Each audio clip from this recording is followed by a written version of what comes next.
It's all right. Yeah, not bad.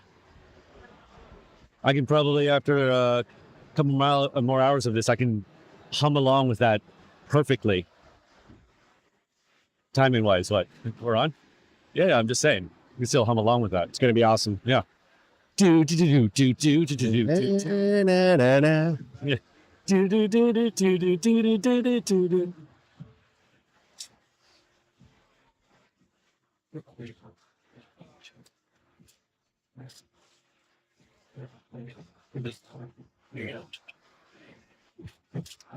Welcome back to Bitcoin.com's The Weekly. I'm Graham Stone, and I'm joined by Bitcoin.com News' David Sensel, and we're live at WebX Tokyo. In the flesh. In the flesh. Live at WebX Tokyo, Asia's biggest Web3 conference. Let's get into the news, David. All right, so to start with, the biggest news of last week would have to be Jackson Hole. This is the annual meeting.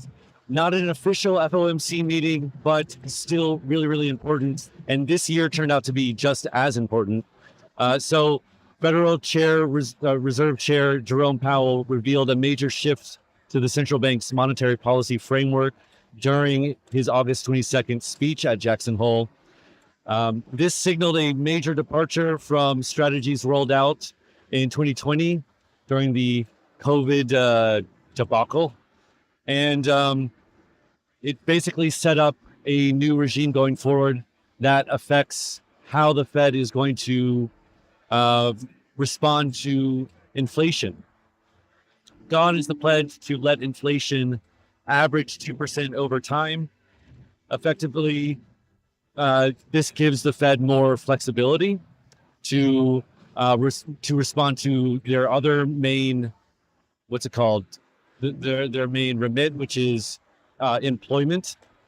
I'm a bit confused by this, David. So they've always been targeting 2%, but they changed something a few years ago to target 2% averaged over time.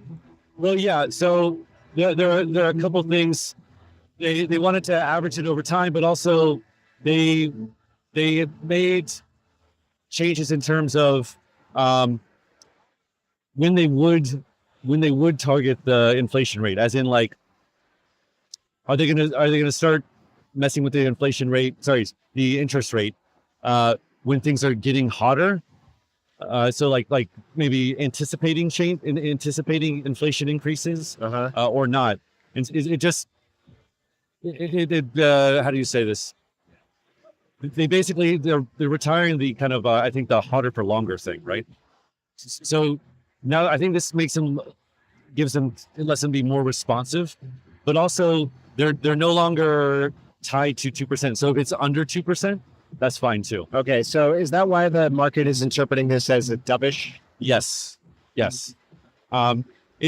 also, right, the big, everyone was looking at like whether Powell was going to submit to Trump or not, right? Anybody who's on X, or I guess even moderately paying attention to the news, knows that Trump has been bullying Powell online, like calling him too slow, Powell, and all this kind of stuff. A lot of people thought that, Powell's gonna be stubborn and not do and not be dovish because he didn't want to seem like a weak, like he was capitulating. Right.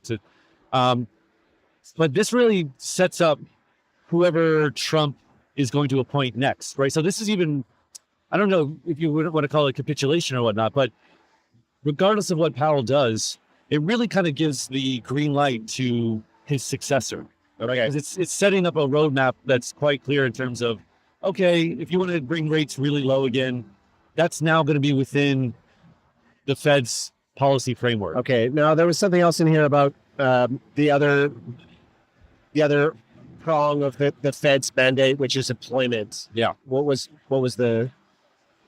some new guidance there, or? Yeah. So I think that they place now an even stronger stance on employment. Okay. So basically, from the people that I follow, they interpreted this as traditionally the Fed has two mandates: full employment and stable prices. Right. Stable prices means like inflation, right? Yeah. It seems like a lot of this language is basically putting employment front and center, and stable prices are kind of secondary now to that. Okay. Right, So like- less focus on inflation, more focus on employment. Yes. Which the market interprets that as dovish Yes, because for risk assets. yes, because it means that it means that, and also like they changed some of the language in terms of like, okay, what if interest rates are lower than they like what if they're close to zero? And traditionally that removes a lot of tools that the Fed has to kind of influence the economy. Yeah. They even, I think they put in language here saying like, yeah, even if we're near zero again, if we're ZERP again, we still have other tools like quantitative easing and this kind of thing. So I mean, it really does show you that I feel like they're telegraphing quite heavily. Yeah, we're gonna maybe take this close to ZERP again, and that's okay. We're gonna use other tools to affect the economy. Okay, so all of the prediction markets are now they've changed their odds to increase the likelihood of a rate cut in September. So on Polymarket, the odds of a 25 basis point trim after the meeting now stand at 78%, which is a jump of 21% over like the last just basically after the meeting, it jumped 20%. And there are less than 1% of Polymarket bettors are predicting an increase. So basically the consensus is that the Fed is going to tighten in September. Most people think it's going to be a 25. Loosen. Thank you. In September, most people think it's going to be a 25 basis point cut. And interestingly, there are $163 million of wagers on the Kalshi market. Oh, really? So it's quite a deep market. I think you have to assume that actually means it's quite accurate. As we know with these prediction markets, basically the deeper the liquidity, the more certain the outcome is. So very likely we're going to see a rate cut in September. Probably that means, well, is it already priced in though? I guess so. Well, I mean, the market's immediate reaction was that repricing event, right? Right. So let's talk about that. Well, hold on. I just want to say one thing, just while we're talking about this, man. How boss would it be if Powell sets the roadmap for his successor, right? So there's this dovish path now. Trump has an easy way for whoever he appoints next, but it's also like there's some continuity. But he doesn't cut in September, so he gets what he wants. I mean, I think that would be awesome personally. I mean, Marcus might not like it, but that would be. I like that timeline, right? Like because I mean, honestly, a lot of people in crypto hate Powell, but seriously, the guy did an amazing job, right? Nobody thought we were going to get a soft landing. Nobody. He did it. He got a soft landing. Now, why would he do this kind of this framework change, even though he might not want rate cuts? Continuity, right? So, like, if he really does care about the Fed as an institution and the fact that it kind of has forward guidance in a way, right? You want that continuity, right? So he knows what's going to happen when he's out, right? He knows that. Yeah. Trump's lackey is going to cut. Yeah. Right. So you might as well smooth the path to that. Right. Okay. So anyway, no, that makes a lot of sense. Actually, I mean, I'm probably wrong, but man, that would be awesome. I would love. All right, let's look at how the markets reacted. So, Ethereum hit an all-time high on Sunday. $4,890, I think, was the intraday high on Sunday. Yeah. The market cap of Ethereum hit almost 600 billion, which, for context, that's about 27% of the market cap of Bitcoin. So Ethereum, the world's second biggest crypto, still around 30% the market cap of Bitcoin, hitting an all-time high. And it seems to have been triggered by this, in part by this new guidance from the Fed at the Jackson Hole Symposium. Yeah. Exactly. So ETH hit an all-time high, and everybody seems to, right, again, what we always see in crypto, I mean, not just in crypto, but nothing changes sentiment or strategy around an asset like the price going up. Yeah. Right. And suddenly you have, I mean, we'll get into Bitcoin later, but you have kind of ETH leading the market. Yeah. And it's suddenly the golden boy again, right? Like it's like the past couple of years have been washed away with one price drop. Yeah, exactly. Yeah. So, the ETH ETFs saw $338 million inflow on Friday, and they did a record $7 billion in trading activity on the ETFs. Good Lord. Yeah. So, and the other news though, you have SharpLink Gaming. Yeah, this is a not sure if this is bullish for ETH or not, but SharpLink Gaming announced a stock repurchase program authorizing the buyback of up to 1.5 billion of its common stock. What's up with these things? Now, yeah, so SBET, that's the ticker for SharpLink. The MNAV has compressed from nearly a ratio of 4 in early July to now around 1. So the enterprise value of the company 2 months ago was 4x the value of its Ether holdings, and now it's pretty much 1-to-1. Is that why they issued this stock repurchase authorization? Well, I mean, so it's an authorization, right? It's not a commitment. They haven't done it. Yeah, it's not a commitment to doing it. It's basically them allowing themselves to do it, right? And so I don't know if it's just like it's them. It's like they're cocking the gun. Yeah, what do they call it? Jawboning, right? They're trying to jawbone the market to kind of juice the MNAV. Yeah. Or if they're going to actually go through with it. But we've talked about this many times, Graham, where the whole point of these DATs is to, at least like the philosophical point, is to buy the digital asset. Yeah. Right.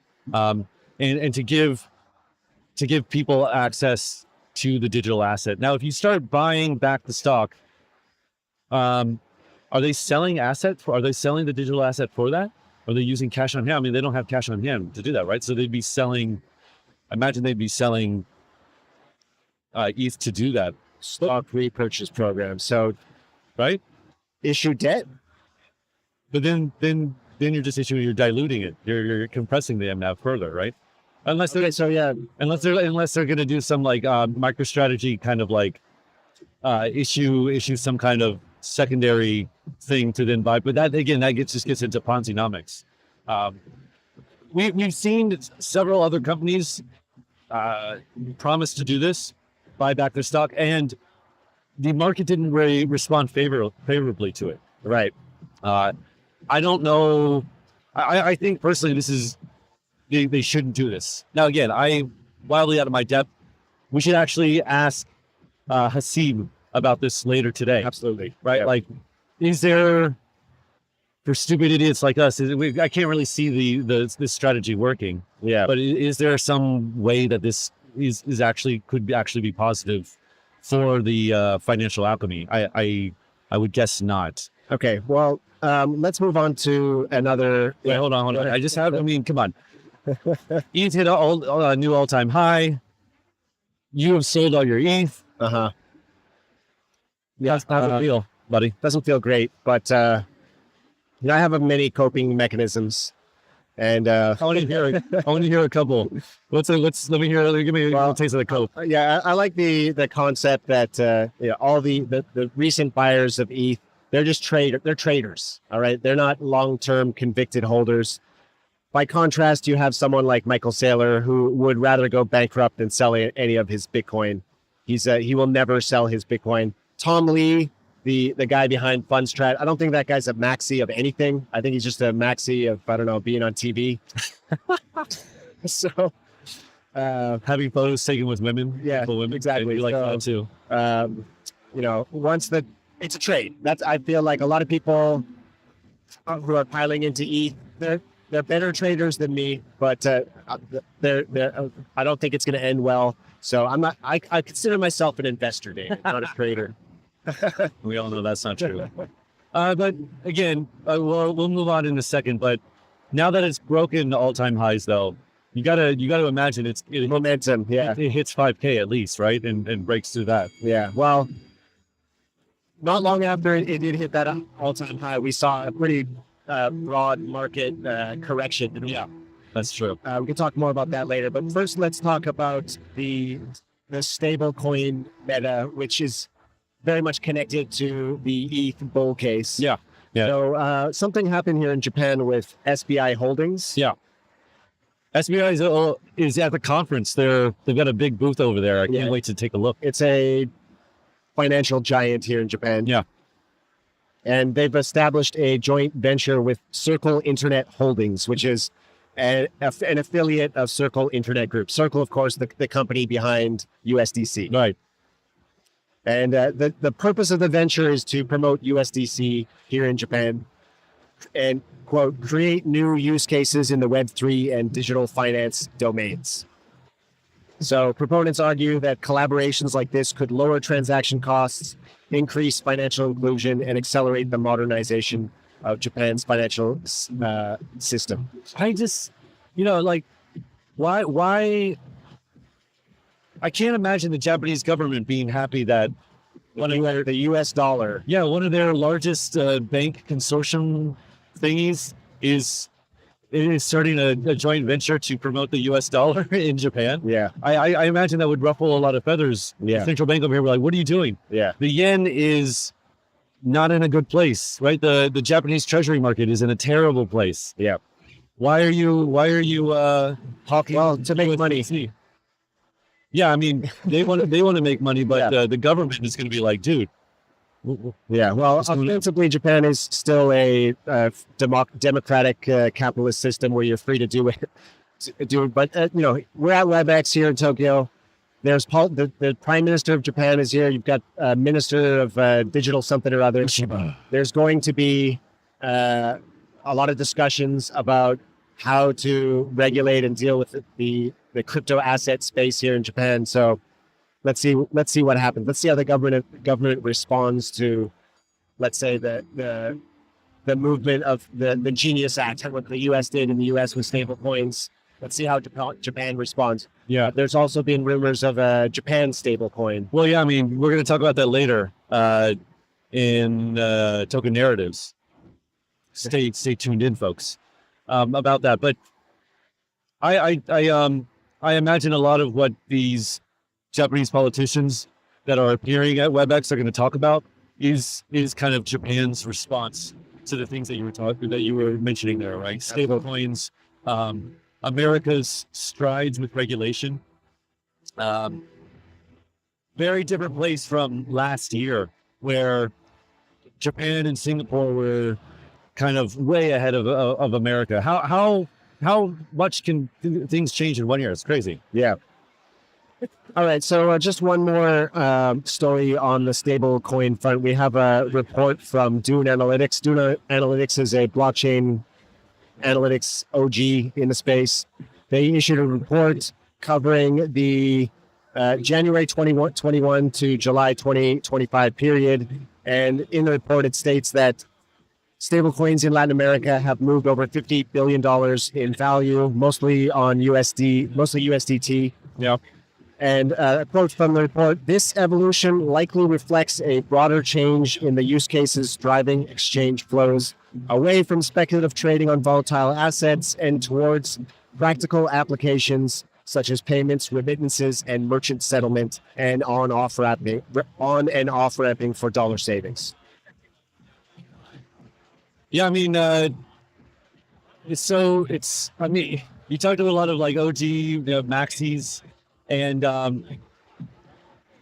they're not really upset anymore that stablecoins are kind of the main use case of crypto, but it's undeniable that stablecoins really, because they're not speculative, right? Like you don't really speculate on stablecoins. Yeah. And so the fact that the volumes are increasing, people are using them. It's almost all pure, actual real world usage. It's incontrovertible proof that they're being used in the real world. Yeah. Right. At the very least, people who in like Latin America and in other parts of Asia, Africa, when they change their local currency to stablecoin, they are in fact using it as a kind of a store of value if they don't use it, right? Like they're going to hold it in stable coins. Yeah. Now, the report notes that Ethereum remains the settlement backbone. So when these stablecoin transactions, peer-to-peer transactions, finally get settled, it happens mainly on Ethereum. But Tron has taken a dominant role in low-cost stablecoin transfers, and Polygon is also steadily growing its share by carving out a niche in payment-focused flows. Yeah. So this is, this supports the bull case for Ethereum, that people are saying Ethereum. Part of the reason why Ethereum has been doing so well is with the passing of the Genius Act, the consensus has been that Ethereum is the stablecoin chain, and this latest report from Dune Analytics does seem to support that. Yeah, I saw a lot of the Solana royalty for the past couple of weeks really push the idea that Solana is increasing by leaps and bounds in its in the usage of stablecoins there. For example, Bullish, right? They IPO'd, was it last week, 2 weeks ago? Yeah. They decided to receive 1.5 billion, I think, some amount. I think it was maybe up to 1.1 billion of the proceeds from the IPO in stablecoins. They took the payment in stablecoins On Solana. On Solana. So, but again, that must be a drop in the bucket for Ethereum. Yeah. I still don't understand though why you would be settling to Ethereum. I guess if you're doing like $1 billion worth, that's what you would do. But like if you're in LATAM, why would you be dealing with the high fees? Yeah. Of Ethereum, unless it's like an L2. Are they using an L2? Are they doing it on base or something? Yeah. I have the same feeling. Well, Polygon, it says the report notes that Polygon is growing, but Ethereum remains the settlement backbone. So the largest volume is done on Ethereum. I would imagine these smaller payments are done on lower fee networks. Yeah. All right, let's move on to Bitcoin. So, the big boy. While Ethereum hit all-time highs, Bitcoin has been trading kind of flat. And then just a few hours ago, we had a flash crash in Bitcoin, and it seems that this was caused by a whale dumping 24,000 or more Bitcoin. And this entity apparently still holds 152,874 BTC across linked wallets. So we have apparently another Bitcoin whale diversifying into Ethereum, trading into Ethereum. Do you know? Ending Bitcoin? I'm not sure. Where did they sell it?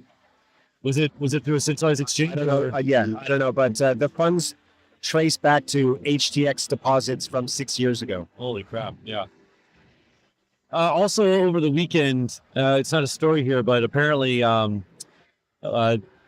Bitcoin was being heavily traded on Hyperliquid. That's right. There was another large Bitcoin holder, another Bitcoin whale who $1 billion plus. They hold. Did they transfer $1 billion plus, or is that I thought it was there was only like 60 million that they actually decided to. I don't basically smash the sell button from BTC to ETH on Hyperliquid. Yeah, I heard the volume. I'm not sure exactly the actual amount was, but I heard the volume was really quite high. Yeah. So, again, a lot of activity on Bitcoin. Again, these whales seem to really like this level. Like these OG whales seem to like this 120 to 110 level to start to get out of Bitcoin. If you've been holding 80,000 Bitcoin since 2012.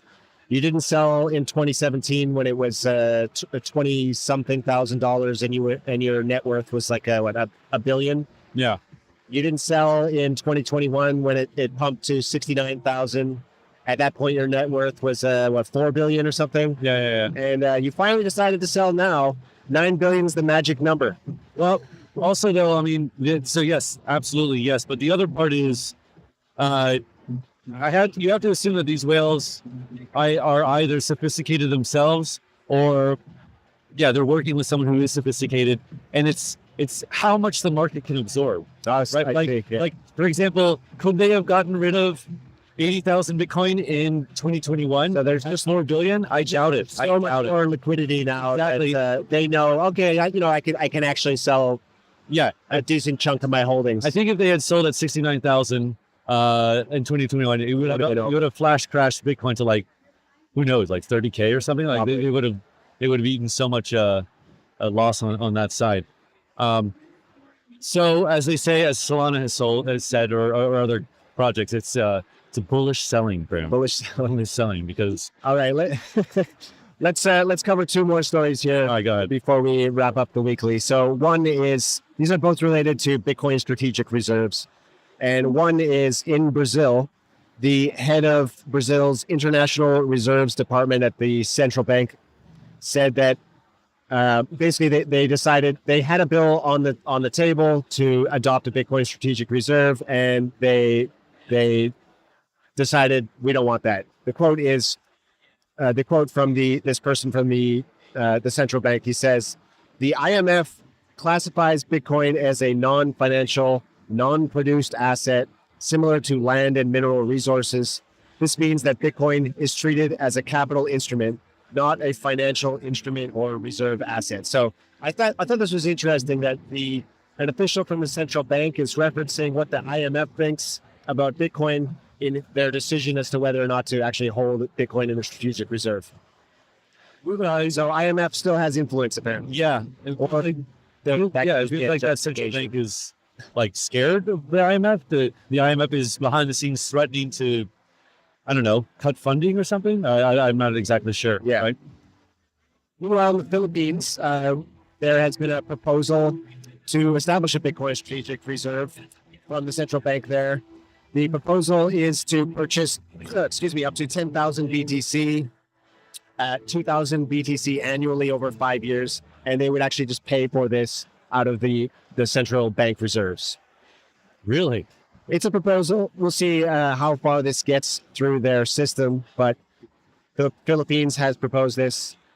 So on the one hand, you have Brazil shutting down a proposal. On the other hand, you have another country like Philippines sparking up a new proposal. Also, this is kind of the dream of Bitcoin maxis in the U.S. that didn't materialize, right? Like, the government outright buying Bitcoin on the open market, right? Which America has repeatedly said we're not going to do. Absolutely. For the time being. I don't think that I personally don't think that government should do this. Yeah, be buying Bitcoin in the open market, or at least I don't know how you feel about that, but it doesn't. I don't know. You know what I think they should do? I think they should, if they wanted to buy Bitcoin, I think they should mine Bitcoin. Mine it like right? Bhutan is doing. Yeah, like you got the U.S. government be like, okay, we're gonna put in some infrastructure. We're gonna put in infrastructure, and we're gonna do it. What, like, I don't know. We want 10 billion or whatever, and then you could improve infrastructure, and you got it there. Yeah.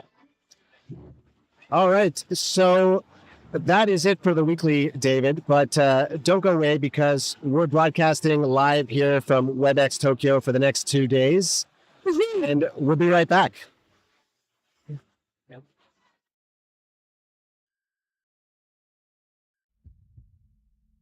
you make it, son? Yes, I'm here.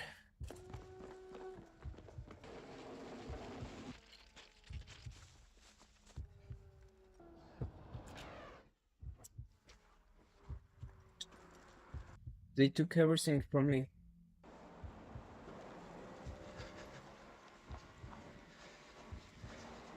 My money, my passport, my phone.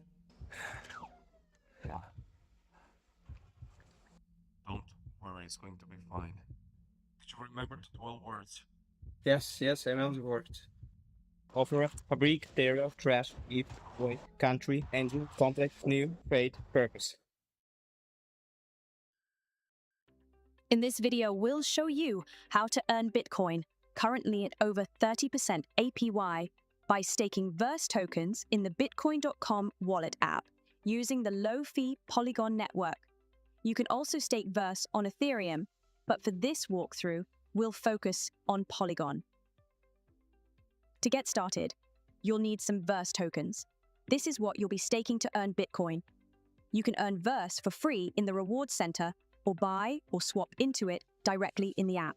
You'll also need a small amount of Matic, also sometimes called POL, which is the gas token on the Polygon network.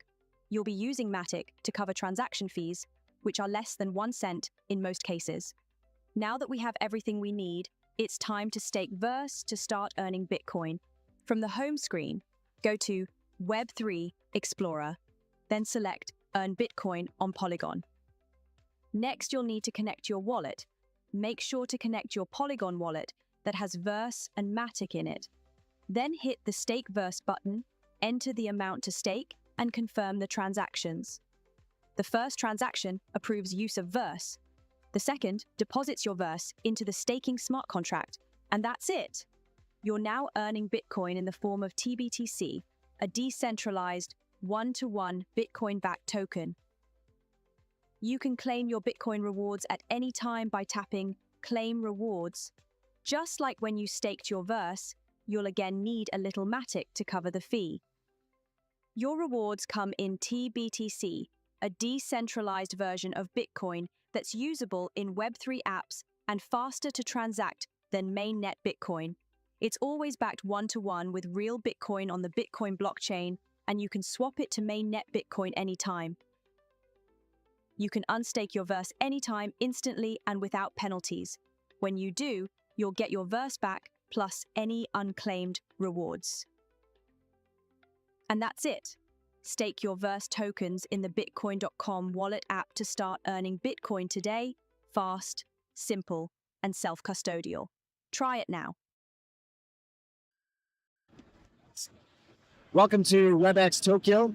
Over the next 2 days, this will be your hub for conversations with the builders, investors, and communities pushing the Web3 movement forward.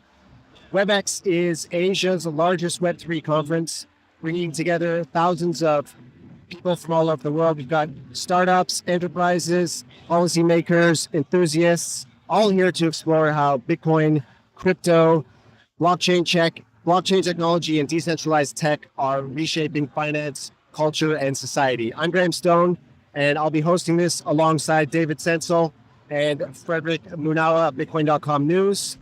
Before we get into the program, let's take a moment to preview the event. So first of all, we're here in Japan, which in the early days of Bitcoin and crypto at least, was known as an early adopter in the Bitcoin and crypto space. David, you hit the streets of Tokyo to get people's thoughts. Yep. Let's play the video. Well, let me tell you a little bit to preface this. I went to Shibuya Crossing. Yep. If you've ever seen a movie that features Japan, they always show It should be a crossing. they show that scramble crossing. You go to Shutterstock and you look up Tokyo. It should be a crossing. Exactly.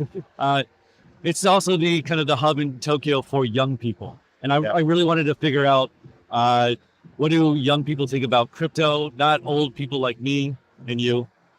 What do young people think about? Yeah. So let's play the video. We're here at Shibuya Crossing, and we're going to find out what young people know about Bitcoin and crypto. Let's go. Okay, thank you. Do you know Bitcoin? Oh, 名前だけは聞いたことあるんです。はい、yes.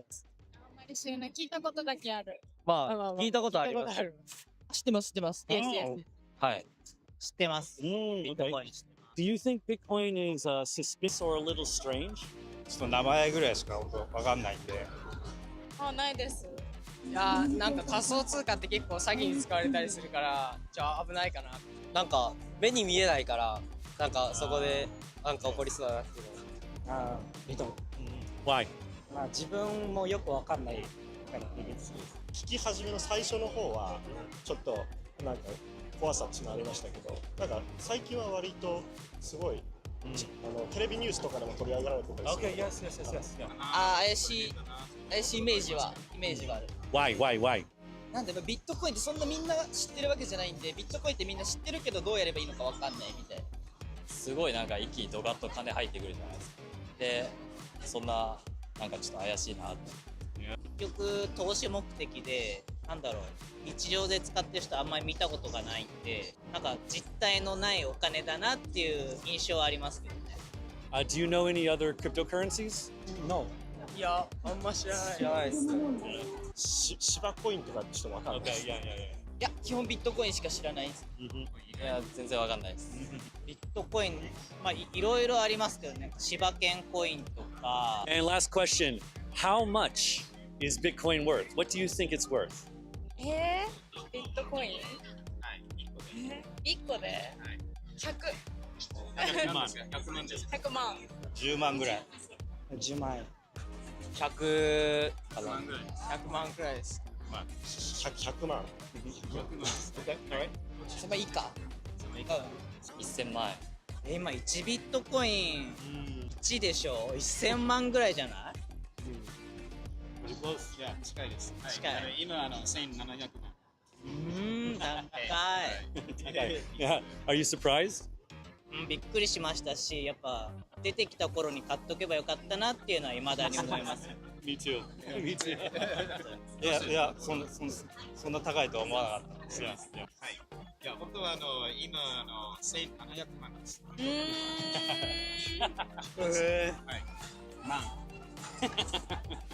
まあ夢あるっす。ドリームっすね。 All right, thank you guys. そんなにするんですか知らなかった1700万1個で。1700万。ああ、1700万。やばい。やばいね。そんなビットコイン。ありがとうございます。はい。 All right, so I don't know about you guys, but I, for one, was kind of shocked by the lack of basic knowledge that these young people in the heart of Tokyo's, Japan's biggest city, had about this digital asset. Do you guys have any thoughts on this? Is that surprising for you? Not surprising? To me, it was not surprising. I wouldn't call it a complete lack of knowledge, but they did have some common sense responses, right? Like it's not being used for payments. Yeah, that's right. true. Yeah. So I'm not sure if that person has researched. Everyone thought it was. Most of them thought it was suspicious. Yeah. They all thought there's something shady going on there with Bitcoin. Is that propaganda? No, I mean, I think that Bitcoin's history was associated with, suspicious activities. Yeah. The Silk Road kind of era thing. That hasn't been true for a long time, but that's what made headlines for the longest time. Yeah. I was not surprised at all. I live in Japan. I used to work at a university, and I think that the young people in Japan are, at least when I worked there, were way behind on anything technological. So, for example, myself and everyone I knew was using Netflix, right, and had long since stopped watching Broadcast TV. normal TV. Yeah. Nobody, zero of my students, university students, watched Netflix. Wow. Yeah. Then, like 5 years after it was everywhere in the States, Japanese people, these young Japanese people started watching stuff. Okay. But I mean, a lot of people in Japan do invest in Bitcoin and cryptocurrency. So is this just not young people? It's young people just don't have any money anyway to invest, so they don't care about it. Well, I don't know. I think if you have $10 to $100, you can invest in Bitcoin. You don't need to buy the whole. I think there's this, misconception that if you're buying Bitcoin, you have to buy a whole coin. So when you say, "Hey, it's 17 million yen," it's like, okay, I'm not buying that. Yeah. That's a lot of money, but you can buy a few Satoshis. Yeah. Still get the return. Yeah. And I mean, to be fair, I guess like most young people don't think too much about investing. I didn't really think about investing when I was young. I only started thinking about it as I saw sort of an existential. I have to prepare for my retirement here. Right. I started thinking about investing, not when I was, in my 20s. Exactly. It's a mistake. Think about the kind of the friction to buy Bitcoin. At least in Japan, you have to register with a centralized exchange. Yeah. the bank. Sorry, you have to tie your bank account to that. They have to send you a letter to check all this kind of stuff. So there's a lot of friction. Absolutely. Still, And you need money. and you need money in the bank. And so, yeah, like I didn't have a brokerage account when I was a kid either, because of the same kind of friction, I think. Okay, Right? so it is understandable. They didn't know anything about it, though, right? And Yeah. a lot of it was just like, I've heard the name. Yeah, Really they had all heard of Shiba coin, which is Well, interesting. a couple had heard Shiba Inu coin, Yeah, which also makes sense. I mean they're in Shibuya, which Hachiko, that's a Shiba, right? That's right. So, Yeah. all right. All right, let's talk a little bit about the what we got coming up here at WebX. So there's going to be a wide range of speakers at the conference, from politicians to industry leaders, whether from finance or from crypto itself. Is there some theme or narrative that you expect to dominate the conversations here at the conference? I think the politicians rather. As you know, the prime minister is scheduled to speak at some point at the conference, which I think is a big deal, and we're seeing that across different jurisdictions, right? Where politicians are getting involved, whether it's the president of the United States, the prime minister of Japan. So I think that's a good thing, right? If the prime minister is into it, then maybe regulations will follow. We're not knowing too much about the Japanese regulatory environment. But I'll predict that's a good sign. I don't know what you think. I mean, I've been thinking about this all morning. Like, what is Ishiba going to talk about? Right? I think he's probably, again, I'm not the biggest fan of his, so I'm going to try to hold myself back here. But I imagine it'll just be kind of a milquetoast speech. Well, just the fact that he's here, as Frederick says, it indicates that this is a thing, right? Bitcoin and crypto is a thing. Have we had the Japanese prime minister at WebX before? I don't think so. No, it's the first. Okay. Let me answer. Here's what I'm looking for. Last year, I was here last year. Bam! Check it out. The regulation was really kind of, to me, like front and center last year, because it was way ahead of America. Right, the regulatory environment of Japan was way ahead of America. I feel like America now has leapfrogged Japan, and I imagine for me personally, when I'm out walking around, I'm going to be asking people like, "Are you? Do you feel like you need to catch up now?" And my prediction is that Japan is going to feel like they're kind of behind, and they have to catch up. What about you? Yeah, I mean, as we just discussed on the weekly, right? We have SBI Holdings partnering up with USDC to spread the adoption of a United States stablecoin dollar in Japan. I mean, you've got to expect, you got the Genius Act passed in the United States. You've got to expect some kind of yen stablecoin regulation to be fairly high priority here in Japan in the coming years. Yeah.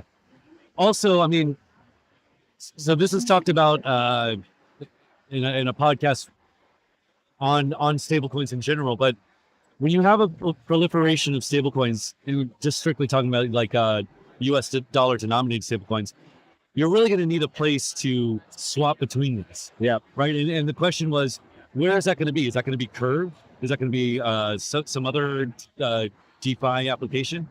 But what I wonder though is for these non-dollar denominated stablecoins, like whatever this JPYC thing is, I want to know that. I want to know what that peg is. Where is that going to go? And I feel like that's going to that, like, for example, Curve free pull, you're going to just see this massive leaning over of out of Japanese yen into US dollars. You know what I'm talking about? So if there's a Japanese stable coin, it'll just be a conduit for moving into US dollar stable. Exactly. That's what I would imagine. And then I can imagine you in these pools or whatever, you could start to see it depeg a little bit, right? At least that's what I would guess compared to the exchange rate. So for Japan to be successful in launching some kind of a yen stable coin, they're gonna have to have something in place. I don't know whether it's incentives or some kind of law or regulation to somehow keep it in yen. Yeah. Capital controls on the blockchain. Yeah.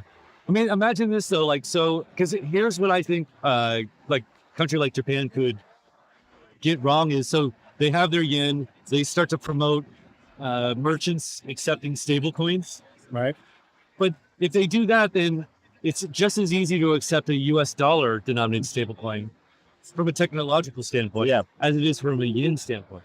Are the regulations going to be like, you can't accept dollar stable coins? Is it going to be like, you have to accept, you know what I'm talking about? And it has to cover both, like all the different, I guess, currencies, right? Because you have to have, like, if you don't want your stable coin to depeg, you have to have the rules in there that determine, like, the sensitivity. I guess the sensitivity to that one-to-one peg, right? Like how far is it from one to one? Yeah, and like, how do you, like, what's the threshold? Yeah, you know, and who's supplying the dollars on the other side? I mean, so anyway, the market can work that out, but maybe they're going to step in. The government could step in and be like, yeah, I mean, they have to outline that in the regulation. Like if you look at the Genius Act, they have, I believe, and I haven't read it in a while. I just kind of, just skimmed over it. But they have all the different things. Like you have to hold this much money. It's covered stable coin, and it has to be on one-to-one basis. And there's a threshold. So what's the threshold for the Japanese stable coin so that it doesn't depeg like you? Yeah. I mean, like, especially in like a DeFi market. I mean, I don't know. I just imagine. So I interviewed Arthur Hayes. I'm going to talk a lot about him because the guy is awesome to talk to. But yeah, one of the things that he said, not in my interview, but I mentioned it to him, was the financial game in Asia. Every Asian country, he said, is very simple. It's how do we swap out of our local currency into dollars? And he said all of finance in Asia is this game, swapping out of the local currency into dollars, so they can earn a higher, so they can go buy dollar-denominated assets. So then you're making stable coins, and that just makes it easier to have. Yeah, I see what you mean, right? All right, guys, we've got a lot on the docket here, so let's get to it. Next up, we have got a WebX insider with us to give us a preview of the biggest themes and speakers at the event. So stay tuned for that.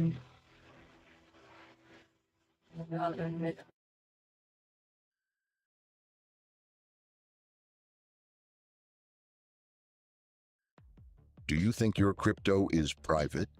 Think again. On Bitcoin, Ethereum, and most major blockchains, every transaction you make is public, traceable by anyone, anywhere. What you send, who you send it to, when you send it, how much you hold, all visible forever. That's not just transparency, it's surveillance. Confidential assets on the Zano blockchain changed the game. Built for privacy from the ground up, Zano's system extends its powerful protections, like untraceability, unlinkability, and amount concealment to any token. This opens the door to fully private financial tools. Imagine a USD stablecoin, but shielded. Imagine Bitcoin wrapped and transacted anonymously. Imagine enterprise tokens that move without exposing sensitive details. Confidential assets make all of this possible. And now, with the Bitcoin.com wallet, you can hold, send, receive, and swap Zano's confidential assets, all inside a single, easy-to-use, self-custodial app. Privacy isn't just an add-on, it's the future. Update your Bitcoin.com wallet today and step into the next era of private crypto.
All right, and we are back. We're here with Levi Hinson from CoinPost, the WebX speaker team.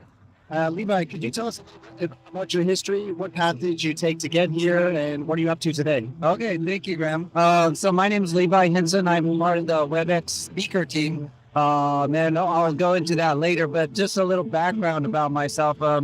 I came to Japan when I was 2 years old. My parents were moved here, and I was I didn't have a choice. They brought me here, but just grew up in Japan. And after that, from 25 till about 2 years ago, I worked at the Osaka Stock Exchange, which is the Osaka Stock Exchange has a history of working with derivative, like futures options, especially the Nikkei options, which is the main Nikkei options and futures, which is the main index futures and options in Japan. So I have 15 years experience at the stock exchange. And now I'm starting new in the crypto area. So I'm more focused on TradFi. I have a history with TradFi, but now in the crypto space. What brought you to the crypto space? Was it just a random? Yeah, actually, the stock exchanges in Japan, especially they're getting ready with the ETFs. So we did a lot of research at the stock exchange. How would we handle when the Bitcoin ETFs start, when all the crypto ETFs start? How are we going to handle it? And that got me sort of interested in the crypto world. So that's how I kind of made a transition there. I see. Yeah. So did that background, did that influence the kinds of speakers that you invited to the conference? Yeah, actually, so as a regulated stock exchange, we're more we're focused on like more compliance issues and sort of getting the regulatory framework ready for this. So it's right. And a lot of what the stock exchange is about is customer protection. So we focus on anybody that's doing some fishy trading or anybody's trying to scam. We're watching that like stock exchange, and I think that affects my interest in sort of the theme around regulated crypto is, I think, a very part of the theme here at WebX this year. Yeah, and it's funny that you mentioned that. I was looking at your flyer, and it says about almost 25%, so like a quarter of the people who attend the conference are like TradFi folks. Yes. Right. Yeah. So that's kind of reflected in that. So Japan is, the home of former Mt. Gox. Yes. Which is the original exchange. There's a bit of a history with that and some controversy with that as well. Like you mentioned, a lack of regulation, lack of investor protections, and stuff like that. You also have the name. Satoshi Nakamoto is the Japanese name. Yeah. So you've got that history in Japan that's connected to Bitcoin and Bitcoin and crypto. So what are your thoughts about maybe what place rather does Japan take on the crypto landscape?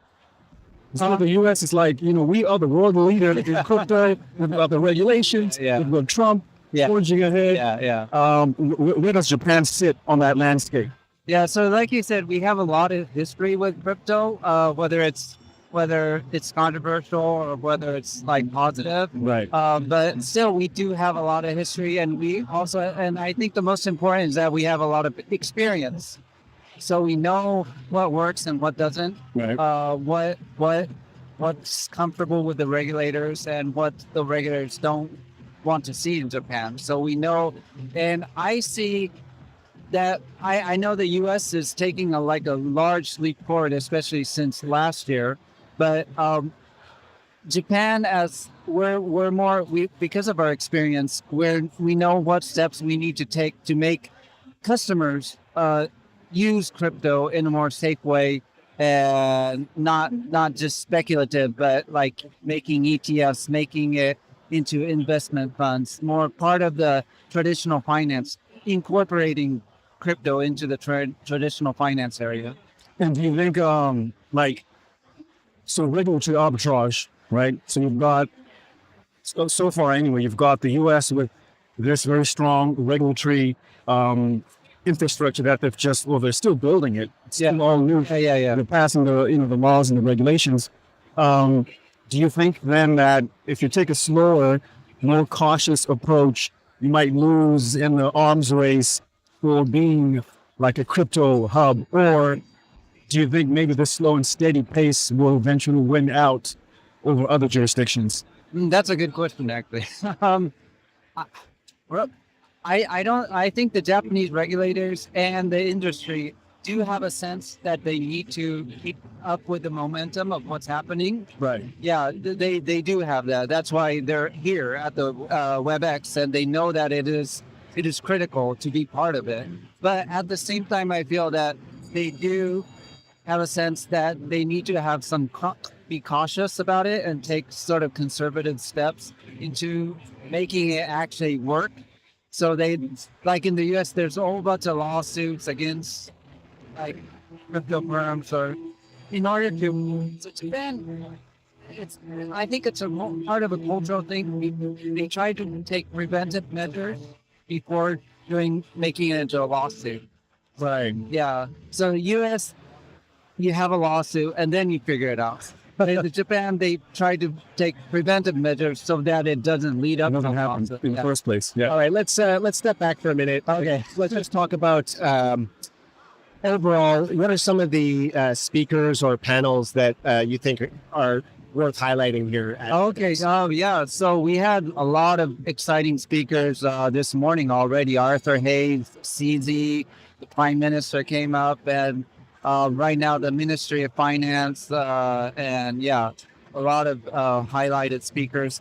And now we're in a few, I think, yeah, from 11, the Chairman Kitao of SBI Holdings is going to be on stage. And actually, CoinPost we're going to a bit sort of a merger of companies between SBI. So they're going to buy 51% of CoinPost. Oh, I see. Yeah, in October. That's already published. I saw that SBI is also forming a partnership with Circle to launch, to promote USDC here in Japan. Yes. So SBI making pretty big moves in the crypto space and being involved in WebX here. Yeah. Did you get a chance to watch the Prime Minister's speech? Only for about, 10 seconds. Okay. But yeah, I did. Yeah. All right. I was going to ask you, if he said anything interesting. I know politicians, they tend to couch their language. We were talking before this, like what's he going to say? Is the most important thing that he's just here, or did he actually say something interesting? I think his presence here is we had the Prime Minister for 3 years straight. Yeah. And this is the first year that the Prime Minister came in person. So the past 2 years, there was a video appearance. I see. But this is the first year that he's been in person. And I think his presence, and from what I know, he's really into the digital transformation of the country. So he's working closely with the digital ministry to make a sort of transformation in the Japanese, I think, overall, in Japan overall. So, but it's a lot stronger presence than last year, for sure. So we talked about, how you're focused on regulations and the stock market and stuff like that. What issues are people on the ground focused on? Like, what do they find interesting from what you can tell? So, I think so. The government is trying to make, like in Japan, we have the NISA, which is sort of a tax-free account that you can trade stocks. Similar to like a 401k or something. Yeah. So the Japanese government is trying to people to invest more. Japan culture, they have a lot of money in their savings account, but they don't invest as much compared to I see. So the government is trying to people to invest more and feel safe about their investment. So their presence here is saying we're validating the crypto arena, we can assure you that it's going to be safe and a credible way to invest your money in.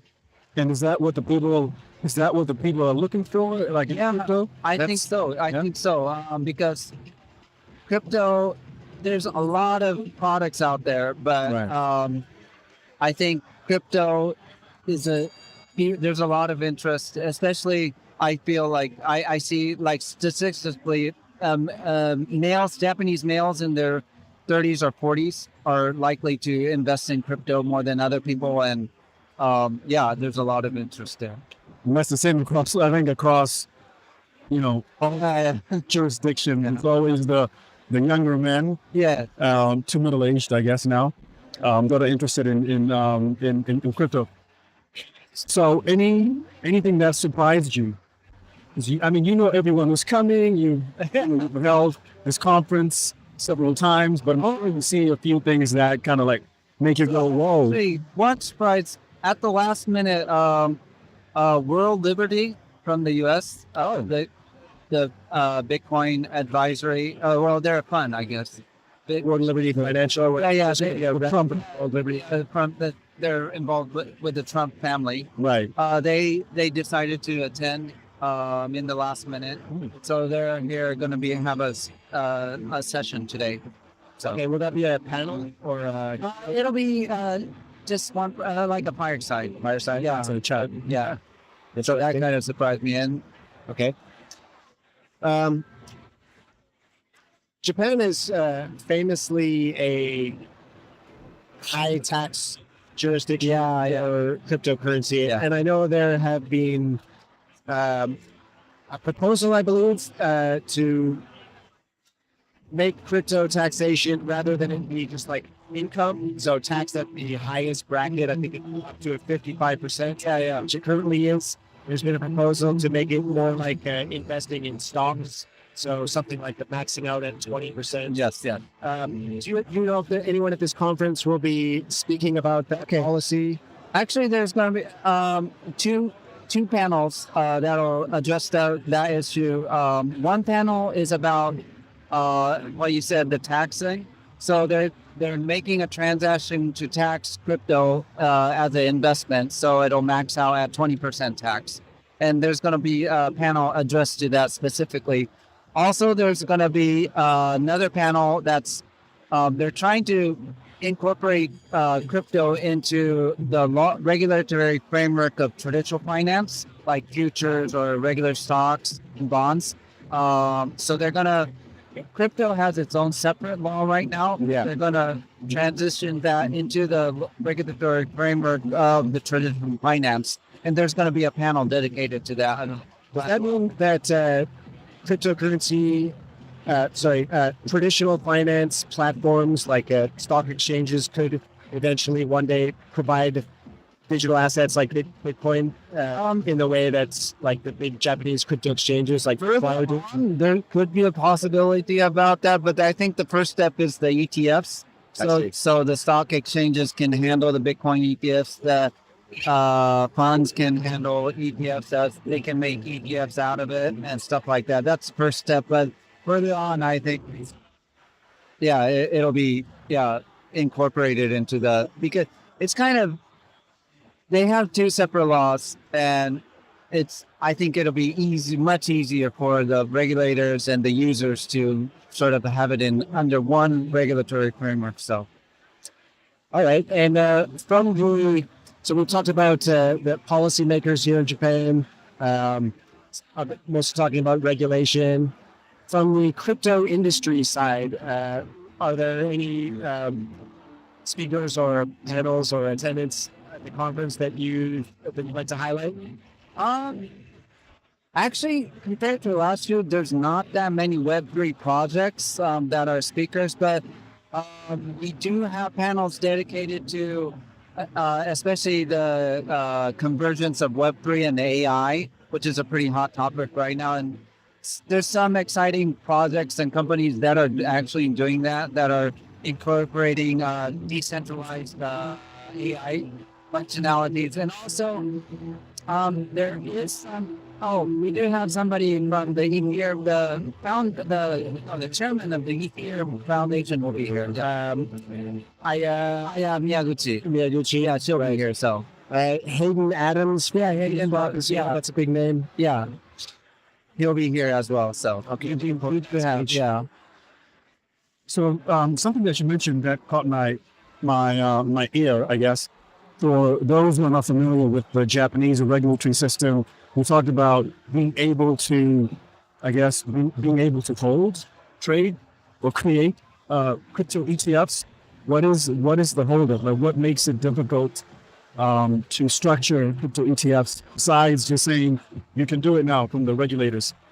I mean, okay. So once you, so I think to make an ETF, you need something to hedge it on, and they do a lot of hedging. So you need a hedge market, and they're gonna make like in the future like ETF futures to do the hedging on. So you need to get that ready. And I think from a technical point of view, I think there's no problem. Okay. But just from a regulatory perspective, because the regulation does not see it as equal to all the as equal to stocks or futures. Yes. That's the only issue right now. It's more of the way the regulators see the asset. Yes. How do you define the asset? Interesting. Yeah. All right. We've got a lot coming up here. So, Levi, thank you so much for your time for organizing the conference. We're looking forward to the rest of the event here. Up next, we've got a special episode of Token Narratives where we'll be joined by Bitcoin.com CEO Corbin Fraser. So stay tuned for that.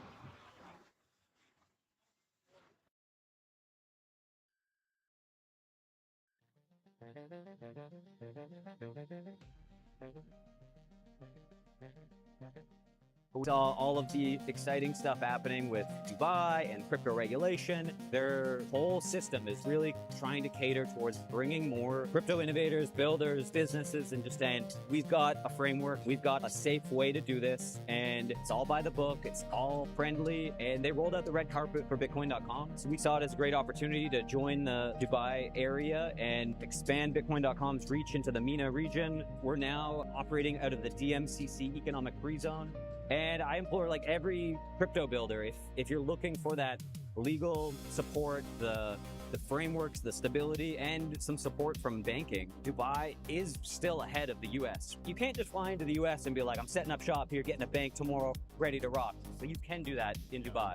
Moving is a pain in the butt, and moving companies is a pain in the butt. And if you don't have those like local contacts that can kind of guide you through the red tape, there's red tape everywhere, including in the UAE. It just felt like the Dubai entities and the DMCC really made that process a lot easier. They've got shared co-working spaces, office space, all the legal frameworks, all the VARA support, any of the legal compliance stuff that you got to do to just stay above board. They'll make sure that you've got that clear checklist and support you along the way, just guiding you through that process. The Dubai and DMCC guys, they went above and beyond. There was active boots on the ground, really like welcoming us. I can't thank them enough. It's been really helpful for us.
stable, but exposed. If your dollar token can be tracked, frozen, or flagged, it's not freedom.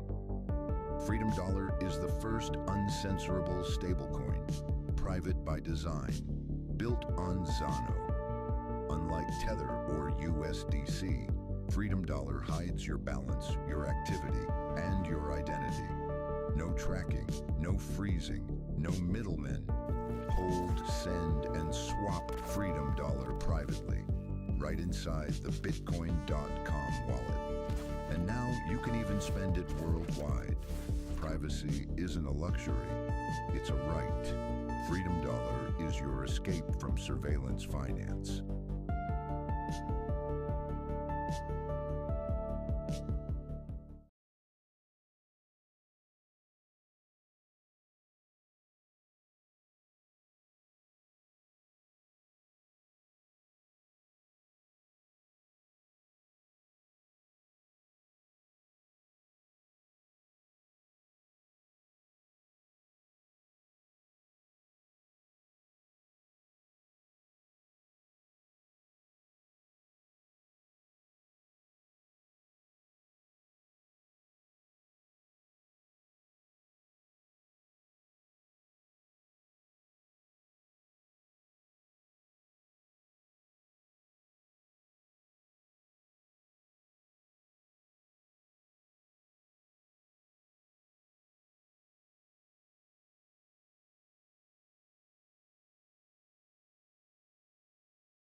Welcome back to Bitcoin.com's Token Narratives, where we discuss the biggest stories shaping the Bitcoin cryptoverse. This is a special bonus episode. And we're right now of WebX Tokyo. WebX is Asia's largest Web3 conference, bringing together thousands of attendees from around the world. We got startups, enterprises, policymakers, and enthusiasts all here to explore how blockchain, Bitcoin, crypto, decentralized tech are reshaping finance and culture. I'm Graham Stone, joined as usual by news and research Giga Brain, David Sensel, and special guest Bitcoin.com CEO Corbin Fraser. How you doing, gentlemen? I'm great. Good. I'm getting flashbacks to Abu Dhabi. Abu Dhabi. Got the camel milk. Okay, actually, I was walking through immigration, and at the counter, they had a strict sign, no camel milk. Seriously? No, I don't believe you. Dead seriously, no. And they said like no animal products, but it specifically called out camel milk. Okay, Yeah. interesting. So That's hilarious. we might have been like doing something risky there with the camel milk. No, they sell it at your grocery stores over there. It was at Carrefour. Yeah. I'm sure it was safe. It was salty. Very Yeah. salty. I'm really thinking we should try to get the Japanese equivalent of that. There's cow piss. But The funniest thing about that, though, is so we were talking about cow piss, and cameraman Daniel was like, "Why do they have cow piss in a bottle?" And then we kept talking, and he was like, "Why do they have cow piss?" And we're like, "It's not cow piss. cow piss. Yeah, it's not urine." All right. Enough chit chat, boys. Let's get into the gut check. So we had a little Bitcoin puke down to something like 111,000 sort of flash crash. Apparently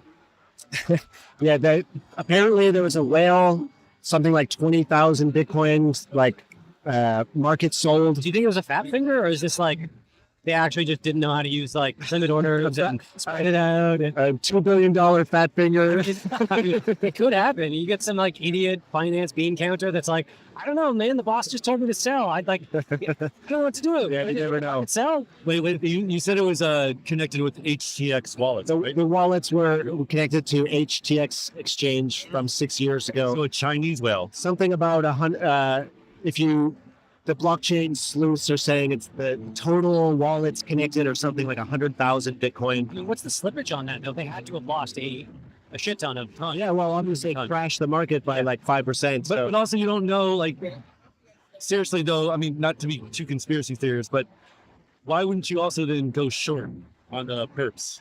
Yeah, well, they may have. You know what I'm talking about? Yeah, right. Like, that's why I think it was probably just like a mid-level junior bean counter that was just literally told by his boss, "You got to sell this bag. We need some, we need some cash." And he gets some cow milk. They just goofed it. They goofed it. Maybe they're fired. All right. So I mean, everyone's talking about Ethereum. Well, hold on. How do you feel though about the markets? Yeah, exactly. Like, that's what I mean. So everyone's talking about Ethereum. Bitcoin was the shining light, and now it's Ethereum's time. Is it over for Bitcoin? I can't even go through that sentence without like I can hear the resentment. Oh, it hurts. It hurts. You're like, yes, it's shining time. David was asking me, he's like, "I'm such an idiot. He sold so much ETH." I'm like, "So did I, man. So did I." He's like, "You guys are stoked up." Yeah. Oh man. Yeah. No, I think for me, I sold a bunch of ETH back in the Solana meme coin season, and we were talking about this on Token Narratives, like would have been several months back. And I said, like, all right, ETH is a turd. It's not doing anything. I'll get into Solana. And then Solana continued to puke. And then I was like, what am I doing? I just thrown in some stable coins and more Bitcoin, which have now severely underperformed. Yeah. But even like if you pull back a little bit, how can you be anything but bullish, right? Like it feels on ETH or Bitcoin or like on the market, the entire market. Like, everyone wants to be on the fastest horse. No, come on, that's some like first cycle crap right there, right? It's second cycle crap, right? Like you got to be patient. I would say, yeah. Okay, what happens if Ethereum goes to $10,000-$15,000, right? If it leads, does Bitcoin then follow and go to 200? Like what? I mean, which is the better risk-adjusted asset to hold? Oh, I mean, come on. Bitcoin is gonna what? Maybe. Well, hold on. Well, I guess I haven't heard your targets recently. Where is your end of cycle target for Bitcoin? Has it remained roughly the same? Well, you can talk about Arthur Hayes. That's interesting. Arthur Hayes said that he thinks that ETH will hit between 10 and 20K this cycle, the end of this cycle. And he thinks that the cycle is going to end around 2028. Did you say 10 or 20K? Yes, between 10 and 20K. Like he's dumping to 10 to 20K? ETH. Oh, sorry, ETH. Oh, okay. Yeah. So he thinks ETH is going to hit between okay. 10 and 20K this cycle. He thinks the cycle is going to end around 2028. So he doesn't think that this bull cycle is done at all, like remotely done. Yeah, I mean, I don't know if I'd go that high, but I mean, like, I feel like overall everything feels bullish. The money printers are back on. It seems like Jay Powell and all the boys are turning that printer back on. So risk on assets are probably going to benefit from that.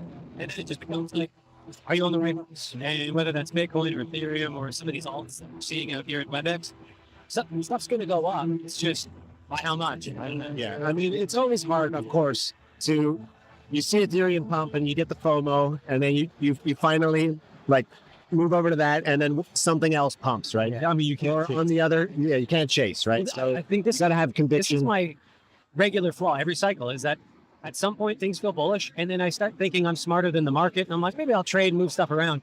But usually, if I had just not moved anything, that probably would have been a better choice for me. But you're trying to time it. You think things are hot and things are not hot, and you're timing sentiment, and you're timing hype cycles, and sometimes you end up in this situation where you sell ETH at 2,800 and then watch it rip, and you're like,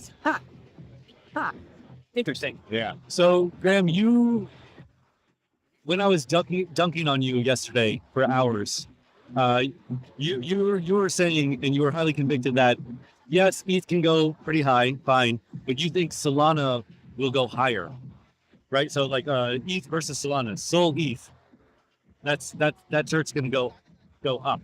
Yeah, it's similar to the way that if we get a bull market, if we get like a kind of euphoria, right? What's Ethereum might outperform Bitcoin in the short term, right? Because it has a smaller market cap. It has like some narrative around it. Okay. Ethereum, or sorry, Solana is even an even smaller market cap than Ethereum, so it stands to reason that it's going to outperform even Ethereum. It's just more volatile. Have you guys followed any of the FTX specs? Like, has all of the Solana been deployed from FTX creditors?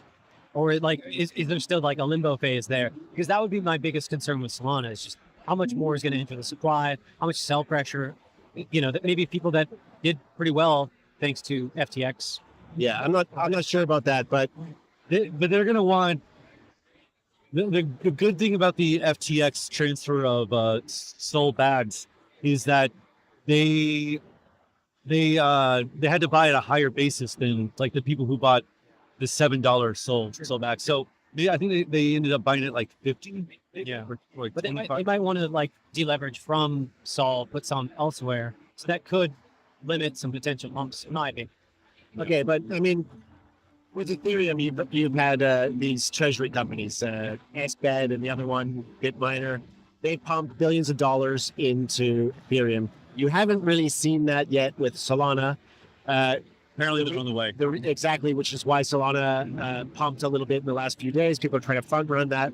When that actually starts to happen, it's going to pump just as much, if not more, than Ethereum is how I look at it. Solana's going to pump because I just sold a bunch. It's easy, and that wasn't a great trading. We'll get to that in a second. I'll say this. So last week, I was feeling like on token narrative. I said maybe this cycle is going to end Q4, Q1 2026. Yeah. After talking to Hayes, I really don't know now. My head's all muddled. Yeah. When is this going to end? Let's get a little bit deeper into Arthur Hayes' theory. So you interviewed him yesterday. Yeah. In preparation, you watched a bunch of interviews that he's done recently. So did I. His thesis is quite interesting. So he's saying 2028, this cycle is going to end 2028, basically when the Dems get elected, or it's apparent that the Dems are going to get elected, and they are going to sort of unwind all the policy, the loose policies that have been pumping markets from when Trump got elected until 2028. That will mark the top. Basically, that's his theory, right? Yeah, I mean, he thinks that leading up into the midterms, whoever's in power, which are the Republicans, they're going to start printing kind of next year, really juice it so that they can retain seats. And then they're going to continue, like you said, to 2028. This massive pumping. And they're going to try to fund this through like stablecoins and I would say that the concern I have there is that this seems like it rhymes a lot with the last cycle related to the super cycle. We had that was a big part of the last bull run was like, oh, this cycle's different. This cycle's always going to be different. So this one we've got mass adoption, we've got NFTs, yeah, institutions, and then what happened? It wasn't a super cycle. Yeah. We were wrong. Yeah. Everyone was wrong. Yeah. Maybe this time is different. Yeah. But I'm also kind of like, I take everything that the big talking heads say with a bit of a grain of salt because we don't know what they're talking. They might be talking their bags. They might be seeing some macro that we're not seeing, but they could also be completely miscalculating the wider market. Yeah, I mean, the reality is in media, nobody wants to hear the bear case. Yeah. Nobody wants to hear the bears, right? The bulls are exciting. Everyone wants the hopium. So if you're in the space, if you're a KOL, it bodes, it's in your best interest to say bullish things. There's a few bears out there who that's their thing. But like it's hard. It's a hard game. Yeah, I think that worse than that, nobody wants to hear modest gains. Yeah. Like I think people are happy to hear bear talk. People are happy to hear bull talk. But if you just say, hey, conservatively, I think Bitcoin could hit 150, and that might be it for a little while. That's even worse than being like, oh, it's going to puke to 70. Yeah, right. You're saying it's going to puke to 70. People are like, it sounds like Bitcoin's on sale. I can get a rating. Yeah, absolutely. Yeah. Yeah, go ahead. I was just gonna say though, like for me, I think it's going to be really important though to look at. I think Hayes is right though that you really do have to pay attention to Trump and Bessent.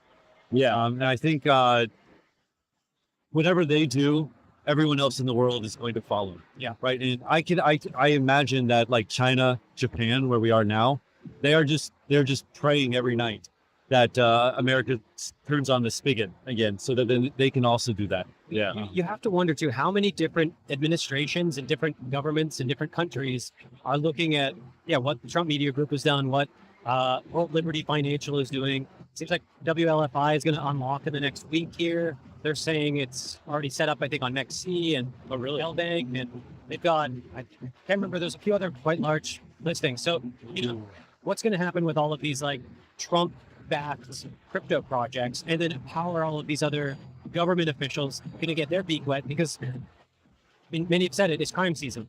Yeah. There's no rules right now. And if Trump is not following any rules, then it's great. Like it's a great time to be a politician, where you can potentially be like the forward-thinking, tech progressive, blockchain progressive, and you're also got these like side bets that you may benefit from when you're talking about how future-friendly your government and your country is going to be. So it does make me wonder, like, this world liberty and this Trump thing, is it all going to seed into more governments doing more of this, or are they going to see some of the risks that occur there and be like, we're not going down that path? Yeah, I think they're going to definitely follow suit. And to that point, like World Liberty Financial with their stablecoin USD1. I mean, you see what Besson has kind of publicly said about how they're going to pay for some of this debt. Yeah, through stable coins, and then you have this like Trump adjacent. Well, I mean, you can't even really say adjacent, right? It's not a CBDC. Yeah, yeah. Like what? Private. And I mean, I think you start to see these pieces moving together. I think World Liberty Financial looks like a good opportunity. I wish I had gotten into that. I was fortunate to get in on this. I turned on, like, I followed my retard thesis. Like, what is the most retarded thing I could do? And, Trump had launched a bunch of successful NFTs, and for whatever reason, his base was buying them. And I was like, all right, maybe it's time for me to join Team Trump and throw a bag in. Why not? Should've. What happens? Yeah, like at least a small one. Yeah, I don't know what I was thinking. It wasn't a big bet, but it was a punt. And now I'm kind of like, oh, it might actually, I mean, they're trading what do they call them? The closed markets, or like, yeah. So you kind of take a bet on the future launch price. Yeah, I think NextC and a few. I should do that. Is there not a hyperliquid market? Yeah, I need to do that. Yeah, so I'll do that later today. Yeah. But also like, so I was listening to another podcast, and Luca Netz, the Pudgy Penguin CEO.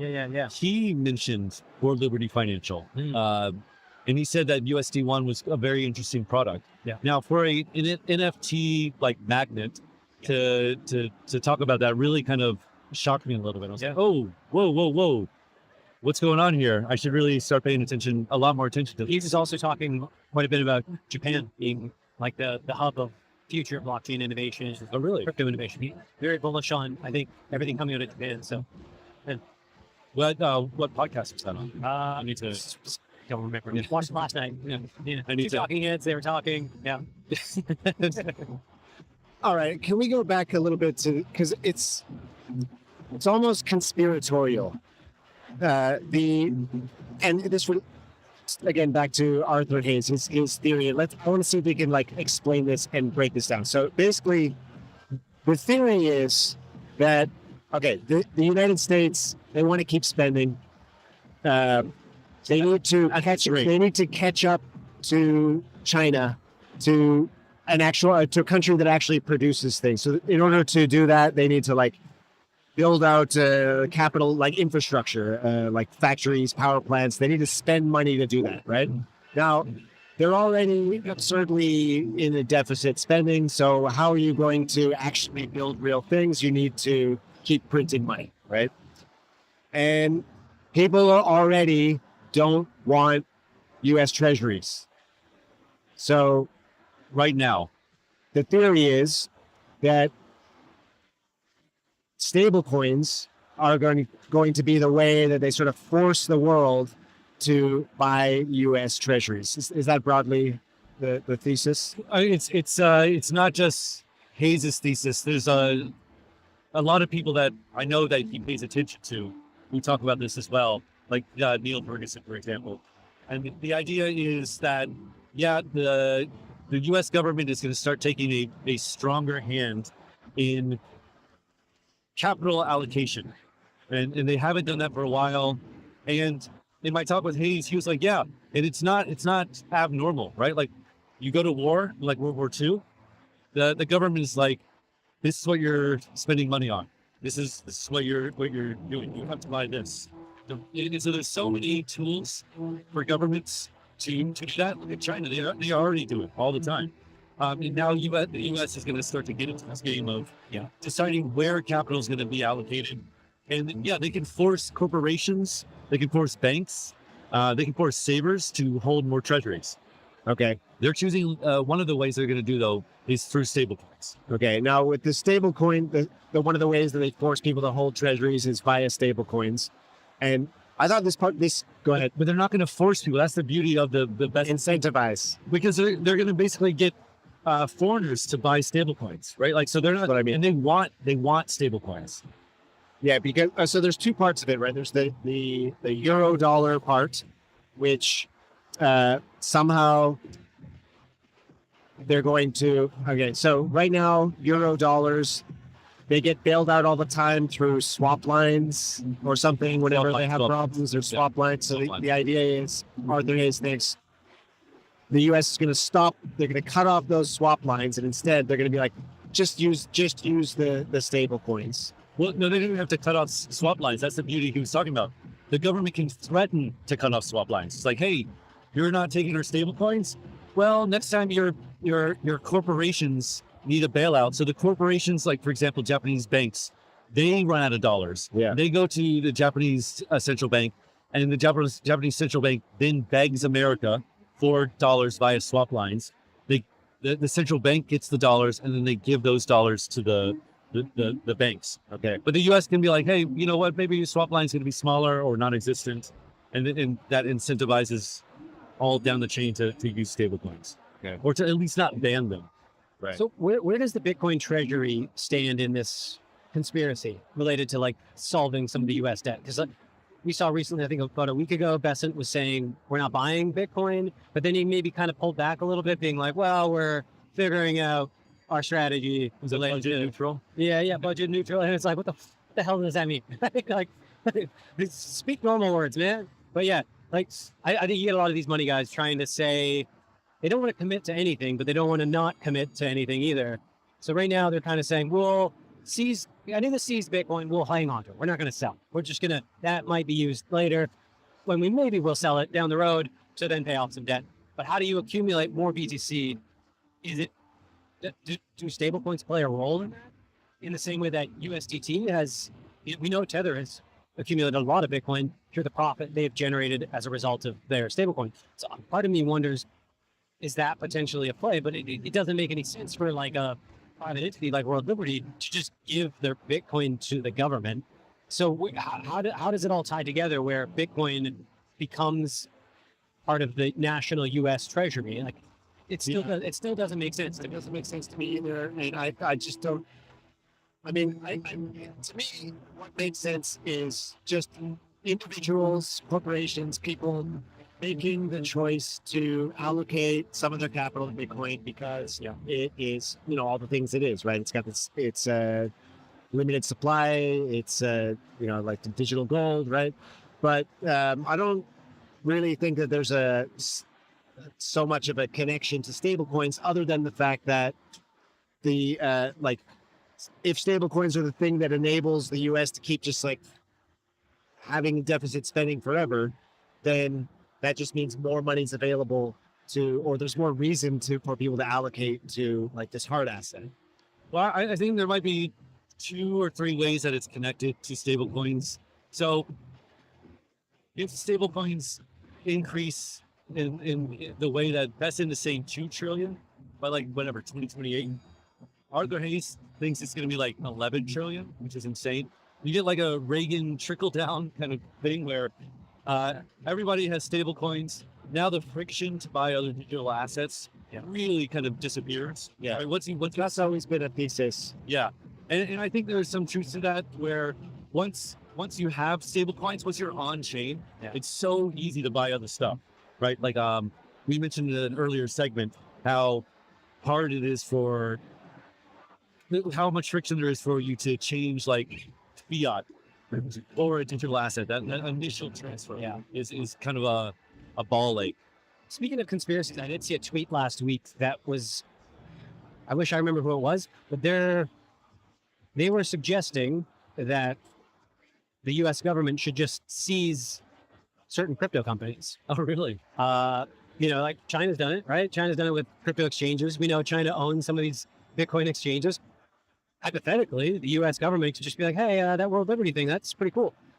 Making money. That's mine now. Yeah, I mean, and I think honestly the World Liberty would be happy with that, right? Like, I mean, they need to get it institutionalized. Tangential to that, what we were saying earlier, though, I can see, for example, I can see the U.S. government really getting into Bitcoin mining. Yeah. Right? Like taking partial ownership of miners or injecting government money into mining operations. I mean, as a way to like get Bitcoin. You think of how much of the energy grid is probably subsidized by both federal and state governments. It does start kind of making sense of like, slap some mines in there, guys. Yeah, I mean, like when we were at Abu Dhabi last year, everyone I talked to, they said off the record, they're like, yeah, we know that the government UAE, they're all mining Bitcoin, right? Like it's not official, whatever, but these co-owned or kind of whatever owned through shadow means operations with government money are it's happening. So I personally think that would be the best way for the US to acquire new Bitcoin rather than going out in the open market and just buying it. Yeah. But get that virgin coin. What did Trump said? He's like, I want Bitcoin to be made in America. Yeah. Made in America corn. I like it. Yes. That's awesome. Okay, sorry. I can't stop thinking about this other part of Arthur Hayes' conspiracy theory, which it sounds like to me, which he says that the U.S. government is going to like basically deputize Meta and X and all these social media platforms and be like, look, you guys got to start offering stable coins, regulated ones backed by U.S. treasuries. And you're going to have to do that in all these countries around the world. And of course, when they do that in those countries around the world, those countries are going to be like, no, we don't want that. But then the U.S. is just going to be like, well, sanctions for you, tariffs for you. Maybe we're forcing the U.S. dollar on the whole world, and the people will want it in those countries. It's just that they already do. Yeah, the people already want it. It's the leaders who don't want it, but they can be manipulated. So if that's true, I feel like we're going to be set for a lot of turmoil. I think there's like the hopium bullish case to be made related to stablecoin and like US stablecoin growth globally, but there is still like the tinfoil hat part of me that's like, this feels like the tightening of the panopticon.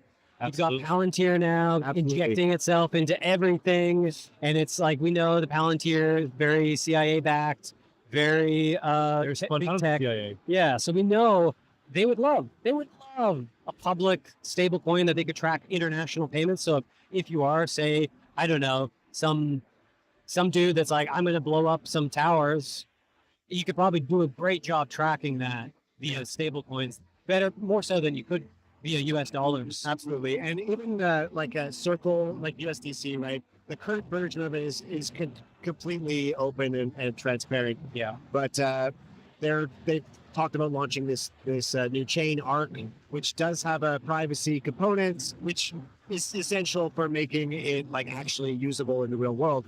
Of course, it has a backdoor, right? So they can see, Actually, this is maybe one more reason I'm still more bullish on Ethereum is that Vitalik keeps coming up to say that he feels like privacy needs to be like a default part of Ethereum at some point. And I mean, yeah, we're seeing, I think that desire for more privacy is coming back. Like last cycle, it felt like privacy coins kind of missed out on all gains. Monero didn't do so good. No. Zcash didn't do so good. But just recently, we've seen Xano. I think Xano just broke $15 per Xano.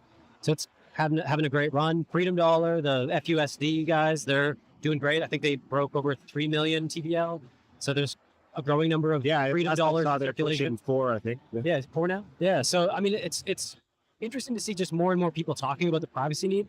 I hope that part of the crypto ethos isn't lost in all the hubbub and flair of these big conferences. But yeah, I think as long as you've got like nerds carrying that torch, it'll remain. It's just Yeah. the greed factor of not having privacy might prevent people. That's what I was going to ask you, right? You're bullish Ethereum because Vitalik is talking about privacy, but is that bullish Ethereum like from your pocketbook or from your heart? Because yeah, they're kind of two different things. So, like how does the asset itself accrue value? Like Ether. And if Vitalik starts pushing, I heard Ethereum heads pushing back. They proposed something about that.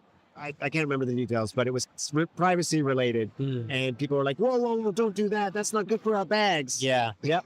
So yeah, no, but I think the one thing that I heard from him, which I love, which was he was saying we shouldn't have privacy wallets, right? Wallets should be private by default. It shouldn't be privacy wallet.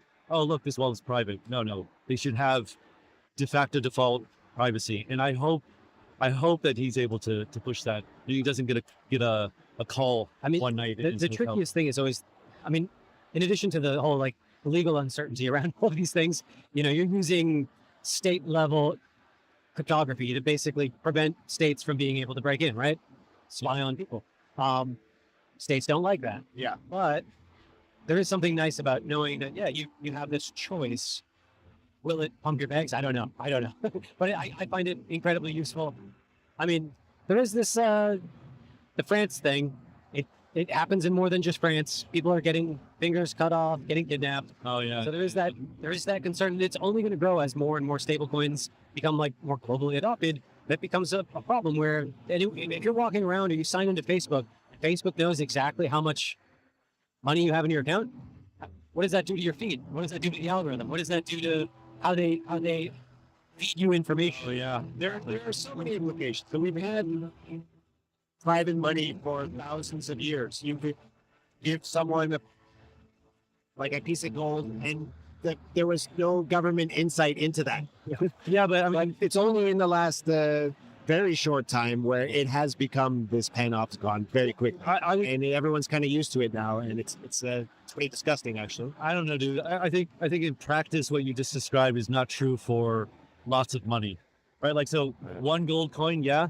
But if you're like the king of France, you have 1 billion. Okay, but everybody knows the provenance of that amount of money. That's right? fine. I think at that scale, maybe it doesn't.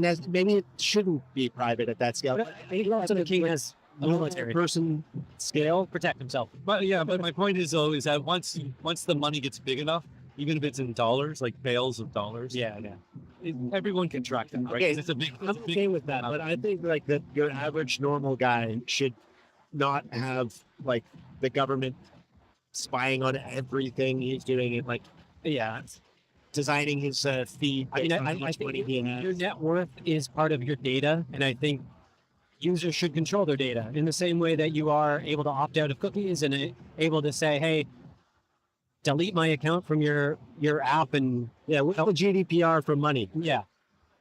I don't know. I mean, so we've had this argument in different shades for a while. I think the government has a legit concern, though, when individuals can completely obfuscate their net worth. You would start to see the degradation of like a tax base and when you have there's got to be ways around. When you have a society that doesn't trust its government to that degree, you just see the disintegration of society. Yeah. But so I mean, can't you just tax consumption? I mean, there's got to be ways around it. Yeah, I mean, there would be ways around it, but again, I think that the philosophy has to be, right. We don't trust our government now. It's not a good thing. I feel like the assumption has to be like, oh, the government's got my best interest at heart and is trying to. Well, that would be the ideal case. Yeah, to have the government. Speaking of the government having people's best interest at heart, I don't know if you guys saw, but the IRS is now rehiring I think there were 70,000 people that were laid off. And now they're saying, whoops, we didn't actually mean to fire all of you guys. We want you guys back. Really? They're coming back. Oh, no. So, I think that was part of the whole Trump administration was, hey, we're going to reduce some of this like excess. I know when it comes to tax But collection. now it seems like the IRS was one of those departments that saw some cutbacks, and now it's like, no, I maybe we need them. And this is where the conspiracy brain starts going, and it's like, well, what are they coming back for? Is it to track stablecoins? Is it just to make sure everyone's filing their whatever their P3s or W4s, W4s, and whatever the hell they call them? Yeah. So yeah, I don't know, man. But like, I also heard this week though that the head of the crypto division in the IRS resigned, and I see that. I took that as a good sign. Yeah. So I don't know, maybe because I mean I feel like the current administration is really going to do well with crypto over its time, and but yeah, I mean I hadn't heard that about the 70. Yeah, they're coming back. No, You know, no, people are getting the notices to say, hey, do you want to come back to work? I need to file early now before they Yeah. file right Hope now you've been a before good boy. once they come back. Yeah. Yeah. So just since we were talking about privacy, let's we do a little update on the Monero situation. Yeah. Right. So they had their supposed 51% attack. And more stories are coming out now in the past week or so that it probably wasn't a 51% attack. Probably was between 30 and whatever, 45, 46. Yeah. Didn't achieve its 51%ness. But again, still really, really scary. Yeah. Just wondering, how do you personally like rank privacy coins, right? Like you have Monero, Xano, Dash, I think, are maybe the biggest ones. Zcash. Zcash, yeah. Mine was always Monero, but it's 51%. I mean, the privacy didn't get compromised in this, but Yeah, I mean, to me, this kind of speaks more towards like these small blockchains and just how the limited number of miners protecting these things. You don't have like, you need both the good miners that are just there out of the good nature of supporting the project, but then you also need the financial motivation of making money, making money to do this. But if the protocol is built in such a way, or the mining interest is so low that it can be manipulated and abused like this, it does start speaking to like the potential for more chains needing to do merge mining, in my opinion. Like, why wouldn't, there's nothing stopping some of these chains from doing a major protocol upgrade to say at least some blocks need to be merge mined in Bitcoin to at least guarantee that there's like protection every certain number of blocks. Yeah. So, I mean, like, this would be a great narrative as well for both Bitcoin miners where they're making more money.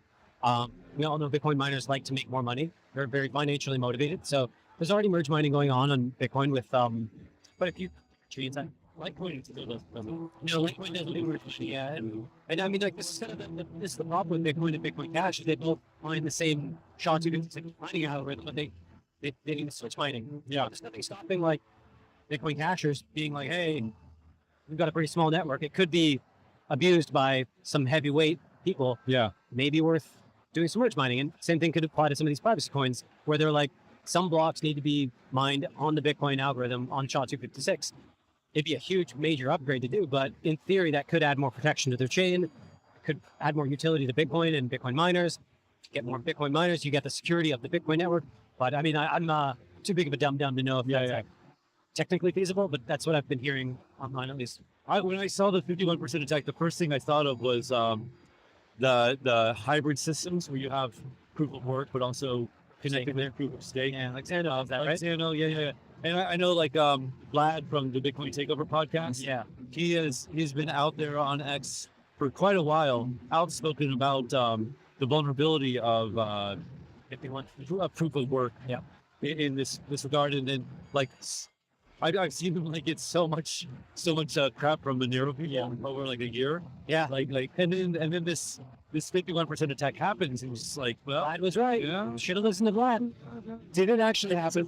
I don't know, man. No, I don't think so. Go dummy. I think so. Did anyone lose money, or like was anyone double spending? They don't think anyone double spent, right? Like it was just But how do they track if it's so bad? Yeah, exactly. Exactly. Yeah, there were 2 reorgs, and then they were printing a lot of empty blocks. Interesting. But again, like even the what's it called, the diehard Monero people that I listen to, the proof that they had that there probably wasn't a 51% attack was pretty weak. They were like, if there really was a 51% attack, they would have done a lot more damage. And I was like, okay, maybe. Well, I mean, the theory is that what was it called? Qubit. It was they weren't trying to be malicious. They were just trying to get help. Yeah, just trying to like show that they could do it. Because they actually have a big stake in it. So if Monero like goes down or whatever, people they will lose from it. Has there been any privacy ETFs or privacy? Like, have we seen any institutional? Oh my God, no. I don't. Is that ever going to happen to you guys? They would ever touch that, right? Like, I mean, Monero and these other privacy coins have already been kicked off, like the biggest exchanges, right? Because they don't. I just feel like there's a market potential there. I don't know what percentage of degenerate institutionals would be like, hey, privacy, that's the meta. But it would be an interesting one to see unfold. Yeah, I mean, it's going to be hard for a country to defy the United States. Yeah. So that's really the issue. If you look at some of these countries out there, like there's the common standards reporting for financial sharing financial information across the world. Yeah. Countries get pressured into doing this. If they don't, they quickly face sanctions, and it's just hard to you end up being like North Korea. They're pariah. Yeah, you want to be on IMF's good list, right? You don't want to be in the gray zone or the black zone. Yeah. I mean, Brian Armstrong, he was asked about delisting privacy coins. And he was like, look, I love privacy coins, but the CFTC, in order to be a regulated exchange in the US, we have to provide a certain level of guarantees where we know this money is coming from.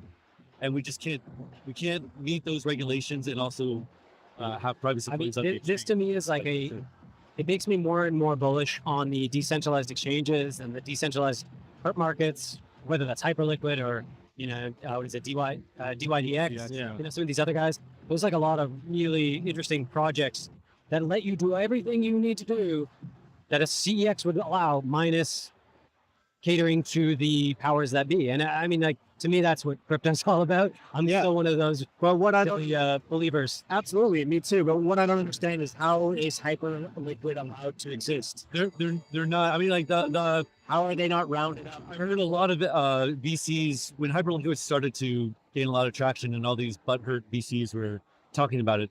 One of the points was pointing to the regulators. Look at Hyperliquid. Yeah. Basically, they were like, look, they're basically doing some kind of arbitrage play right now where they're not big. They weren't big enough to be on anyone's radar. And then as they get bigger and bigger, because they're fairly centralized, there are like levers that governments can lean on. Well, I think from my understanding, it's about 10 people in Singapore. Exactly. And at least when they launched, they had 4 servers in Tokyo. That was all the validators were like in one server in Tokyo. So I would be quite concerned if I was one of those people that you're going to be getting a knock on the door like, come on, turn on the AML, but KYC. Or this is where I think you're going to need more of these decentralized protocols living and like breathing some of the crypto ethos. Like they're going to need warrant canaries everywhere on different parts of their chain, and you can, in theory, then signal without revealing that you're under NDA that we got the call. You know?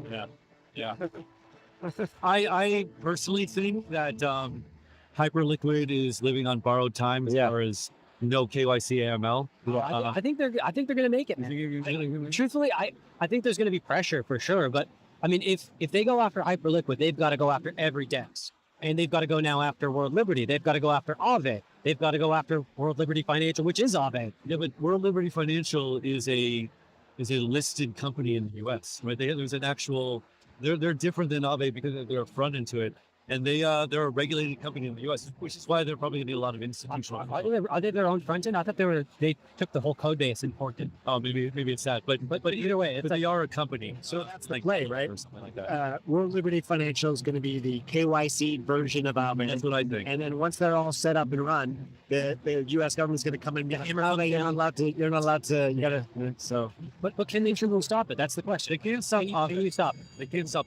They could maybe start censoring, domains, but then you can just go to the darknet. You can go to. I mean, it becomes high friction for users. Yeah. But we've already seen this. Well, they'll with, go after the people. They'll go go after to IPFS. People start loading dexes on IPFSs. You can still bypass all of this silliness. It's just adding more friction, and like the nerds will solve the friction by just being like, hey, there's ways around it. The nerds will do that, but that's all like that's not big boy money, right? So all they have to do is, like, for example, they have to say to BlackRock or whatever, it's like, oh, your stable coins are getting yield on Aave. That money is that money's done. That's sanctioned money now. We're gonna blacklist that money. Go to World Liberty Financial, which is the same thing. Get your yield there. Yeah. I mean, I think that would be the play for them, and then they can let the nerds do their thing. But then my mom is not going to use that stuff, right? Like, I don't know if your mom's going to pass KYC either and get her passport out and be like, yeah, no worries. she has. Yeah? Yeah. Probably Coinbase and stuff. Yeah. I just can't help but think that, like, even if there's going to be market inefficiencies, if and when that hammer were to come down on DEXs, there's still going to be volume. There's still going to be liquidity. There's still going to be enough bag holders that just don't want to touch these, like, DEXs that are KYC'd or like, there's even chains that were saying, oh, we have on-chain KYC. They're ghost chains. They're all ghost chains. Yeah. Because nobody wants that. And I think the market's going to ultimately decide this, not governments. So Corbin, it sounds like you are long-term still very, very optimistic about kind of the liberating nature of crypto. You don't think it's going to go the way like the internet did, where like in the early days, I remember being really big the internet, like, oh my God, this is so empowering. So I guess I see it more like the internet's not complete. The internet is changing every day. The internet, there's nothing stopping people from developing on the internet and building new things. And yes, some part of the internet could be highly censored, tied to identity, but there's always going to be some part of the internet that's not, because most of it is, though. Right? Oh, sure. But I think Facebook and all this mess. I think you could probably go down that path, though. Historically, there's always going to be these competitor things that come out that emerge from the boring, safe things, because people don't want to deal with this headache. They don't want their data out there. They see all of these like public companies having. Seriously, I think you get Coinbase. What did they lose? How many millions of people's KYC data because they were farming their support to some sketchy countries? So I think people at some point are going to just be like, it's just safer not to deal with it. And maybe not everyone's going to jump on it, but the ones that are smart, the ones that aren't mid-curving it, they're just going to be like, yeah, I got money. I don't need to deal with this. I know there's ways around this. I can use Grok or, ChatGPT to find the alternative solutions that don't make me have to put the poop in my mouth. Yeah, well, I mean, what is ChatGPT going to like? No, you should go to Coinbase. And you might have to go to Venice, or you might have to go to AI.Bitcoin.com. Yeah, there's going to be lots of things you can do. But I mean, there's always going to be these competing things that give you an opportunity to not comply. And I think that's kind of the freeing nature of the internet. It's the freeing nature of blockchain. That's the freeing nature of Bitcoin. And I mean, of course, there's always going to be this pressure from the powers that be to do what they say, but you don't have to. You can just leave. You can just not be a citizen of the U.S. You can just not be a citizen of Canada. You can just move to Abu Dhabi. You can do these things. You're a free person. You have that in your tool set. I think maybe the more important question is, I agree. You cannot. You're optimistic about the future of crypto.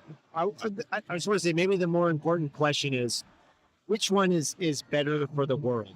If more people don't comply, or if more people do comply. I think that's really what it comes down to. And I mean, if you're optimistically, I think that more people having the freedom and not complying with not buying into the panopticon, resisting the panopticon. I think long term that is just good for the world. That's better for the world. it's just challengers, right? I think it keeps the pressure of like the yin and yang. Of course, I understand KYC and AML is intended to protect people and their money and companies and yada yada yada. But it's also used in to provide a moat for the incumbents. It's there to build out the panopticon. It's not really helping the average Joe, in my opinion. But I understand that there's always going to be that push and pull. I just hope that there's always balance. That's giving people the opportunity to opt out. Yeah. Let me put a wet blanket over both of you. Of course you will. Absolutely. Here we go. Typical. You ready? Here we go. Here's what's going to happen. Crypto is going to marginally improve the system that we already have. The system we have is not great. There's a lot of problems with it. Bitcoin crypto will be a marginal improvement, but it's not going to free anyone from doing anything. I think I'll take a marginal improvement. I think the inevitable arc of technology ends in a panopticon. I think it's impossible to not have that. When you have CMOS chips that become as cheap as like a dollar or less, you're gonna have cameras everywhere. Everything's gonna be hooked up to data feeds and just compiling everything. Eventually, we're just all going to be in the matrix. Yeah, man, I'm gonna be in the matrix. But so I mean, I don't know. That's now, is that what I want to happen? No, but I don't think most people they want convenience. They want to go about their lives and not have to care about esoteric things about what is money, and they do want to line up to scan their eyeballs and get a free airdrop. They do. Unfortunately, a lot of people are sheep. Well, and there's this like plumber. I talk to people back home about crypto, and even to this day, like, don't you care about like the? And they're just like, I'm a plumber. Yeah. I want to. David, as an influencer. Good Lord. Don't you think it's important for you to not be so pessimistic? Don't call me dirty names. About the like the nature of humanity, and at least to like give people hope that we're not all just going to end up in this like. Yeah, I had that hope when I was 13 on the internet, and I thought, this is awesome. IRC is great. I love Carmen Sandiego, and as you see the world open up. And then you look at what the world is like today. You look at like oppressive regimes in China, for example. You look at the potential for AI to eclipse all of that, like a million billion fold. I don't think it's pessimistic necessarily, just to be pragmatic about where this is going. Yeah.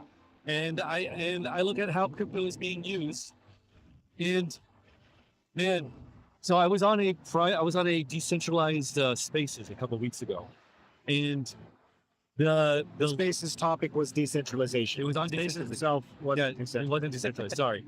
And man, they were all like ETH devs, hardcore guys, and I was saying some of this, and they were like, "Well, we don't have to cater to users. We got to tell them what to do." And I was just thinking, you guys. No, that's not how it's going to work. Okay, I'm going to sound maybe a little bit naive, but I kind of agree with them. Yeah. I have this. Somebody's going to do it. I mean, like, they're not going to use a wallet and wait 2 minutes for this. Okay, I'm going to go back to like the single weirdest time in our lives, probably, which was the COVID pandemic. Yeah. It was the biggest indicator that the average person is a sheep, right? They just go with the status quo. And the reality is, they got manipulated by people that stood up and said, we're doing it this way. Yeah. But I think you can manipulate them to say, we're doing it that way. And all you need is strong leadership. You need strong companies. You need strong people that say, I'm opposing that and I'm just doing it this way. And you can come along with me. Yeah. We're going this way. You guys want to come this way? Yeah. Come we'll take you this way into the land of freedom, into the land of peaceful bliss. But maybe some people are going to get sucked off into the panopticon. But at least if you can give them the snakes and ladders to say, there's other games over here we can play, you're going to get some of them, and hopefully they're going to tell their friends, and hopefully if you have the strongest leadership and the best products and the best platform and the best utility, then I think you can steal the sheep away from the panopticon. But you've got to create a good experience. The users do need to be happy, and it's not just like, well, we're not catering to them. It's just we're telling you, you don't have to do this, and here's millions of people that are doing it this way in a different way without having to lick the boot. I'm inspired, Corbin. And David, I think that's a good place to wrap it up. Are you getting any another word? You're not invited. You're not invited to the land of the nice there. I'll just point out one thing that he said that makes what he just said, I think, practically impossible, which is you said you're invited to come with us if you want. No, they have to be coerced, controlled. And if you can't do that, Well, then you need the good kings, right? You need good kings taking over leadership to say, this is the way we're doing it. And if you don't like it, we're going to war. Yeah. I got a drone army ready to back this up. This is about freedom. Now get in line. Yeah, exactly. Yeah. Spoken might be needed. Might be needed. All right. What is that? What's that Batman line? You live long enough to become Caesar. Yeah, yeah. Okay, fair enough. All right, let's wrap it up. I actually am inspired by that. Can't really put it into words, but I like the idea of if you believe in something and you know it's right, it's okay to kind of manipulate's not the right word, but like I guess encourage people who haven't thought about it that deeply. I would go down. I would actually just say propagandize. Yeah, and it's not a dirty word. Everyone was propagandized. Yeah. And we were all propagandized every day. We are propagandized. Info wars. You know, yeah. So I think it's just a matter of can you propagandize a stronger, more freer future than the other people are propagandizing their panopticon of censorship. No more from you. No more. Come on, what? Oh, I just want to talk. Get the last word. No. I wanted to talk about Japan real quick while we're here at WebX. Oh no, you want to? Let's wrap it up. Let's wrap it up. We got lots coming up here on the schedule. Next up, we've got an interview with the crypto perpetual derivatives pioneer Arthur Hayes, who you just interviewed yesterday before the conference started. Let's play the interview now, and we'll see you soon. Yes. Let's wrap it up. We got lots coming up here on the schedule. Next up, we've got an interview. Thank you for doing this, sir. I really appreciate it. This is the second time with Arthur Hayes, and let's get started. Yeah. I want to start with your macro thesis. In broad strokes, could you outline that? And before you speak on it, I would just like to preface, having listened to you talk about it before, that it seems to revolve a lot around like Trump and Besant, and what they're going to be doing for the next couple of years. Is that roughly? Yeah. So I mean, obviously, I'm very focused on liquidity, fiat liquidity, and what are different governments and politicians going to do. I know I speak a lot about Trump and Besant, but the whole world is reacting to what they are doing. So understanding what their political priorities are, then you can work backwards and understand what are the other major countries. And I've focused on Japan, China, European Union mostly. What are they going to do in response to what Trump investing are doing? How do they make that fit within their own political and monetary framework around what their domestic population is asking for? Right. And let me see if I get this correct. That'll be great. You can correct me on my interpretation of what you're saying. Is that basically Trump and Besant are setting up to print a lot of money starting next year, going into the midterm elections, and then kind of continuing to 2028 for political reasons, basically. Is that right? And then the rest of the world would then respond with probably more with liquidity as well. Yeah. So at the end of the day, and I don't think it really matters if it was some Democrat in there. Right. You said that. Yeah, right. But at the end of the day, right, you have an empire that is built on credit, the American empire, and they need to create more credit to do the things that make sense to them, geopolitically, right? And what's the big thing now? It's the U.S. and China are going through this protracted divorce. The U.S. does not have the manufacturing base to make any of the stuff that matters. Yeah. Weapons, really. So, the U.S. can't fight the people that it wants to fight for as long as they need to be fought, in their opinion, without Chinese goods. And obviously the Chinese, for their own reasons, don't really want to be allowing the U.S. to just conquer the world using their material. Right. And so that's the big overarching theme. And how do you get a manufacturer to build a plant in a country that's more expensive, less dynamic, i.e. America, you pump them full of money and you say, okay, well, if I give you free credit, if I give you grants, if I take an equity stake in your company, whatever the different ways of doing it, then will you build the rare earths? Will you build the magnets? Will you build the electric vehicles? Will you, mine this, that, and the other thing? Okay, and the company, yeah, sure. If you're going to give me free money or close to free money, I'll do all the things that you want me to do. And then, the American manufacturing base can replicate what's happening in China, and then sort of American foreign policy can do whatever they want to do without having to worry about, is China going to continue to supply me the weapons that I need to do this stuff? Right. So it sounds like you're kind of in the camp that agrees that fiscal dominance is kind of ramping up, and you'll see, I guess, governments, including the U.S., start to take a more active role in where capital is allocated with the economy. Yeah, I would just say it sounds to me, but to me, I feel like China's been doing this for a long time. Correct. And America's finally catching up to this. Like, oh wait, this has been. Well, I mean, I think there's no such thing as a capitalist or communist or any ist country, right? It's all of amalgamation of the things. I mean, if you look at America in the World War II, 1950s and 60s, and you'd say, is that capitalist? No, it's probably economic fascism. And then they're just returning to what they were doing previously, because this is a wartime. The war is war with China. And so, okay, well, company not building what I want you to build. Okay, I'm going to take a stake in you, 10% stake. Right. Oh, what are they talking about? They want the foreigners to take their, foreign currency earnings and then buy the things Trump wants them to buy. Exactly. Right? Economic nationalism. It's all the same thing. It's been done before. They call it something different. So I have one question about this. When I hear you talk about, for example, Trump and Besant,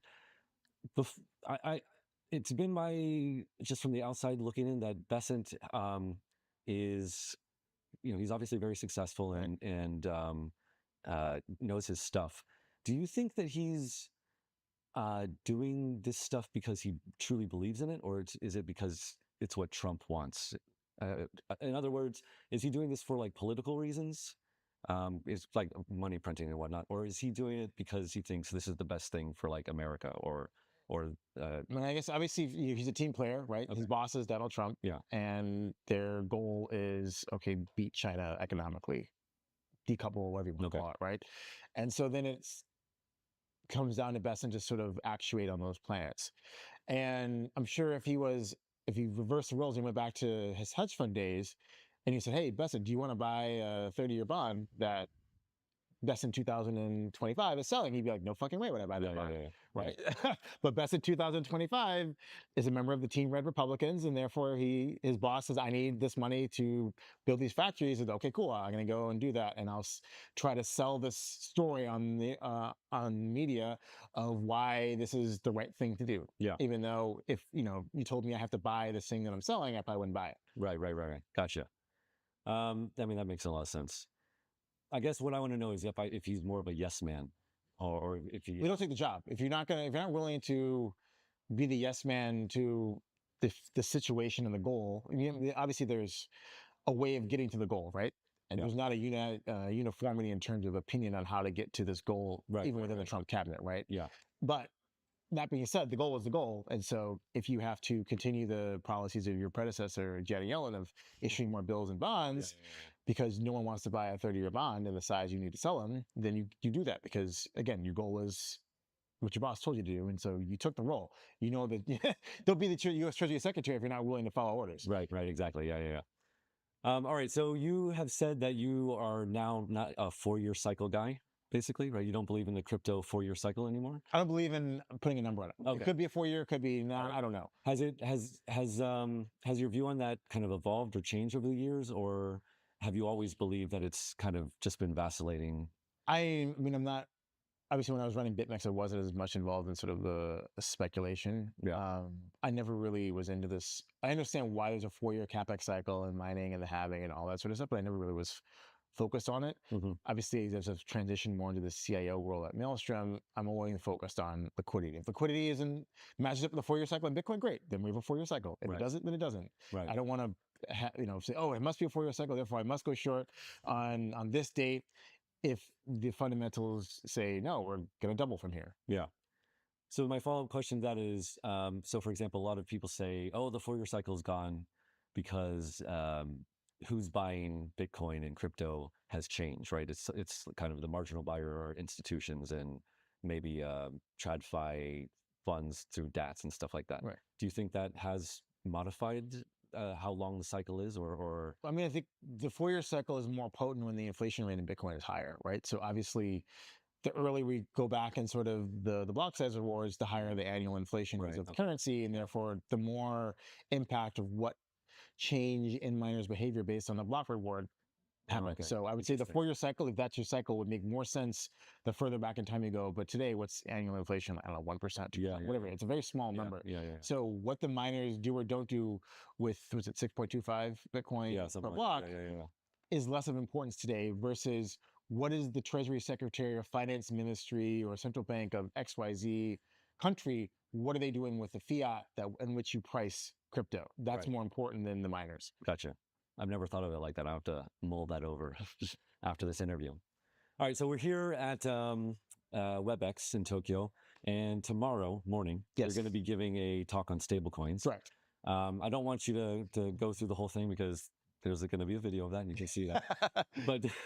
but just like in very rough strokes, could you outline kind of what you're overall going to talk about? And then I want to ask a couple questions. Yeah, so the broad macro is stablecoin is the tool that Besant and the U.S. monetary architecture is going to use to re-dollarize the world and sink trillions of dollars of T-bills. Yeah. And then the follow-on for those, well, how do we make money on that? Is if you give billions of people a dollar bank account who didn't have one before in the form of some sort of stablecoin that's on-chain, well, now they're going to use DeFi. And so I have 4 particular projects that I'm going to highlight, which I believe are going to be beneficiaries of this trend in terms of stablecoin adoption, and therefore people have the thing that can use the platform. Yeah. And just in my mind right now, that seems like it's a related or partly the kind of the U.S. push for this is related to what you were outlining earlier, this kind of fight between America and China, right? Because it's basically how America is going to fund debts going forward, right? Correct. Through these stable coins. And this is one of the tools to do that. For the winners of this, you've outlined DeFi as being one of the big winners, right? Because stable coins will be on chain and then they'll be used in DeFi. You also outlined a loser being Circle from this, right? Because you think there'll be a lot of challengers, for example, of this. Are there any other winners and losers? Well, I mean, depends on what price you bought Circle at. So if you got allocated shares for free in Circle, you're laughing, right? It's great. Right. But if you're going in and buying Circle at this insane, these insane multiples, I think that, I'll lay out why. I think Athena will become eclipse Circle in terms of second largest stablecoin. Yeah. And then I think Tether is going to increase the dominance that they have in the stack. And obviously there's going to be lots of competition from TradFi banks in the US to get into the stablecoin game as well. So I think Circle is probably the worst position if you had to buy $1 worth of their equity today versus anything else you could buy. Gotcha. Any other like category winners and losers in this like major stablecoin inflow? Because you said, what did you say? Something like 10 trillion, 11 trillion? That's my number. Yeah. I mean, it's a nice number. Yeah. It's a big number. Yeah. And I was just trying to think of other categories. Like, so for example, what about like World Liberty Financial? I have no idea what they do, to be honest. I mean, neither do I. I'm just, but like, yeah, how are they going to win and lose? What about projects like Aave? Again, they'll definitely do well, I think. So again, if we have more millions and billions of more people who have the piece of collateral that is used in DeFi, some US dollar peg stablecoin, then the best in class projects are going to do very, very well because there's just that much more TAM for them to go after. Right. Okay, so still kind of talking about stablecoins. We're in Asia. You live in Asia. And you said, I thought this was great. I've never heard this before, but I think it's awesome. You said that the finance game in Asia is basically taking local currencies and converting it to dollars and then to buy things with dollars. Can you expand on that a little bit? Like how And then like in the framework of like China is obviously trying, I guess, to get people to not do that, right? Or other like I mean, let's take a look. If you think about North Asia, right? Apart from Japan, right, which is sort of a pseudo-U.S. colony that has imported their monetary system, you have South Korea, a very good exporter, Yeah. control currency. Taiwan dollar, very good exporter, control currency. China, very good exporter, control currency. Malaysia, control currency. Thailand, semi-control currency. Indonesia rupiah, semi-control currency, right? So every single major population center, global exporter is either a closed currency system or very, very controlled. And what do you see around the region? It's okay. I'm a XYZ TradFi, bank, and I have this wealth management division, and I have all these wealthy, politically connected elites who own all these businesses who don't want to get their money inflated away, because that's generally the policy of all these countries.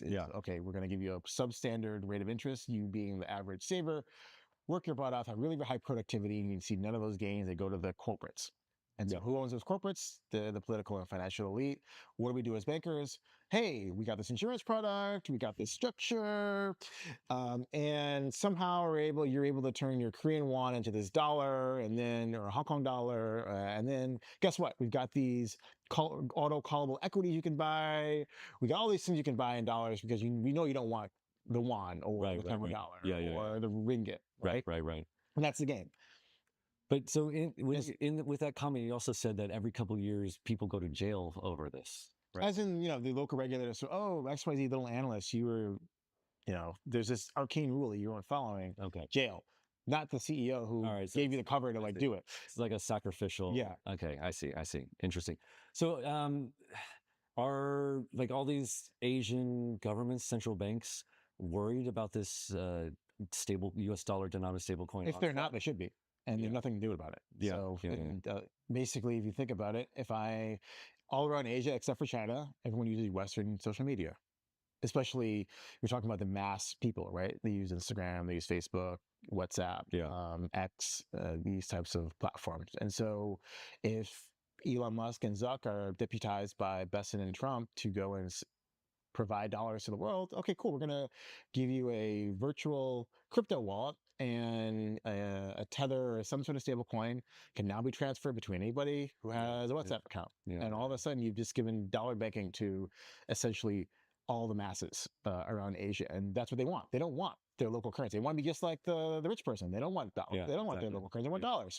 It's now that they have dollars, then the central bank loses the control of the currency, and there's nothing they can do about it. Because if they complain too much, then Trump says tariff because you're not allowing American businesses to operate freely.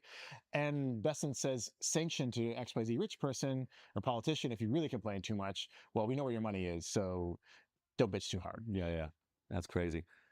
On a related note, so I'm in the news, and the U.S. has been the absolute focus of crypto. And the numbers, at least on the news side, are just it's like night and day. Any U.S. news versus any news of anywhere else in the world, right? It just doesn't even do numbers. I was wondering, like on the investing side or like kind of on the business side, are you seeing like crypto investing in Asia or crypto business in Asia kind of slow down a little bit while the focus seems to be on America, or is it they're just kind of doing their own thing over here? I mean, obviously the big thing now is the digital asset treasury companies. Yeah. The most successful ones are in the United States, maybe Metaplanet here in Tokyo. Yeah. And so that's sucking up a lot of attention. Oh, I'm launching a DAT, or I'm participating in some sort of capital raising for the DAT. So that's sort of what's going on in the ecosystem. Then obviously you have a lot of westernized VC funds who have a lot of money. Yeah. They need to deploy. There's not really that much stuff to buy. So the valuations are creeping higher. We're not really doing much venture capital investing these days. It's too expensive. We think that people are overpaying for things. And so we'll wait a few years till the bear market. Yeah. And we'll be redeploying again. But again, most of the people who trade crypto actively are in Asia. And so obviously the exchanges are doing very well. The Hyperliquids, the Binances of the world, the Sexes, the Dexes, their clients are over here. Yeah. Okay. So, I mean, nothing really doesn't seem like anything has changed that. It's just that the U.S. monetary policy juices the market, so everyone's focusing on what's going on over there. Yeah, I mean, like last year when I was going around, I remember at Token 2049 last year and a couple of other conferences, everyone was like, will the SEC please do make some clear regulation? And then, yeah, a year later, you just see this explosion. Okay, so speaking of DATs, again, I like your framework for this. I hadn't thought of it like this, but you basically look at it as a game of getting into like an index fund, right? To get into those passive flows, right? You want to be, if you buy DATs, basically, you want to be one of the, you want to buy one of the DATs that is going to make it into those passive, into indexes that get passive flows, right? Which is awesome. I mean, that's great. So my question for you though is, you kind of outlined how to do this, and I'm an idiot, especially when it comes to like trading and stuff like that. And I was thinking like, man, I think I should just buy spot because I don't know if this is like a retail game to do that. What do you think about that? And well, I think it should retail be like trying to figure out, oh, this is the DAT that's going to make it into the index. Well, if you want to play in these highly liquid, these stories like, Tom Lee talking about Bitmine, obviously I'm an advisor for a DAT, UPXI US in the US, right?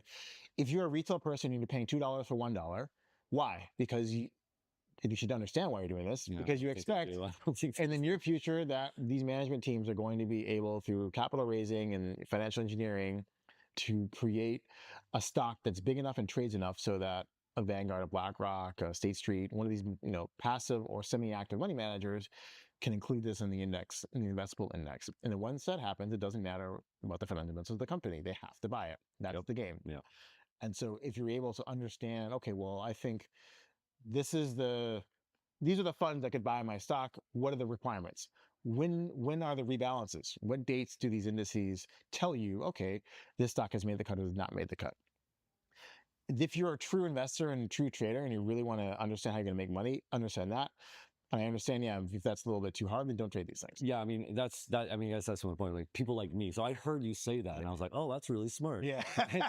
I never thought of that, which means that, again, not that I'm smarter than, retail particularly, but I'm thinking like, if I didn't think of this until I heard you say it, then these people who are buying the DATs now, they're going, oh, I'm going to, anyway. So, I mean, it just feels like, I guess I agree with like Jordy Alexander that for most retail, it's taking dumb money and giving it to smart money in these DATs in a lot of cases, I guess. Well, again, it depends. If you hit the jackpot and you get in the passive index, then you're laughing. Yeah, exactly. Okay. So another thing that I've heard you talk about is kind of I would say one of the other biggest narratives, DATs, and then kind of this revenue narrative where it's important for projects now to be making money. Yeah. Imagine that. Like, what a sure sign that the industry is maturing, right? We have to make money now. Yeah. Not only make money though, but you have to return the money to token holders. Correct. Which hasn't been done that much. I think Hyperliquid would be the poster child for They've done the best. Yeah. So my first question is this just this new narrative, or is this going to become the new norm? Is this going to be something that like a couple of years from now, everything will be, not everything, but it'll be very important in most people's minds that we're doing this, that a project is doing this, returning revenue? Or is it just more of like a fleeting narrative? No, I think, we're 3 cycles into DeFi, post smart contracts being a thing from like 2017. And we have millions of wallets. They spend billions of dollars in fees every year. We have some very successful projects. Some like Hyperliquid give pretty much all the money back to the token holders. Yeah. Some like Uniswap keep it all for themselves, right? Yeah. And you can look at the token performance and see what the community is finally saying. Okay, great, you've done well. I'm supporting your project by using it. You're making money. Where's my cut? Right. This is not let's put it in the treasury and never have a government. Yeah, exactly. And never have access to it. Put it in the DAO. Yeah. And then go through a party at the conference. Yeah, right? exactly. Yeah. I think we've done that for a lot of cycles. And now people are like, okay, well, we've seen projects that are handing it back to the token holders, and that is going to be expectation. So yes, you do well, but where's mine? And so I think this is here to stay. Yeah. I mean, so I completely agree with you. And I guess one thing that's surprising to me now is I don't understand why a lot of projects that I like haven't kind of maneuvered over to this way of thinking. I feel like you should have seen Hyperliquid do this, and you would have been like, oh, we have to get this on our roadmap immediately. But it feels like the change to this has been slow. Well, a lot of the times the problem is a lot of these projects are funded by Western VC firms, right, of course, who have their own issues around sometimes doing this, and so the founders are in a bit of a bind where people like myself are suggesting doing these things, and they go and talk to the VCs, like, no, you can't do that yet, for whatever reason. And then they go and tell me, oh no, we can't do it because XYZ VC firm doesn't like it. I'm like, well, good luck with your token that I want nothing to do with you, because the community is not going to support that. We've done that trade too many times, and I think we've seen in this last cycle the VC high FTV low flow tokens have gotten absolutely slaughtered with things like Hyperliquid, best performing token of the last cycle. Yeah. All right, so I mean, one thing that this really makes me, I mean, I agree, but to me, the question then turns to things like L1s, like Ethereum, for example. It makes no revenue, and it doesn't really seem like it can make revenue. Like why? I don't understand how value would accrue to Ethereum, the token itself. Well, it depends on if it's deflationary or not, right? That's the whole thing. If there's more burned every block than created, that's your deflation. Yeah. But I mean, the way that it's set up now, though, like invalidation, right? Yeah, the blobs and everything. There's no all of that. You can stake your Ethereum and earn 3.5 or whatever % you earn in ETH terms. Yeah. Right. Yeah. I still don't think. I think you can make a case though that it doesn't really generate a lot of revenue, and But for who though? Because validators are definitely making money. Okay. Yeah, I mean, taxing the rest of everybody else, but fine, right? They're making money, but should it be valued at like 3 to 400 billion, or if it like were to 2 to 5x? Like you said that you think before this cycle is over, it could go between 10 and 20,000. Is that just a trade, or do you think that would be like a reasonably fair valuation of that? I think fair valuation is kind of hard to, people, Raul has Metcalfe's law, and these are supposed to be what people have laws. And then you can look at what's the validation earnings and sort of back out sort of a cash flow model. Okay, what would I value? What's the Visa network valued at on in terms of number of nodes or how much money, the network creates for the owners, that kind of thing. So I think it's all over the place on how to fairly value one of these things. Yeah. So you would think though that ETH going to this price, what would be the reasons why it would go there? Just because of the stablecoin narrative? So the stablecoin narrative, there's the DAT that are just buying ETH. If stablecoin narrative is correct and we have more DeFi users and we get to a deflationary aspect, then there's that cash flow perspective. Number of tokens are not being created more so than what is being burnt. There's that narrative too. So, and then people just forward the forecast that, oh, it's just going to keep going forever, and therefore I should pay some ridiculous multiple for those cash flows. Right. I gotcha. And you have said, much to the bemusement of my co-host Graham Stone over there, who sold all his ETH about a month ago. He was very disappointed to hear your price prediction, by the way. But anyway, so you think that ETH is going to outperform Solana? They'll both do well. Yes. You think why is that the case? Just because of the stablecoin kind of thing? There's that, and then I think the Solana narrative from $7 to $280 was, people getting over the FTX issue, and then meme coins, right? And so, are we going to repeat the amount of interest relative to everything else in meme coins? I don't know. We look at the statistics on Pump Fund, 99.999% of people lost money. And so if everyone's just losing money, is it going to continue at the same pace as before when you have this other narrative where, people are making money net? Either they're, staking in, earning yield or whatever, right? So I think, what is the next narrative for Solana other than meme coins? I don't know what that is, and maybe they'll come up with one and then we can reevaluate whether that price prediction. But I think at this level, if I had $1 of new capital, I go ETH over Sol. Well, I can't wait to talk to my friend on podcasts about this. It's gonna be great. All right, so last question. Right, the cycle is going to end at some point in the future. Yeah, I'm not gonna whatever, but and you kind of talked about waiting for the next bear market to kind of start reinvesting.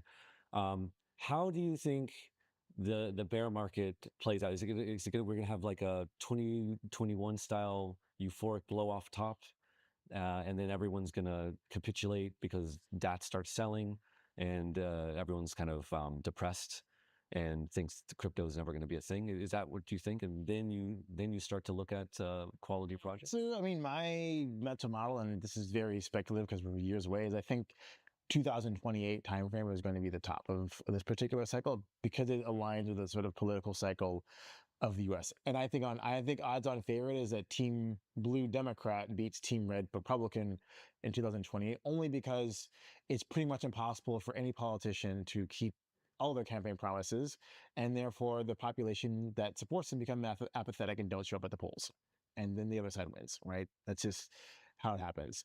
And so I think that Team Blue Democrat has to prove that they're not like Trump. And so while Trump is the same policies than anyone else, they might get a little bit more hostile to some of the monetary mechanisms that Trump is using, maybe stablecoin, maybe other piece of banking legislation, and sort of this like muddling about, and sort of then after another team takes over, causes questions. Oh, are they going to continue printing money at the same pace? I mean, obviously, yes, they are, but sitting there in the moment, I see what you're saying. After all this, massive gains, crazy stuff that we're going to see for the next one. I think that's sort of the, where people start taking money off the table in a big way, and we see, a big flush out and a proper bear market. This sounds almost like though this is not crypto driven. This is like a kind of a market wide multi kind of bear market. Correct. Right. Do you see there being kind of significant stress in like banking or traditional finance? Of course, there'll be something that blows up, like but that, we know the response to print money, right? So again, the fiat system it must continue to print money unless it has growth. And so unless you're going to tell me, and even if you have growth, what's growth these days? It's AI is going to make this euphoria that takes everyone's jobs, which is great, and I hope that happens. But then what happens with your car payment and your mortgage payment when you don't have a job? Yeah. And we haven't created the system that says, okay, well, we've created all this wealth, let's share it. That's not very human.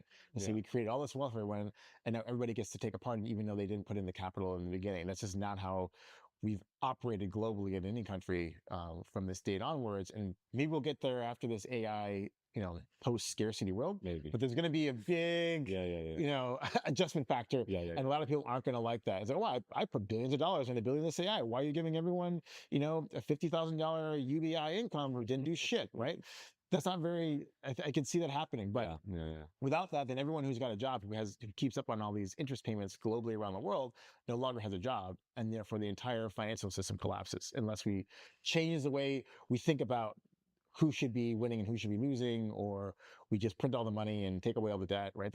Yeah. I mean, you remind me a little bit of Michael Howell and his we're in a refinancing system now, right? Like you have to always be refinancing the debt, right, and pushing it forward.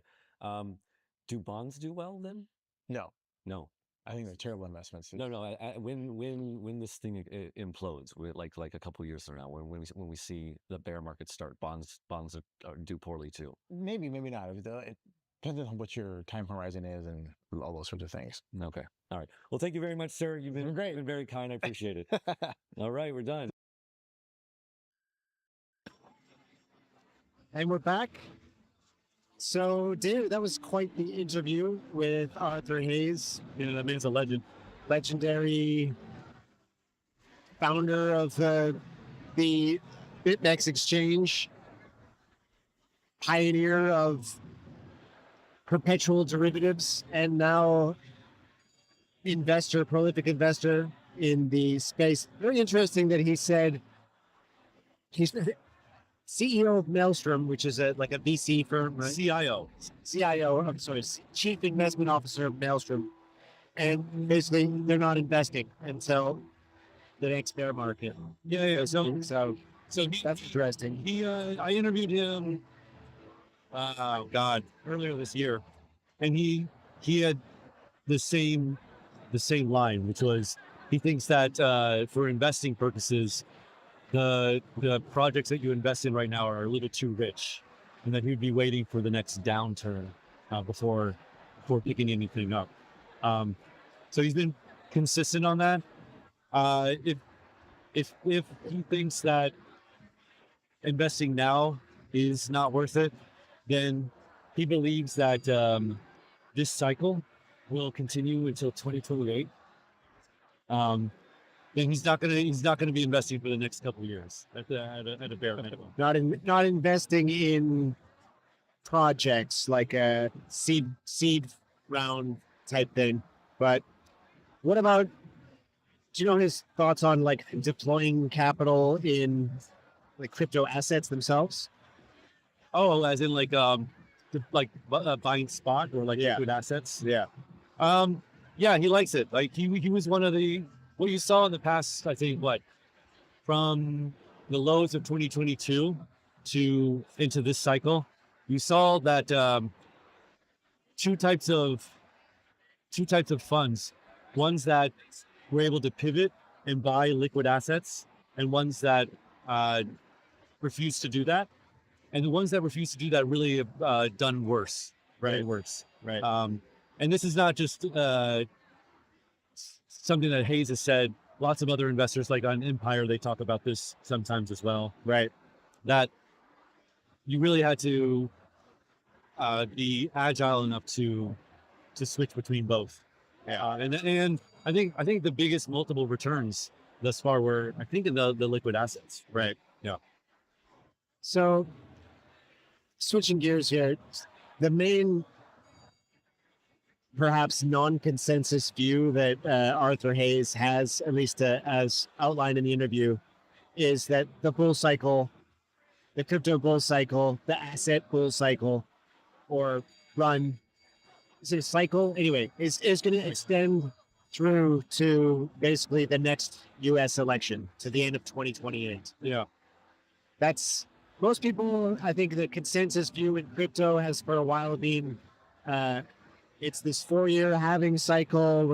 And therefore we're already like 1,000 days since the halving or something. At the latest, it's going to go until the end of 2025. But he's saying 2 years longer than that. Or Yeah. I mean, like in the interview, I talked about this line that he said in another interview, which is, he said, "I'm not a 4-cycle guy, 4-year cycle guy." Right? So he's never really believed in a 4-year cycle. And so he doesn't believe in this as well. I mean, like 2028, that's something I was not considering at all, right? Like, I don't know what you think, Cedric. That seemed pretty long. Yeah, but I think, the mechanics have changed, because back in the day, this was a market that was determined by retail investment, right? And then 2024, we see the institutions coming in. So now you've got billions in ETFs, you've got legislation that's locked in, and you've got institutions that want to buy. And so the floor for Bitcoin has gone down. Now, it's not be the same for other cryptocurrencies. For the big guys, Bitcoin, maybe Ether as well. I don't know about Solana, but certainly Bitcoin, the floor has risen. Yeah. And probably won't go down because there's too much capital in the system. And the other thing he pointed out is that in the past, it was because there were more block rewards, right? So when you have the block rewards, it made a bigger difference, right? From 32 to 16 and then 16 to 8. But now it's already like the last halving to the next halving it's not going to be as consequential. So it's less likely that the halving is driving the cycle. Yeah, that's a good point. Yeah. I said the same thing. Like I hadn't really thought of it like that. What you just said, I wanted to say in the interview. I was thinking of because and he said he's solely focused on like flows, where money is going, who's printing money, liquidity and stuff like that. But I also think that like what you said is right, where you have flows, which is what he's really focused on, but you also have who is buying crypto, right? Who's the marginal buyer right now, and I definitely think that retail isn't really buying Bitcoin right now, and so it makes sense to me that you would see a kind of a big difference in maybe like cycle length or even like volatility of Bitcoin. Yeah. So I thought that was really, really interesting. The one thing though that I haven't really had enough time to think about is, so he made this point about miners and the fact that the miners have less Bitcoin might have an impact on the cycle, right? That's basically what he's saying. Yeah, because the sell block reward is not as much as it used to be. Yeah. The other side of that though is, as the price of Bitcoin rises, that should counteract some of that to a degree. And I'd have to kind of plot out those two things. Yeah. Right. Like, so yeah, they're getting less Bitcoin, but like on a net basis, are they selling less value? Yeah. Bitcoin. So I don't, again, he said that, and I really want to kind of like look into it a little more. Yeah. To see if it does line up. Right. No, that is the proportion of Bitcoin they receive and the change in the price. Is it, like what's the relationship? Is it 1 to 1, 1 to 1.5, 1 to whatever it is? Yeah, because that would be interesting. Yeah, because I mean, he could be wrong, right? Like if if the miners are selling 30 Bitcoin per Coinbase, right, for block reward, but Bitcoin is $1,000, right, versus now 1 Bitcoin at 100,000. So yeah, I don't know. Well, however, isn't it? I mean,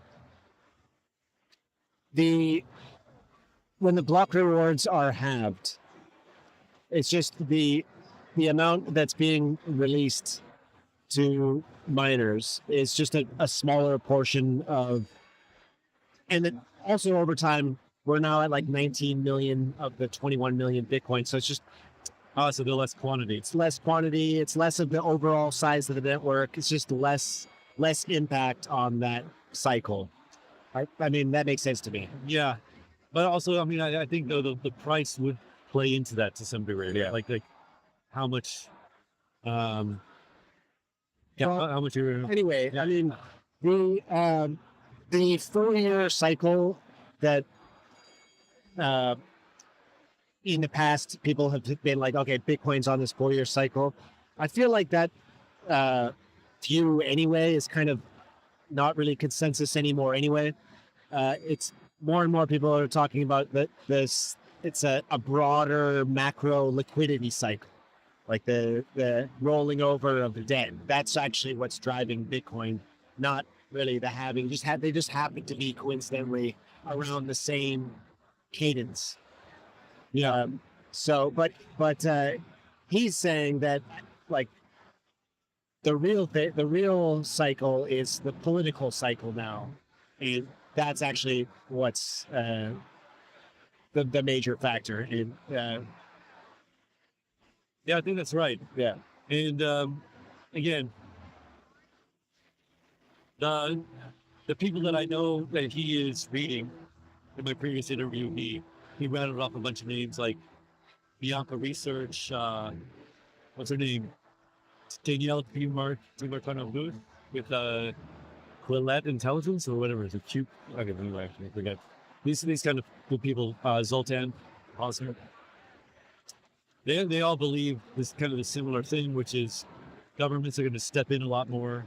And if governments are stepping in a lot more into markets, obviously they're going to have they're going to be an important player, maybe the most important player. Yeah.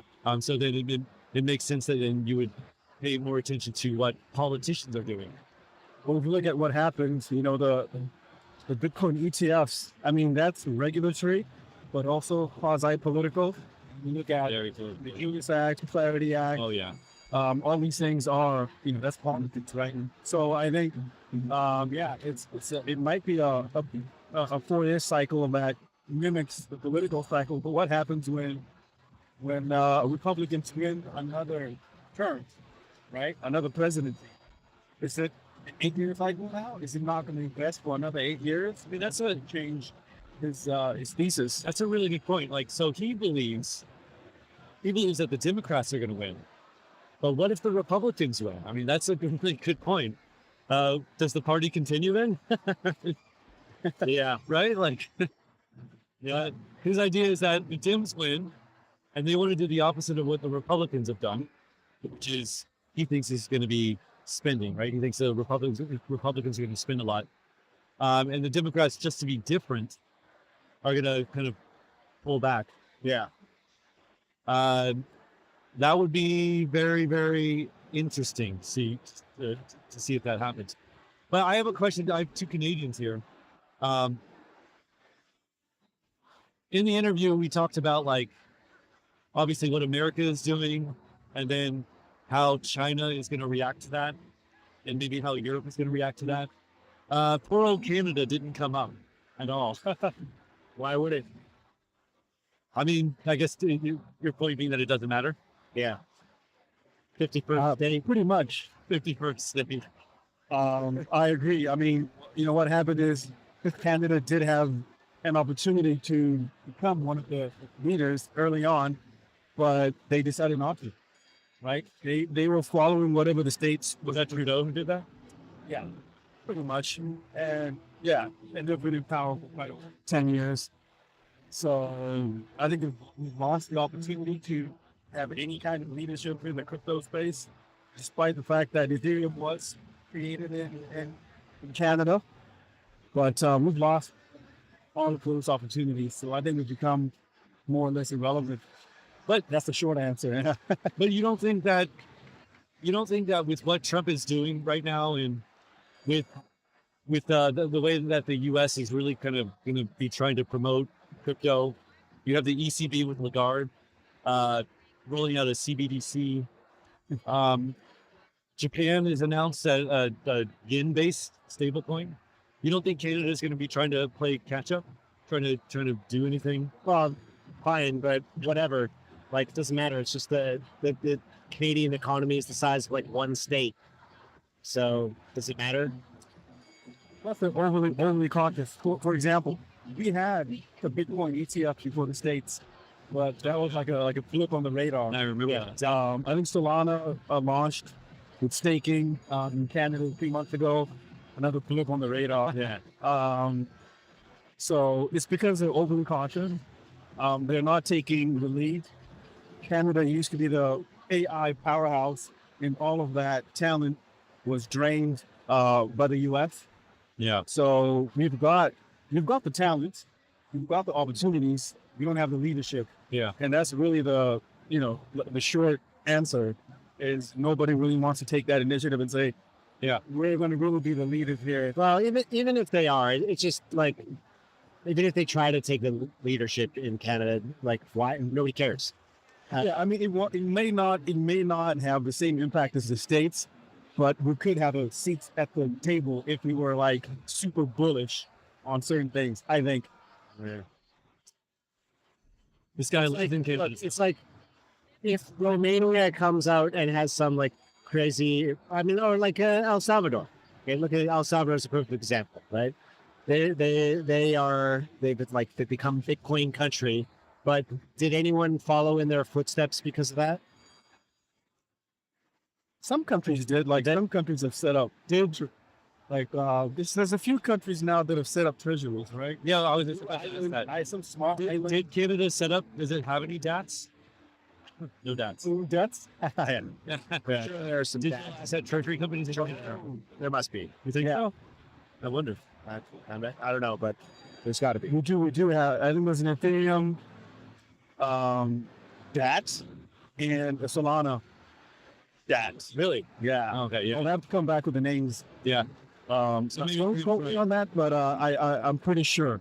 Yeah, but again, right on that. Yeah. It's not. The leadership isn't there. Yeah. Listen, the other thing that I really, really liked from the Arthur Hayes interview is when I got to ask him about DATs, and I had heard his thesis before on it from other podcasts, and I enjoyed being able to ask him like whether normal people like me, retail people like me, should be like playing this game. Yeah. Right. So the thesis basically that Hayes says is you want to choose a treasury company that is going to be sophisticated enough and get enough attention to and get financially engineer their way plus the attention to get big enough to be included in some kind of passive index, whether that's NASDAQ or the S&P. And then once it's in those passive indexes, it gets the automatic passive flows. And so you might not like crypto, but you're going to buy the index. And so you're buying crypto. Yeah. Right. And so he said, that's what you want to do. You want to find these DATs who you think they have a chance of actually pulling that off. And I think that's right. I think that's a smart way to do it. Yeah. But, and I asked him this, but I don't think most people can do that. Of course not. I mean, most people look at all these stats and like, oh, this is the one. Yeah. Yeah. I mean, if you have an edge in that, that's probably, that's how you win, right? Is to figure out which one you think has the best chance of getting there. And, you know, I noticed that he did he's an advisor to a DAT. And so he didn't say that DATs are a total scam, but he did say that, that's the game you're playing. So be careful. And most are not going to make it. Yeah. So what I guess I'm curious in terms of like who is he referring to, like investors, retail investors, or? Well, so I was the one asking about it, and yeah, I mean, that is part of the game, right? Like, so smart money, people who have a job at this, I'm sure that they can trade in and out of DATs really, really well. In terms of like holding a DAT, I think for like medium to long term, I was referring to retail. Yeah, retail. Okay. Well, what do you think? Like I said, it depends on the DAT. Okay. And how do you recognize that for the average retail investor? Yeah, it's pretty hard to do that. But then MicroStrategy, like the default. Yeah. Right. And so, but MicroStrategy is already a known thing, right? Yeah. You want to find the next MicroStrategy. Right. The next one. Yeah. MetaPlanet known. Yeah. Yeah. I mean, it's hard. It's hard too, because now the price of Bitcoin is so much higher. The kinds of companies that can execute that strategy need a lot of capital. Yeah. To buy it with the velocity that strategy was doing it with. Yeah. So there's that. So I don't know, Nakamoto. Yeah. Yeah. I'm not. I would love to hear that. I'm not an investor. I'm not an investor. There's some shares. But I'm just looking at companies that can raise $1 billion. Yeah. Yeah, I mean, I think that's the lower bound, isn't it? It's like $1 billion. Yeah. Right.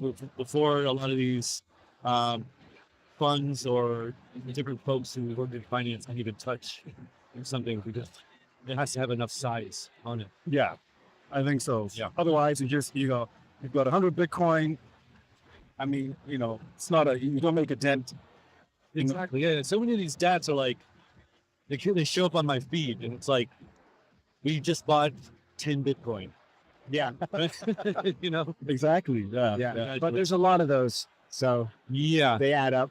Yeah, but they're never going to make it. They're never going to make it. Right. They're NGMI. From my perspective, it's as a Bitcoin bag holder, any company that buys Bitcoin, that's just net good, isn't it? No, because most of them, it's a buyer, but they're not sophisticated, and they're gonna have to sell. Okay, but that's when you don't. It's good in the short term.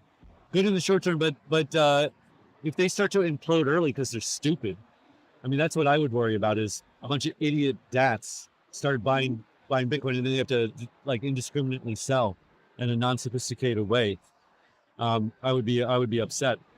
One thing that we didn't talk about in the interview, I didn't have time, but I heard in another of his interviews was, how long is this DAT meta going to go, and how far out on the risk curve are DATs going to start springing up? Right. So we have Bitcoin now, Ethereum has been done, Solana's coming up. Right. Apparently, there's a bunch of Solana DATs that are either coming online now or they're about to soon. Yeah. The question is, how many? Are we going to go all the way out to Bitcoin DATs? I mean, yeah. Doge probably is are there Doge DATs yet? I don't think so. Yeah. I mean, I feel like, yeah. there will be a long tail of debts. Yeah, Yeah. I mean, that's what Hayes said. He thinks that banks and other financial institutions, they're happy to take a fee, and spin up these debts from their side. Yeah, they just take a. Well, as we talked about before, the asset managers of these debts are raking it in. Like the fees on some of them, it's like 1% of the assets under management per year. So they're like for just holding the assets under management. So like an ETF, right? How you have the Bitcoin ETF, Ether, then Solana, then Litecoin, and then all these Ripple. Yeah, There's the Ripple one. They start coming online. So I think it's the same kind of approach. Yeah. Right? It's okay, we'll start with Bitcoin, and then Ether, then Solana. Solana's coming online. Soon it's going to be the same thing. Does Ripple have a debt? It must be. I've heard that some are in the works. Like Tron has. That's right. Yeah. Justin Sun. Yeah. He seeded it. Yeah. So now it's happening the same way the ETFs happen, because you don't need approval to structure a debt. You just need money, and you need to be able to go public. Yeah. That's about it. All right, David, anything else from the Arthur Hayes interview that you want to touch on? Yes, I wanted to ask you, because you said that at several points, Graham was there in the room with me while I was interviewing him. You said that there were a couple points where you wanted to ask follow-up questions or direct anyway. Do you remember what you wanted to hear from him? I actually wanted you to dive into more of what his ETH price prediction was. I don't think you got into that. We know that from his previous statements, he's saying $10,000 to $20,000 ETH this cycle. $10,000 to $20,000 ETH this cycle. This cycle. Remember though, he's prolonging the cycle out to 2028. 10 to 20,000. So it's a number, man. I would love to hear his thoughts. Okay, if he thinks Ethereum's going to 10 to 20,000 this cycle, what are his targets for some of the ETH beta plays or whatever, like whatever NFTs on Ethereum or Athena? I would have loved to hear his answer on that. And then I guess the other thing is I would have loved to hear his thoughts on if he thinks that most of the people who are piling into Ethereum these days are just doing it as a trade, or if they really have conviction that Ethereum is like the world's computer, the settlement layer for stablecoins, and that's why it's going to go up, or they're just doing it because greater fool theory. Yeah, I tried to push him a little bit on that when I was asking him, like, do you think ETH would be like fairly valued at this? That's right. And he was like, oh, what is fairly valued? Yeah. So I didn't want to like. Yeah, exactly. No, man. I think that was a little bit of avoidance on his part, right? Yeah. But you can't push it in. But yeah, it was fun. Not my best interview ever, but we got the job done. All right. With that said, let's take a break here. Coming up, we've got some more interviews. Well, first we're going to do a privacy section. That's right. We're gonna play some videos about the importance of privacy in Bitcoin and crypto. I mean, we were talking about it with Corbin, right? A lot. Absolutely. And yeah, well, we don't want to rehash that again. But all right, it's right. Hit it.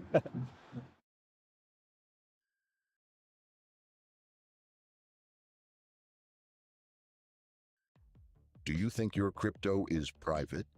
Think again. On Bitcoin, Ethereum, and most major blockchains, every transaction you make is public, traceable by anyone, anywhere. What you send, who you send it to, when you send it, how much you hold. All visible, forever. That's not just transparency, it's surveillance. Confidential assets on the Zano blockchain changed the game.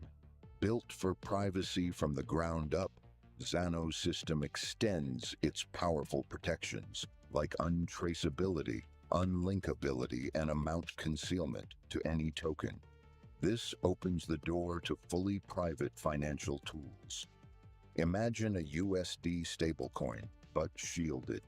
Imagine Bitcoin wrapped and transacted anonymously.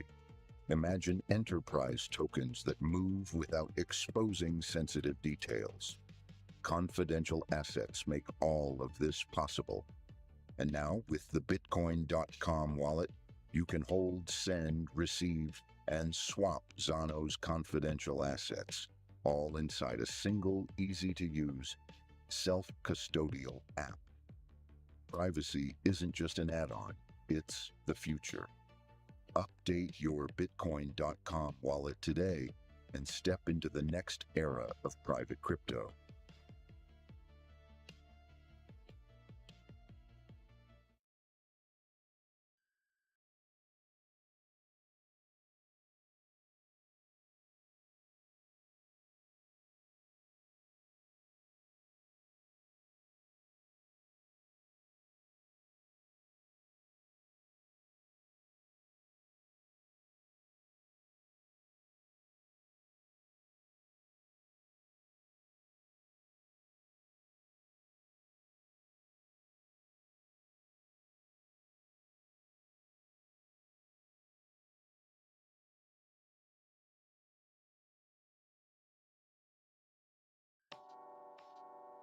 When people hear Bitcoin, they often think anonymity, but is that really true? Let's explore how private Bitcoin actually is and what you can do to protect your privacy on the blockchain.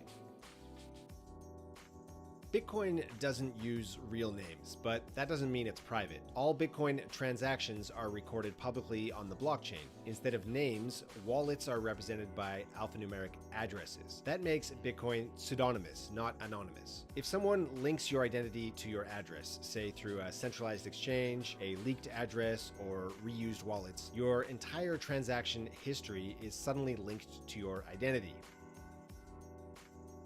Blockchain analysis tools make it relatively easy for companies, governments, or even criminals to trace Bitcoin flows between wallets. These tools cluster addresses, analyze patterns, and often de-anonymize users. You can think of it like posting under a username on a public forum. If someone connects that username to your real identity, everything you've ever posted becomes traceable. Now, to increase privacy, some users rely on techniques like CoinJoin, where multiple users combine transactions to obfuscate who sent what. The other is mixing services, which shuffle coins between many users to make tracing harder. While helpful, these tools are not foolproof and can raise regulatory red flags or even lead to blacklisting of addresses. Bitcoin is evolving. The Taproot upgrade, activated in 2021, improves privacy by making complex transactions like multi-sig or Lightning Channel opens look similar to standard transactions. But even with Taproot, Bitcoin is still far less private than privacy-focused coins like Zano, Monero, and Zcash. Here are some basic ways to improve privacy when using Bitcoin. So first, avoid address reuse. Use a new receiving address for every transaction, and don't link your identity to your on-chain activity unless required. Just remember, privacy is a spectrum, and perfect anonymity is extremely difficult to achieve. Could Bitcoin ever be made fully private? Well, at the base layer, probably not. But there is a growing movement to bridge mainnet Bitcoin to blockchains that do ensure privacy. For example, a project called Confidential Layer just launched a mechanism that does exactly that, enabling people to bridge Bitcoin to the Zano blockchain where transactions are fully private by default. So on Zano, all wallet balances, transactions amounts, and sender-receiver identities are hidden using cryptographic techniques like ring signatures and stealth addresses. That means when you bridge BTC to Zano, you can transact with the privacy guarantees Bitcoin doesn't offer natively, and then bridge back to Bitcoin when needed. This model doesn't require changing Bitcoin itself. Instead, it gives users a new option. Retain the strength and liquidity of BTC while using a privacy-preserving chain when discretion matters most. So, is Bitcoin private? Not by default, but with the right tools and habits, you can improve your privacy on the Bitcoin network. Want to take control of your crypto journey? Download the Bitcoin.com wallet and explore Bitcoin with confidence.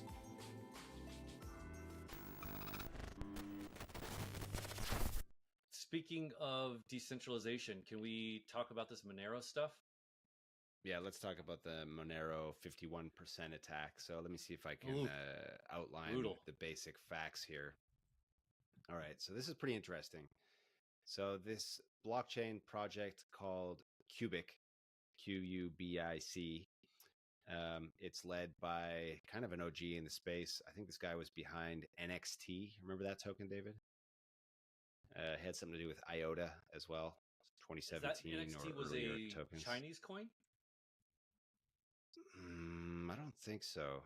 His name. This guy's Sergey Ivancheglo. Sounds Russian or Eastern European. Sounds at least. Sounds Anyway. non-scammy.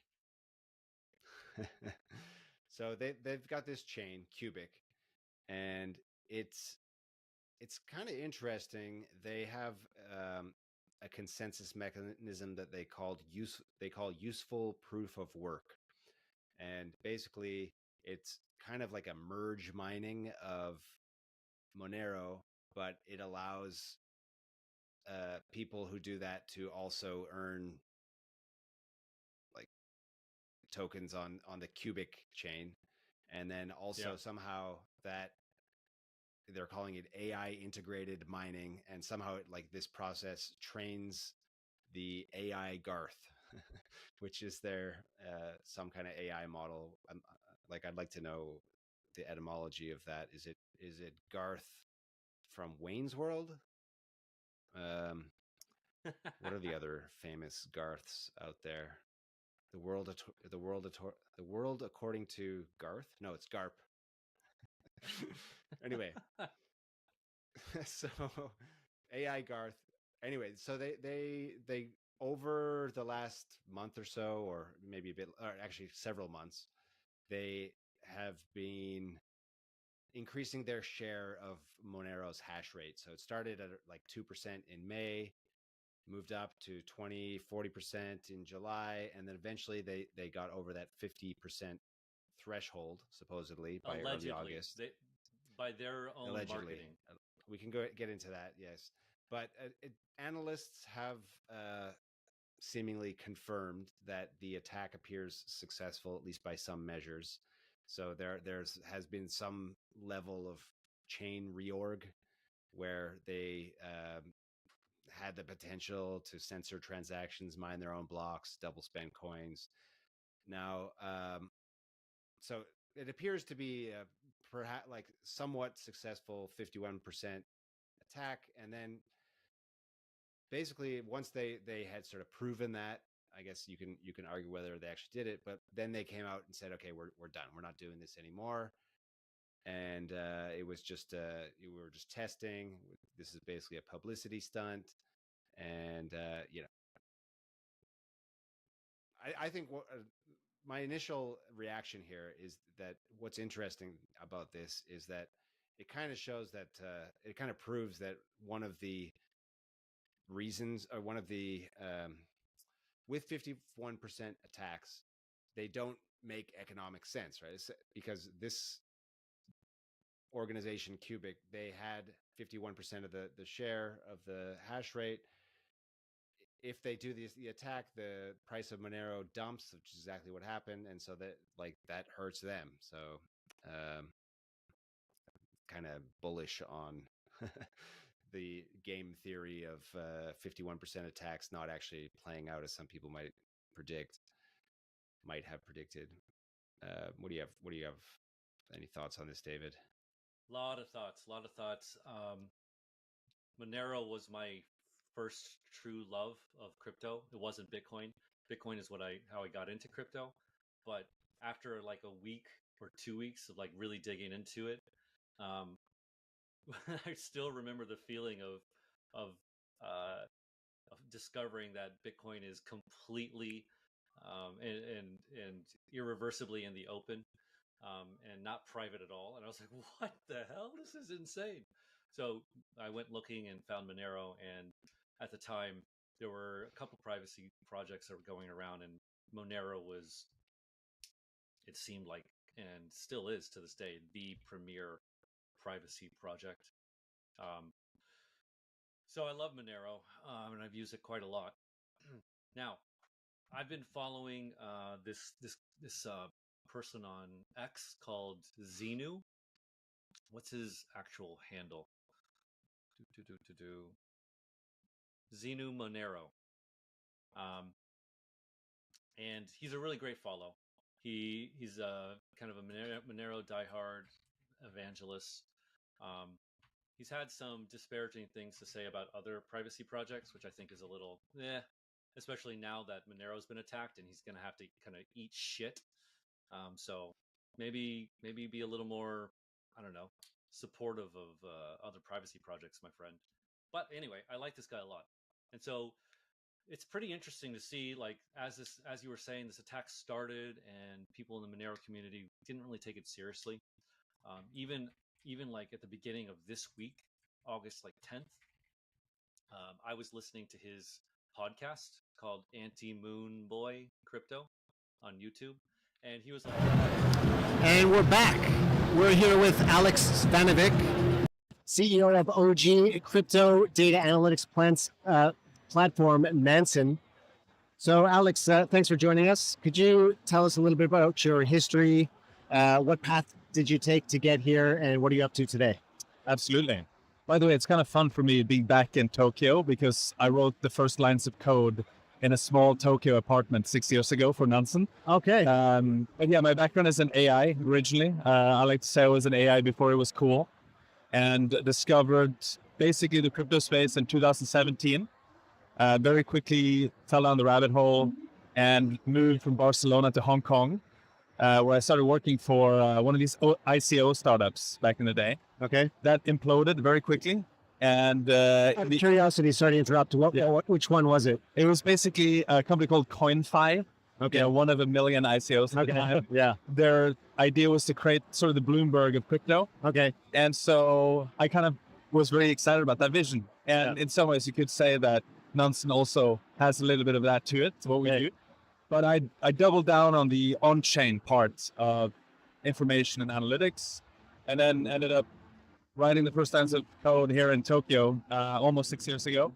And we've grown to about 80 people today. We mostly help on-chain investors find out which tokens they should be looking at, performing due diligence on them, and overall managing their portfolios. Okay, so could you tell us a little bit about how that works? The goal is to give on-chain investors the tool they need to make the right investments. Just broadly, or at the basic level, can you give an example of how that might work? Absolutely. So the thing that's unique with blockchains is that they are transparent, right? You have all of the information that happens on a public blockchain. You can see. There's a big problem in the sense that you can get the data, but it's not that easy to do stuff with that data, right? So one thing we do is we label a bunch of addresses, which means you can know which ones are exchanges, which ones are smart money, individual investors, funds, market makers, etc. So you can think of Nansen almost as like an X-ray vision on what's happening on the blockchain in real time. And so an example might be if you're a retail investor, you might want to know what the top funds or individual investors or even public figures are buying or selling on chain, which tokens they're buying or selling. And you can do that with Nansen. And you can set up alerts. You get, an alert if the Ethereum Foundation is dumping ETH or, whatever it is that's happening on chain. Okay, so one idea is sort of copy trading. Exactly. Okay. That's a common use case. What are some other use cases? Could it be things like it goes to risk management. Risk management. So an example in 2022, you had the sort of Terra collapse, right? And we had several customers who had set up alerts on certain on-chain DeFi pools, and they were notified that there's a lot of money going out of those DeFi pools, and they pulled their own funds. And then shortly after, UST collapsed. Okay. So you can also use for risk management, alerting, etc. That's interesting. So Satoshi, when he created Bitcoin and he made the blockchain public or available to everyone, do you think that was a bug or a feature? What is your thoughts on that? No, it's a great question. It's something I get asked a lot, actually. I think there's pros and cons to it, for sure, right? I think it's a good thing generally that they have transparency. And I think a lot of people appreciate that you can monitor what's happening with funds. If you're seeing, for example, if the exchange you're depositing funds into is actually solvent, right? Does it have the funds? Does it have the reserves? And a lot of people used Nansen to track the whole FTX collapse as well. And you could see in real time, like Sam Bankman-Fried essentially sending funds out of the exchange, even after he said that he had, you know. I remember that, yeah. So the transparency part, I think it is definitely a feature.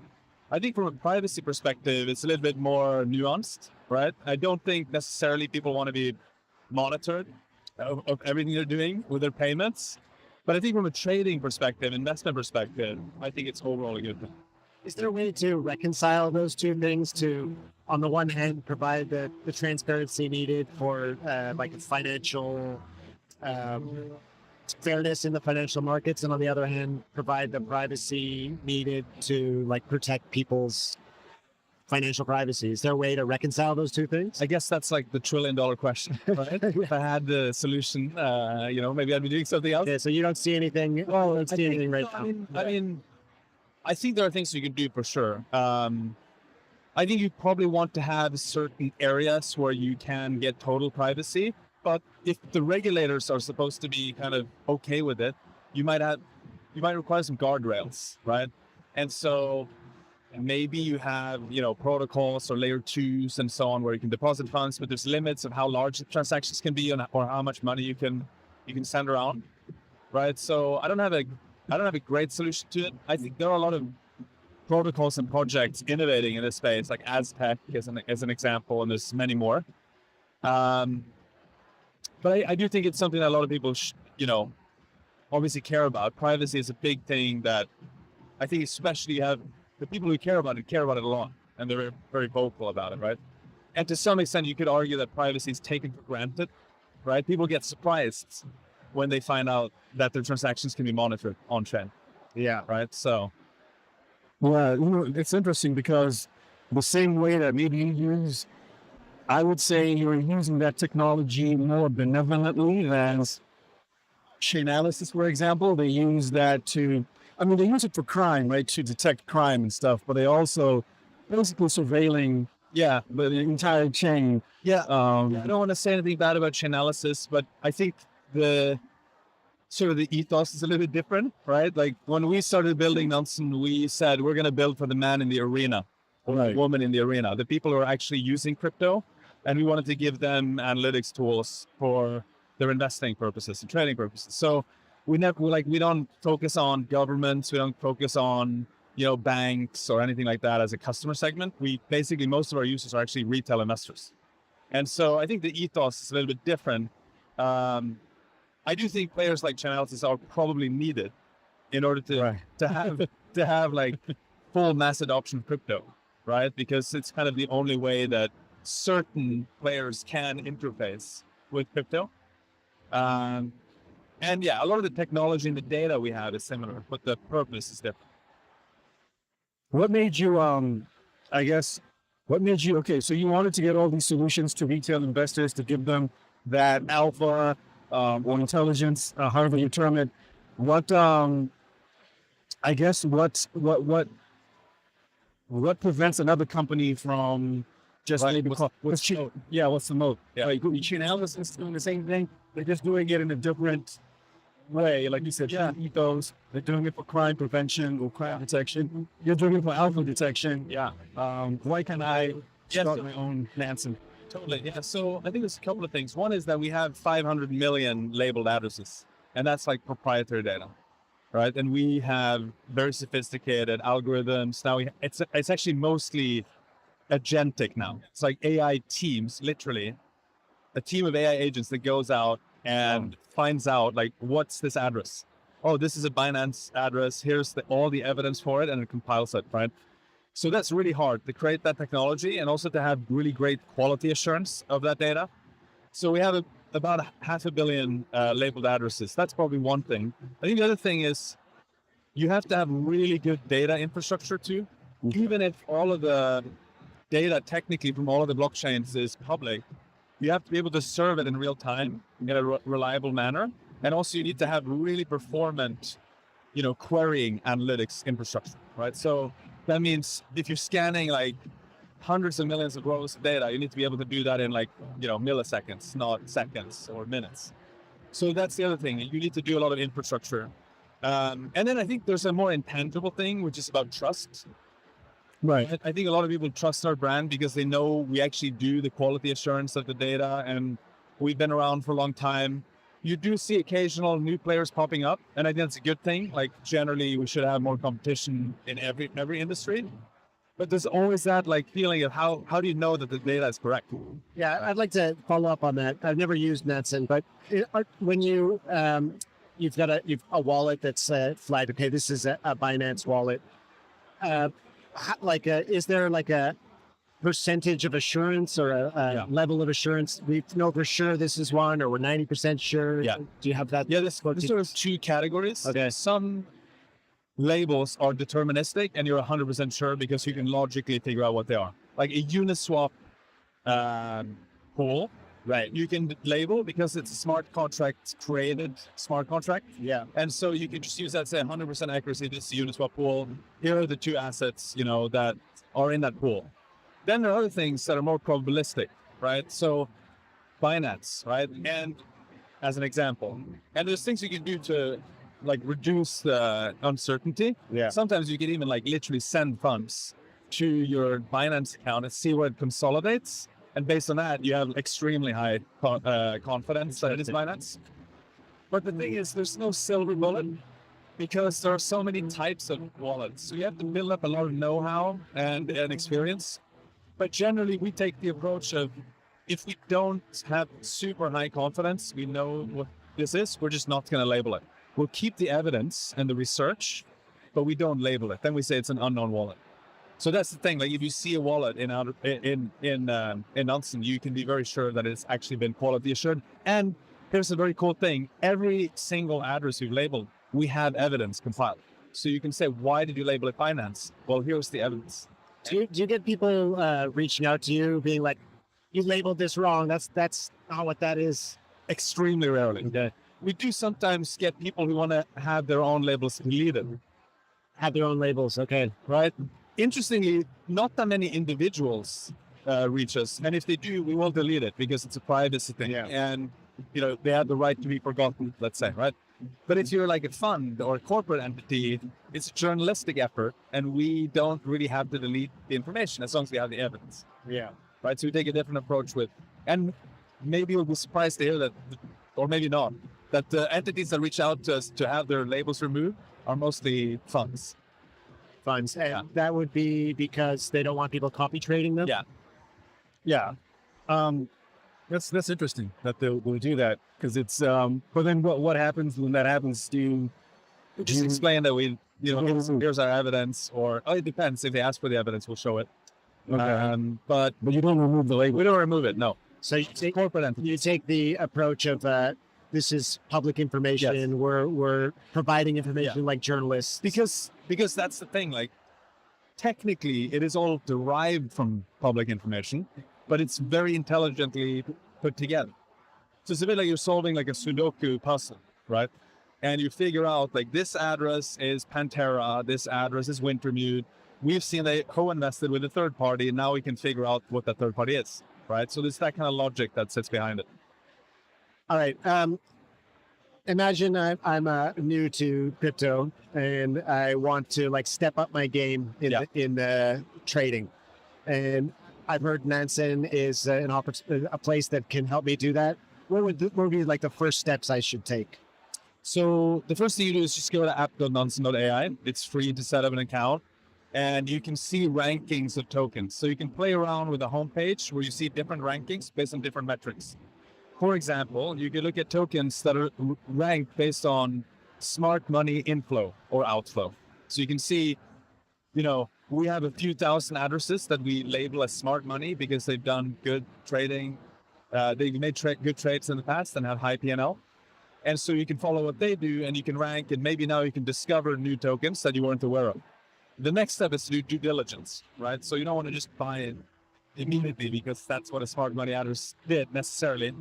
And so we have this feature, which is the most popular feature in Nansen called token God mode. where you can look at the token, and it's a little bit like a Bloomberg terminal, where you see, who's holding it, what does the distribution look like, who's trading it literally right now, who's bought it, and imagine you have like a price chart with candles, green candles and red candles.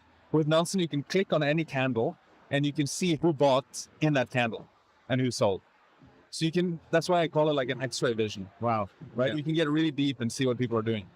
Is it expensive for retailers to, I'm sure you have a pro, so there's a free plan, and then the lowest tier is $99 a month for the base. Okay, so it's not prohibitively expensive. It's not a Bloomberg terminal. Okay, yeah. That's interesting. What are there any patterns that you're seeing? Do you see like different patterns coming up?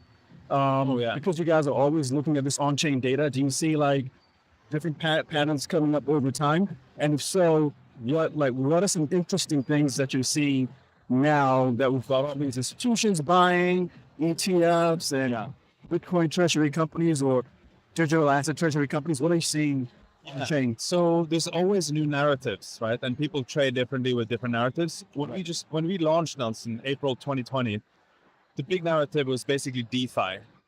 Yeah. This was 2020, right? And people were trading governance tokens. There was even this era of like food coins, like sashimi finance. We're in Japan now, so that's suitable.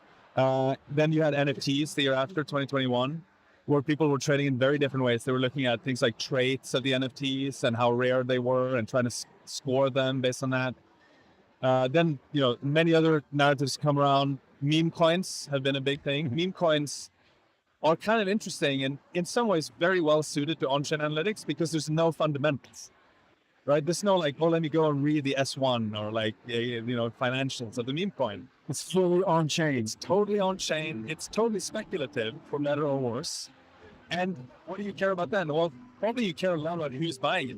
Like if your meme coin influencer is buying this coin, that's probably a good signal, right? So it is like, these are kind of micro games, and every game is a little bit different, right? Definitely meme coins have been a big one. If you just take a step back, I've also personally been monitoring more of the macro stuff on which blockchains are doing well, right? So we also gather data on how much revenues the different blockchains create, like Bitcoin, how much revenues does Bitcoin generate from transaction fees, Ethereum, Tron, Solana, the layer 2s, and so on. And that's been interesting because I think it's a very open race right now with different blockchains. When I started with Nansen, Ethereum was kind of the winning chain in terms of smart contract platforms. Of course, Bitcoin is in a league of its own for a bunch of different reasons. But for smart contract platforms, Ethereum was the one game in town. But now it's much more competitive. And you have many smart contract platforms that people are genuinely using, like Solana, Tron, Sui, Base, you name it. That's so in terms of competition, you just brought something to my mind. We were talking about meme coins, and I was thinking about bubble maps, which is quite popular among meme coins. So in terms of competition, so you've got what makes you different from these other platforms like bubble maps or Glassnode or all these other analytics. I think bubble maps is a little bit more visually oriented, right? That's why the name is bubble maps, right? But again, it comes back to the labeling and the quality of our data. And so we also have, I haven't looked at bubble maps in a while, but we have really great chain support. So you can actually track like any chain you want to put funds onto. And we have portfolio tracking built into the product as well. So that means if you have funds on Bitcoin, on Ethereum, on Sui, on Solana, Aptos, like any chain, you can monitor and grow your portfolio in one place with our product. And that product is totally free. So people can just input addresses, you get one overview of all your holdings in one place. And yeah, that's pretty convenient as well. Cool. So we're here in Tokyo. You're obviously here for WebX. Why? And could you tell us like how you think about crypto in Asia? You lived here in Japan. Yeah, and I live in Singapore. Are you in Singapore? Yeah. So I'm really bullish on Asia as a region. I was in Bali actually for CoinFest last week as well. Indonesia has like 20 million crypto holders. Yeah. Which is more people than there are, basically the same amount of people that there are in Scandinavia in total, where I'm from. blocks, which is kind of crazy. But yeah, I mean, I think Japan was actually really early with crypto. And then, of course, Mt. Gox meant that it sort of took a step back and maybe they got a little bit heavy-handed with regulations. But I think it has a ton of potential in Japan. I'm doing a fireside chat with Haseeb from Dragonfly, who I just saw down the corridor. He'll be next on this podcast, by the way. Okay, yeah, great. Yeah, he's awesome. Yeah. And so yeah, I'm chatting with him about on-chain data. I think the other thing generally is we're doing a lot of investments now in making our product much more AI native. And so I'm really interested in this question of like, what does investing look like in the age of AI? And hopefully I'll chat a bit with Haseeb about that in our panel. But I'm also showing people some like secret demos on my phone of product development we're doing and kind of getting their feedback on it. Just to broadly, the idea is rather than clicking on dashboards, you speak to it and ask it questions, and it gives you answers. Like if you think like, what does investing look like in 2030? I don't think anyone's clicking on dashboards. Yeah. I think that dashboards are going to be dead in 2030. You're still going to visualize stuff, but you're mostly going to speak to the computer or like ask for something. And it's going to be super fast and fluid, like sub-second, latency on back and forth. Have you seen the movie Blade Runner, like the original one? So there's a scene with Harrison Ford where he's talking to his screen and is like manipulating an image, zooming in, panning out, and hands through voice. I think that's more like the user experience we're going to have when we are trading. And that's what we're trying to build now with Nuns.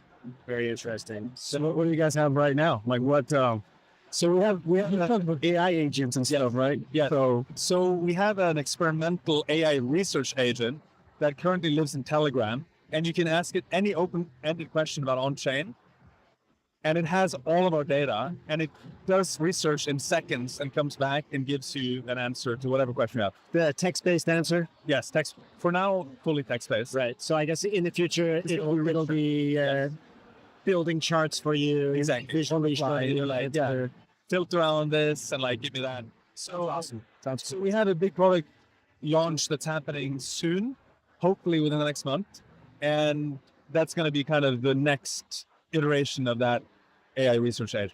No, that's interesting. And have you been seeing, maybe you've walked around the conference floor or just from talking to VCs like Dragonfly? Yeah. What have you seen anything that catches your eye that you think is paradigm shifting at this conference or just lately? I mean, the AI stuff we're trying to build ourselves. So that's kind of fun because that means I don't have to just sit and watch someone else do it. I get to like participate in the creation of it. But stuff that we are not building, I think real world assets is like the obvious next, 100 or 1,000x for the whole crypto space. So tokenization of equity, for example, both public and private. I've been super bullish on that for a long time, and I think it's finally now happening. Companies like Superstate, Robert Leshner's company, where they tokenize securities. I think, that's, and I saw Securitize here. They have a booth. So I'm really bullish on that. I think there's a chance, like, let's say, again, we go to 2030 and you look back at the history of crypto, I think there's a chance that this era we've been in will be seen as like the toy world era, where we had all these like native digital assets, like crypto assets. But then the thing that's really going to 100 or 1,000x the potential is when real estate, stocks, bonds, like all of these other things end up on a blockchain. It's a much larger pool of capital. It's so much bigger, right? So I think that's kind of, to realize the full potential of this technology, I think we have to get there. That doesn't mean that the digitally native assets disappear. They also have to exist. Like Bitcoin is the soundest money ever created, so we need to have that, right? But I think, real world assets definitely have a place on chain. Yeah, I talked to Arthur, the co-founder of Tezos, but he had a different thesis about real world assets, and he thinks that we should be focusing on things that don't have market, like uranium. I know he's using uranium. Exactly. And I'm bullish on that. I think that makes a ton of sense. And I totally agree, actually. Like, that's a great way to look at it. There are things that already have liquidity and a market. I don't think that's where you have the most value add. Right, exactly. It's illiquid. Uranium is an interesting example. It's a little bit, extreme, But there's also like private equity, right? Think of if you could invest in a company that is like Series B, C, D.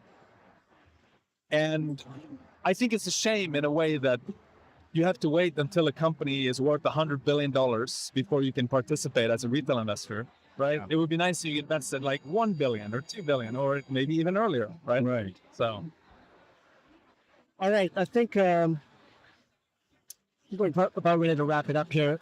Maybe last question for you. If you could snap your fingers and fix one thing about crypto today, what would it be? make regulations more pro crypto, which in the US they seem to be fixing now.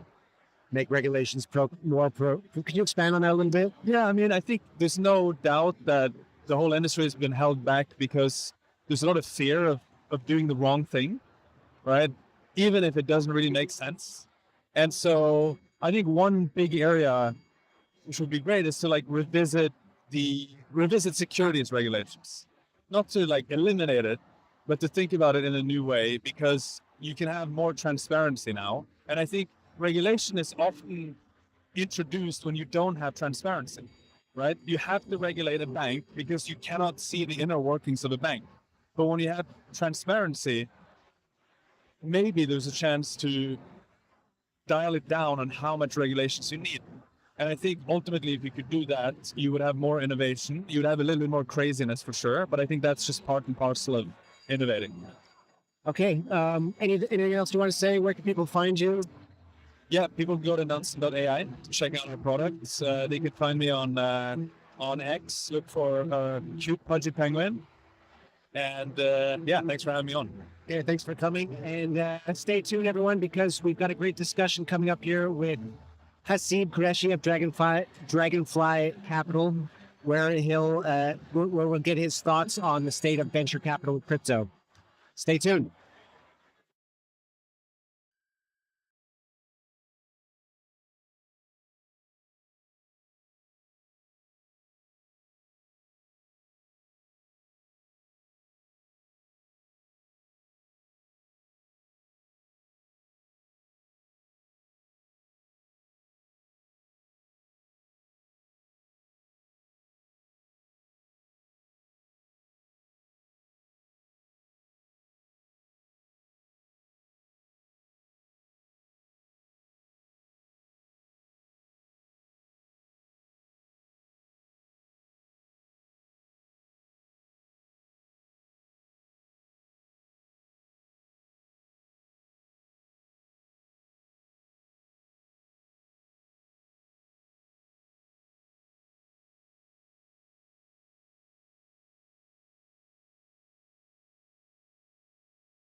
So I got into crypto around 2017 during that cycle, that ICO boom. 2017, I was first introduced to Bitcoin. Actually, my first love of crypto was Monero. I got into crypto in 2017, mainly out of desperation. I started hearing about it, and basically, I'm like, okay, this is my ticket. I got into crypto around 2017. Yeah, it seems quite classic at this point, but yeah, the big bull run basically. Got into mostly ETH at that point. Discovered Bitcoin in probably mid-2016. Read all I could about it, got really super interested in it, put in a little bit of my money, and then yeah, just started building things for it. I probably got into crypto around 2018-ish, and I knew about it for many years prior to that, but never really got into it. I started my journey in crypto in 2010. Back when I first installed the Qt miner exe.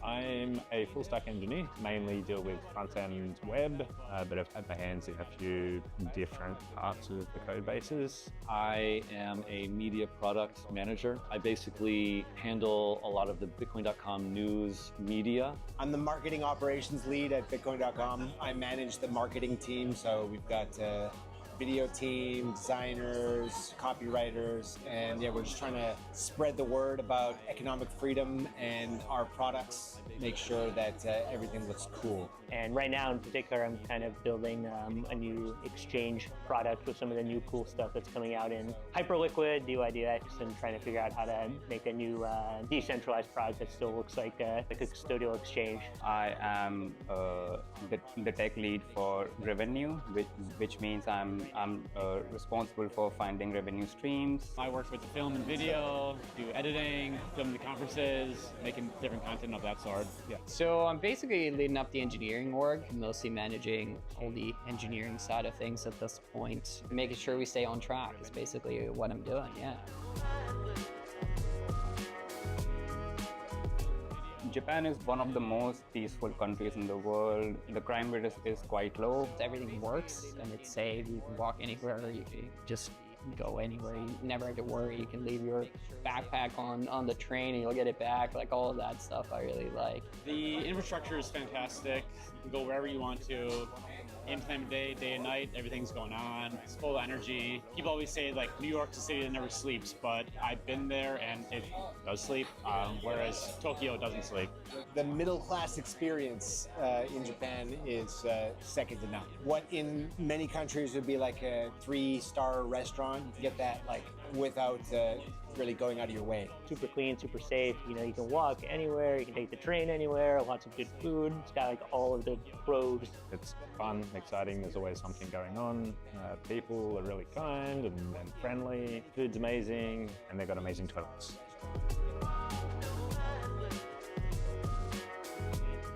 I can't think of any negatives about living in Japan. Maybe I think the language barrier is a bit tricky sometimes, and also the bureaucracy. It's kind of disconnected from the rest of the world. It's easy to sort of lose touch with reality, I guess, with what's happening in the rest of the world. They tend to misinterpret rules versus laws. That creates a lot of issues, especially for the crypto industry. You know, everything's Japanese. You gotta speak the language, and if you don't, you're kind of always gonna be an outsider, I guess. So it's hard to, I guess, like break into that culture. I think number one piece of advice I have about visiting Japan is read up on the local customs, for lack of a better word, or mannerisms. Be polite, don't be an asshole tourist. I personally think you shouldn't spend a lot of money on food. The ambient level of service and quality is so high that you can go to relatively inexpensive places and it'll blow you away. You're gonna have to take the subway, you're gonna have to take the JR, you're gonna have to take the Shinkansen. Now, yeah, you can stop every station, get your little ticket and do whatever, but just get a transit card. It can be an app on your phone, it can be like the physical card like I have. That way, you just put money on it, and then you can get in and out of the train. If you're buying individual tickets, it's not going to make any sense to you at all. I guess if you're traveling to Japan, is to mostly just go out a little bit to Tokyo and enjoy. Because I really like you get 1 hour, 2 hours out of Tokyo, like Hakone or Easy or somewhere like that. Everything changes. It goes from being this big city to becoming nature. If you go far enough, you'll be the only tourist, right? If you go off the beaten path, you get a car, then you can go to the real place. You can go anywhere and find something interesting to do. So I think like a lot of people just come and do the circuit of like Kyoto, Shibuya Scramble, maybe try and stay in an area that's a little bit off the beaten path and explore that area. There's lots of stuff. I would avoid temples in Kyoto. Just go to like any medium-sized city outside of Kyoto, Osaka, and Tokyo, and you're gonna have a much better experience. I think for sure you should spend some time to like scope out an area you like before like, I don't know, committing to like an apartment or something like that. Be ready for the bureaucracy, and everything is going to be in Japanese. So either you gotta, get your Google translation game going, or you gotta find someone to help you. Try to learn the language, try to learn the culture, but still be yourself. You're a different animal. Try to stay yourself. Just do a lot of research. If you have friends living in Japan, talk to them, get as much information as you can before just jumping into it. The things that make Japan great, like it's so clean, it's so safe, those are only possible because of the restrictions. Be prepared to be spending a lot of time sorting your trash, dealing with local regulations. It's not the same as your home country, so just roll with it. Makes it more fun. Don't expect it to be like your home. Don't judge the things that are different. Just accept that that's how it is and go with it. So the best thing about crypto, I think, is everything changes and that you never really know where you're going. When I started, if someone told me about NFTs or meme coins, I would have been like, what are you talking about? What are you talking about? I think there's just always something new to learn, something new is happening in crypto. The trends come off often and go away just as often. So gotta ride the waves. I get to see what's happening in this sort of new age of fintech and be ready to pounce on like these potential investment opportunities. It can be a little bit stressful at times, especially once you get into the groove of working on the project and needing to change it like straight away. But I think learning new things is great, and because it's like building up my skill base as well as like creating new things for the company and the crypto community in general. It's kind of a Wild West. You can kind of just play around with it, get it right, experiment. And because it moves fast, if it messes up, that's fine. Because everyone in crypto is used to things crashing and burning. Build it again, try different things, see what sticks. The company and the crypto community in general. It's kind of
Yes, I'm here.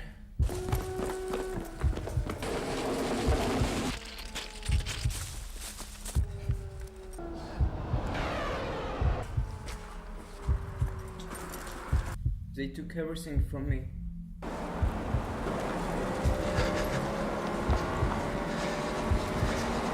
My money, my passport, my phone. Don't worry, it's going to be fine. Did you remember the 12 words? Yes, I know the words.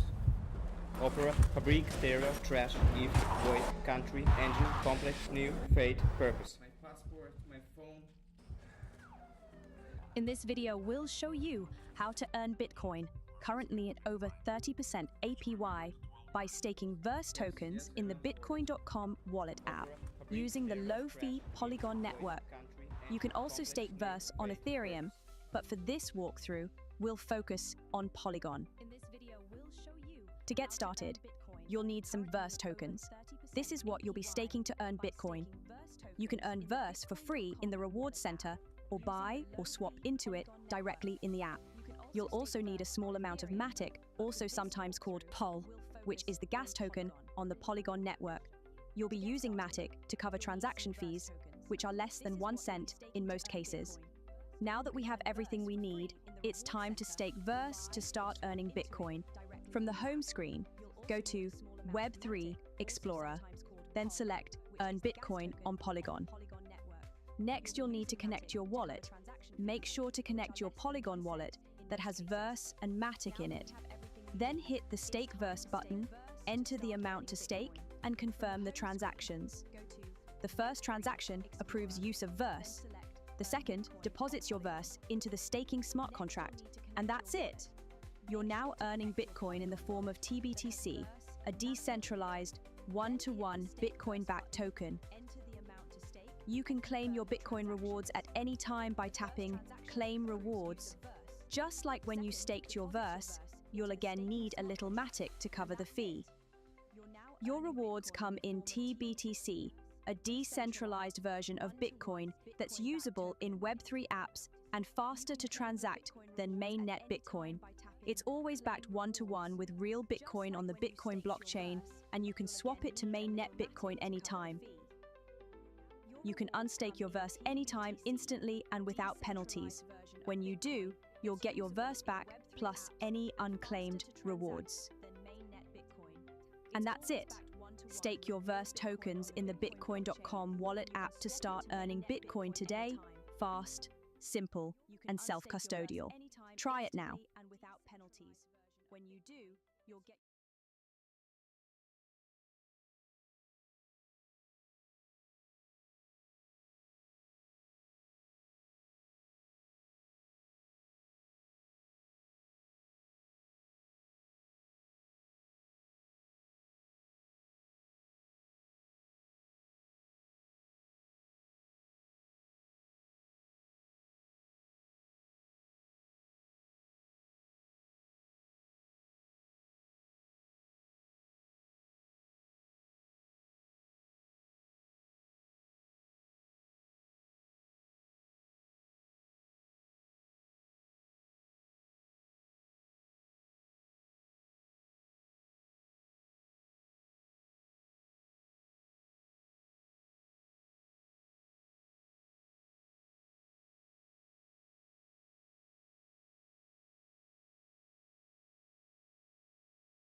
And we're back.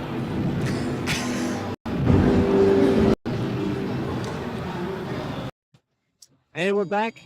And we're here with Haseeb Qureshi, managing partner of crypto-focused venture capital firm Dragonfly Capital. That's right. Also a host of the Chopping Block podcast, which is a favorite of ours. Yes. Always thoughtful discussions and great banter on the podcast. Thank you. Thank you.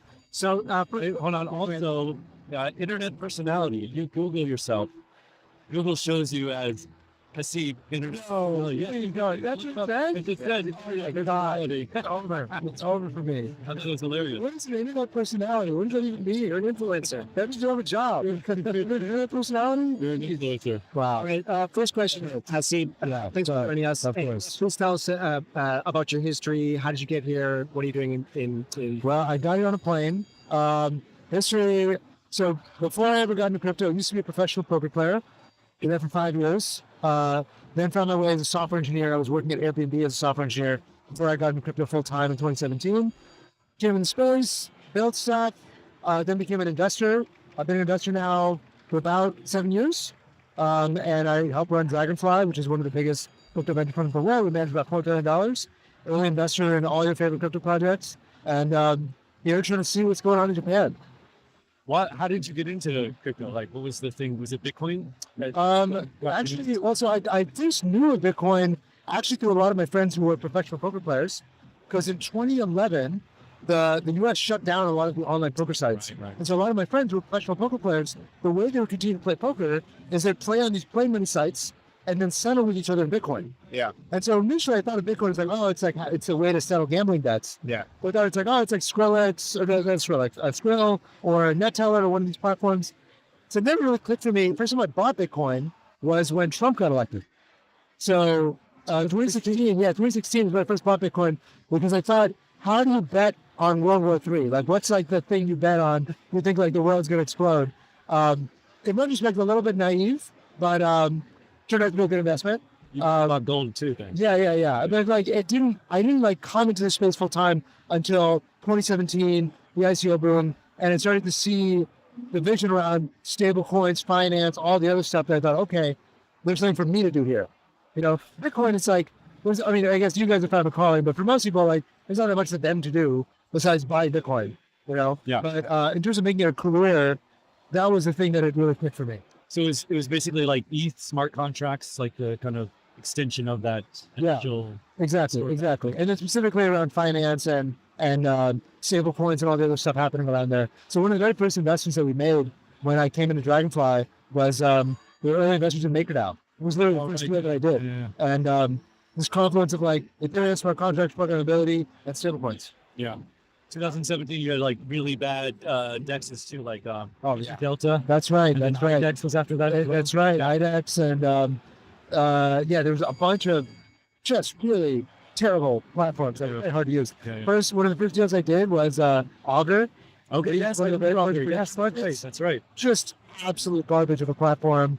No thought about UX whatsoever. Got no usage. So it's like all these ideas. The idea was great, though. Yeah. Right. So we did eventually invest in Poly Market many years later. But like everything was like kind of right, but way too early. Yeah. It was right but wrong. You know? And so that's the story of venture. Same thing with like investing in .com companies in 1997. Like a lot of stuff was like right, but just totally wrong. You know? Like pets.com would eventually become a real thing. It's like, yeah, people do buy pet supplies online. Same thing with Webvan, became Instacart. All these things eventually happened. It was wrong, but right. So how do you know when the timing is right? What are some of the signs? First answer is that you don't know, so you have to keep betting. Yeah. Like the answer is stay in the market. Yeah. Like if you're convicted that this thing will happen, then you just keep finding great entrepreneurs who are going to drive until eventually gets there. You look at Shane from Polymarket. Shane started in, he was 2020. He was building for 5 years. Really? Until Polymarket hit the inflection point around the 2024 election, right? But before then, he was just grinding it out and just doing it year after year after year. And like, the answer for most of these things is that it just takes longer than you think. A lot of people in BC say that it's really, you're investing in the team, the founder. Yeah. So do you agree with that in general? That's very true. But it's not just the founder, it's also the moment. Yeah. Sometimes it's like the team, with a team for the moment. And the moment might not be here yet, right? All the raw ingredients you need for something like Polymarket to go vertical weren't necessarily there in the 2020 election. The 2020 election, Polymarket existed, but not much volume, it wasn't that big of a moment. 2024, all the raw ingredients were there, which is like, it was easier to get capital. There was much more of an install base in crypto from the 2021 run-up. And so like, it's not enough, it's sitting with the internet, right? Like Jeff Bezos was running Amazon in 1998, 1999. We were one of the biggest .com companies that also collapsed during the .com crash, right? So like, it was the same founder. The problem was not the founder. The problem was that the raw ingredients were not there yet, right? Like for Amazon to become Amazon, they needed more than just selling books and selling CDs. They needed the infrastructure, the warehouses, the supply chains. They needed also enough people online that like the ISP build out wasn't ready yet. They just weren't that many people online. By 2007, 2008, so many more people were online, and the Amazon story finally actually delivered what was on the tin. The same thing is true for Polymarket for stablecoins, right? So is that happening now in various aspects, in various yes. in crypto? And it's unequivocally happening now. Like the volumes speak for themselves, right? The stablecoins speak for themselves. Like when I first got in crypto, stablecoins were like $1 billion in terms of stablecoins. We're now at 250 billion, right? This year, or sorry, last year, Tether was the 7th largest buyer of treasuries.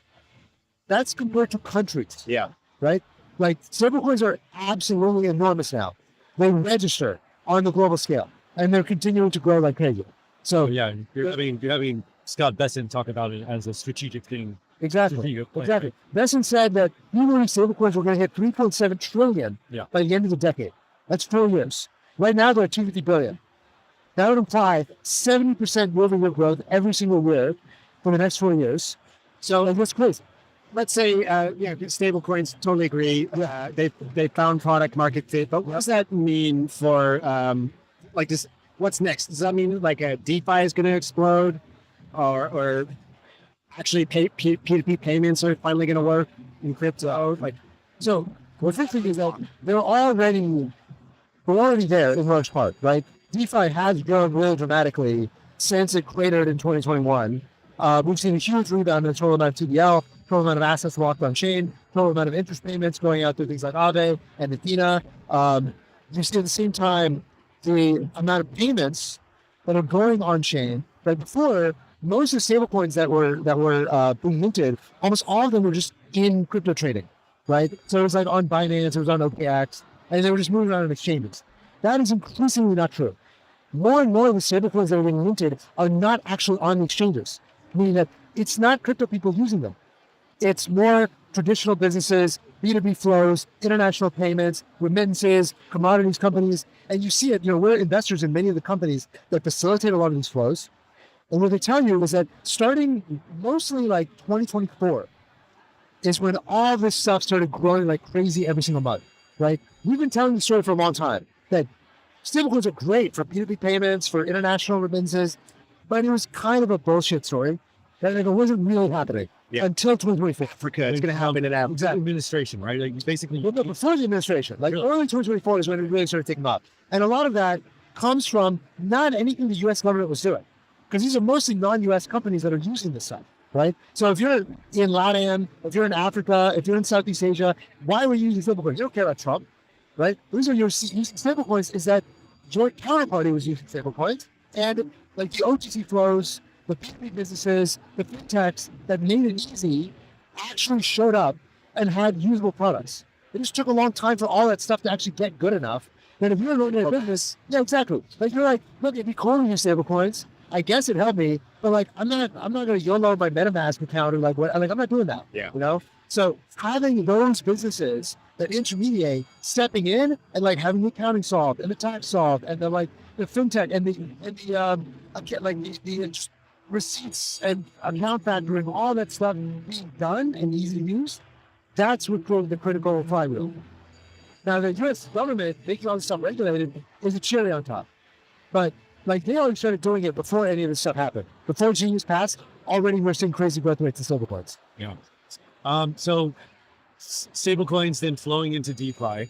I would say though, from my retail DeFi usage perspective. Yeah. A lot of people who are buying like DeFi coins, for example, still are a little upset that the revenue playbook hasn't really come to a lot of these big DeFi coins yet. Like, I mean, I was on a tear. I know, I was on a tear because people are expecting this to come. But do you expect all these DeFi projects to really start to switch over to a model where revenue is used to benefit token holders? Is that going to be like the normal thing now? I think so. Clearly, the change in regulatory stance has cleared the way for more of these tokens to directly accrue value to the tokens, to do buybacks, to do dividends in USDC or whatever it is they want to do. Yeah. So I think there's going to be a lot more willingness for them to cross that boundary. But we're right. Still, many protocols, I mean, Uniswap probably being the most famous, still haven't turned on the actual fee revenue. Yeah. But even so, when they do, it's not actually that much of a sea change, right? So we look at when protocols do turn on the fee switch. Usually, like the many protocols that have done it, when they do, the token goes up like 20, 25%. It's not like 2x, 3x, like, or some kind of blockbuster type moment for a token. It's like a good, healthy pump. Is it because it's already overvalued, the token is? I wouldn't take that away. I would say it's more like people already understood that the tokens had the right to that fee stream if the token holders decided to turn it on. If they're not deciding to turn it on, it's because they don't think it's in the best interest of the token, right? The same way, like a company that has some kind of shareholder vote but decides to start paying out dividends, like the stock doesn't like 3x overnight because they're like, oh, before it was worthless and now it's worth something. Like that's not how people understand the value of companies, nor how they understand the value of tokens. The understanding is always like, yeah, a company that's not profitable or not paying dividends always could pay dividends, but they're just choosing not to, right? And they're reinvesting into growth or something else. Yeah. But the equity value of the company is still there, right? It's not like, well, it's worth zero today and it's worth, billions tomorrow. Like that's obviously not how people value Amazon. It's not how they value Meta, right? Meta recently started doing buybacks. Meta stock went up, but it's in like 5x, right? Because like, oh, before that it was worthless and now it's valuable. So Uni may be fairly valued at whatever price it is now, even though people are anticipating that they might turn on the fees and or sort of priced in a way, something like that. Right. What about Ether? What about ETH itself? I mean, does it value accrue to ETH the token? Stablecoin, ETH is like the stablecoin chain. Yeah, the ChatGPT of crypto, as Tom Lee likes to call it. Yes. That's so funny. Look, I think it's pretty clear that if somebody tells you they know how Ethereum is being valued, they're either lying to you or they're lying to themselves. There is no fucking model for Ethereum anywhere. I've never seen one. Nobody can explain it. Like, is it an equity because it has fees and it burns some of the fees or something? Is it a commodity because you use it to pay gas? Is it a currency because you price things in it, like NFTs or whatever? Nobody knows. So it's more just momentum and narrative. Yes. So obviously, does that mean you cheerleaders? Sorry, go ahead. Does that mean you stay away from it? No, not at all. We own Ether. Like I think, and to be clear, like the value for Ether flows through to everything else in the space. So what's Solana worth? Like you can say like, well, it's RMB and it's got like blah blah blah, but no, it's comp to Ethereum. And the same thing is true for the smallest L1 or smallest L2. They're all comp to Ethereum. So at the end of the day, Ethereum going up is bullish for everything else in the space. But how are people valuing Ethereum? I don't know. but then to that end, like how are they valuing OpenAI? I also don't know. Right? Like the reality is that we don't know how OpenAI is going to be able to monetize at equilibrium. Right? What is the thing that everybody uses as their intelligence layer? How are they going to make money? I don't know. Advertising, subscription, something else? Like, are they just going to own your brain and like slowly start getting you to voluntarily pay money to OpenAI? Who the hell knows? Yeah, I mean, going like, how could you have valued Google back in? Exactly. The reality is that when the growth story is sufficiently big, markets are very patient. They're very patient. Now, look, if you're, a convenience store, markets are zero patience, right? It's like, I know how you're going to monetize. Either show me growth or shut the hell up. Right now, people are valuing the growth story behind Ethereum to an extent that they were very much not 3 months ago.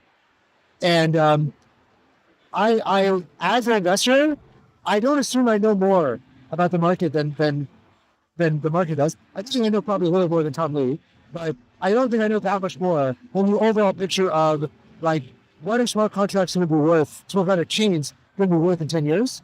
I don't really know. I don't think I knew 5 years ago either. So you have invested though in like alt L1s. That's right. That's right. How do you make that calculus to basically comes through Ethereum? Yeah, it's not that complicated, right? So if I'm like, look, I do this thing through like Monad then? Like how would you comp that to Ethereum? Yeah, the answer is Monad was very much built at a time when Ethereum had no real credible commitment to scaling, right? I mean, back in 2022, I think it was when we led the seed round for Monad, there was no talk about scaling Ethereum, right? The idea was that, well, Ethereum is like critically neutral, World War III resistant, that's it. Yeah. And we're just going to scale the L2s and that's the end. Now, of course, Ethereum sort of changes tune a little bit, but only a little bit. And that time, the idea that, well, actually, people will want something that has the performance of Solana, but still has the decentralization and the EVM compatibility and the critical neutrality of Ethereum, very plausible story. And this thing might someday be the successor to Ethereum or be the number 2 behind Ethereum, right? And what's that worth? The answer is probably a lot of money. Something similar to Solana then, I guess? Yeah, exactly. It's a Solana, I mean, it's worth like 100 billion. Yeah. You know, so that justifies a very, very attractive valuation multiple for investment seed. Yeah. When you look at that though, I mean, I know this is a played out story, but the parasitic L1s, is that also not coming to... Parasitic L2s, you mean? Sorry, parasitic L2. Yeah. To this idea of, if you invest in these alt L1s, that also do something to Ethereum? Yeah, like that's right. I mean, look, people in crypto like to be a little Pollyannish about competition, but like, competition is okay. Yeah. Like, competition is a good thing. It's a good thing for you as a user. It's a good thing for the space. It's a good thing for the person you're competing against, because you give them a competitive pressure to become better, right? If nobody had ever built another smart contract platform after Ethereum, Ethereum would still suck. Yeah, I mean, Ethereum would be way worse. Solana has made it better. Exactly. Right? Like, Solana has made Ethereum better. Yes. Like, everything that's happened this year, make no mistake, it's because of Solana. Yes, of course. Yeah. So I think, look, as a venture capitalist, I don't have to, sort of do the bullshit shibboleths that people in crypto have to do, like pretend we're all friends and like it's all kumbaya and we're all under a big, beautiful tent together. Like, no, people are competing, and some people lose that competition, and that's good. That is how society has only ever advanced, is through more and more people entering the fray and trying to build a better mousetrap. So if Monad succeeds, great. If Ethereum becomes even better because of Monad, also great. I'm ultimately an investor in both, but I think the answer is that absolutely. So if the Monad succeeds, Ethereum will have less market share. It's possible they both grow, and like that's also a great outcome. But Monad's trying to win. Yeah. Can we talk about DATs? Yeah. I mean, let's talk about that. Yeah. What do you want to know? It's hard to. That's true. It's true. Well, I love talking about it. He's the man. Yeah. It's really easy to. They're so complicated. Every deal's a bit different. Like we were talking about it this morning. Yeah. So there's SharpLink, one of the big Ethereum DATs, right? Yeah. What's the ticker? I forget. But SBET. Yeah, they announced a stock repurchase program authorizing the buyback up to 1.5 billion of tokens, right? Yep. And currently the MNAV of the SBET is like around 1. Right. We're just trying to understand, like, does that make sense to when does it make sense for them to buy back the token? Buy back the stock. Buy back the stock. Excuse me. Buy back the stock rather than just like buy more of the ETH. So, 2 things here. So first thing is that there's a very, very big difference between the DATs that are Bitcoin or Ether focused versus the ones that are altcoin focused. So if you're the biggest DAT, then you are the torchbearer for that asset. And what you do is really going to influence the underlying, right? So if you're Sailor, you're Team Bitcoin. You cannot operate in the self-interest of MicroStrategy. You have to operate in the best interest of Bitcoin. Because if Bitcoin goes down, we're going down with it, right? Same thing is true for Tom Lee. It's not true for SBET. SBET is now in the maybe enviable position of being number 2. Now, being number 1 gives you an extra benefit that it's more justifiable that you have this premium because you've got this religion that you're building around you or whatever. If you're number 2, you're financial engineering, and that's all you are. right? And you're getting paid to be a financial engineer. Like if Tom Lee starts buying back his stock, meaning that he's selling Ether, That's right. Yeah. Ether is going to fucking tank, right? That is a disaster scenario because it means that we have no true believers anymore. Tom Lee didn't really believe. It's not really ChatGPT or whatever else he was saying. He doesn't really believe in Sharplink can do it. Sharplink can do it because they're number 2, and they're pretty distant number 2, right? So if you got like 21 Capital, which is I think that's Dollars. yeah, that's right. That's right. Jack Mallers. If Jack like buys back some stock and sells some Bitcoin, it's like he might get some people mad at him on Twitter, but like Wall Street will be like, great, thank you. You're a great steward of capital. Right. Bailey said that as well. What's that? David Bailey said that as well. That they may just buy back stock. Yeah, because ultimately, like they're buying or selling doesn't really move Bitcoin. You know, they're tiny. They're fish fry. You know. So now that being said, if you are like, let's say you see the biggest Solana DAT, which right now they're in private markets, they're going to come live soon. Right now, Solana is very fragmented, right? But when the biggest DAT launches, and they come to market, and they become the torchbearer for Solana, well, now they're in the same position as Taylor. They can't sell. Even if they trade below NAV, if they sell, that's biomaterial, right? That's just going to cause the underlying to get worse, which causes the MNAV to get worse, cause the underlying to get worse, cause the MNAV to get worse, and that's where things get really bad. So there's a cross you have to bear. If you're going to be the biggest guy, then you get the benefit of like having, the fees and the nice CEO package and all that stuff, but you can't sell your stock. Right. So I think that's what you're seeing here. Ultimately, aspect trading at NAV is healthy. It's a good sign. Okay. It means that market's normalizing. There's not going to be a big dramatic unwind, right? That's a non-dramatic unwind is way better than a dramatic unwind. That's good. Second thing is that it means that there's no longer incentive for new people to do this. As long as every single vehicle trades above NAV, that is a big flashing like green sign of capitalism saying, keep doing this. Do this more and more and more and more until the NAVs go to 1. Until it compresses. Once the NAVs go to 1, people will stop doing it. Like if you have this magical wrapping paper that you can wrap anything and take it public and make money by trading above NAV, then people will keep wrapping anything they can find their hands on until it stops. Okay, the wrapping paper is no longer magical. That's good. That's very, very good. We want that. Yeah. So I have a question for you on this. Where would you like fall in the spectrum of this? So I talked with Arthur Hayes, and he said the game with DATs is you want to find the ones that are going to be big enough and smart enough to be included in an index, right? NASDAQ, S&P, to get the passive flows. So that's the game. Choose the DAT that does that. Then you have people like Jordy Alexander who says this is all a scam. This is an attention game where dumb money is taken from like I guess retail dumb money and moved to smart people, right? To kind of insiders. So where on that spectrum would you fall? Well, so look, obviously that's not true for BitMine. It's not true for MicroStrategy.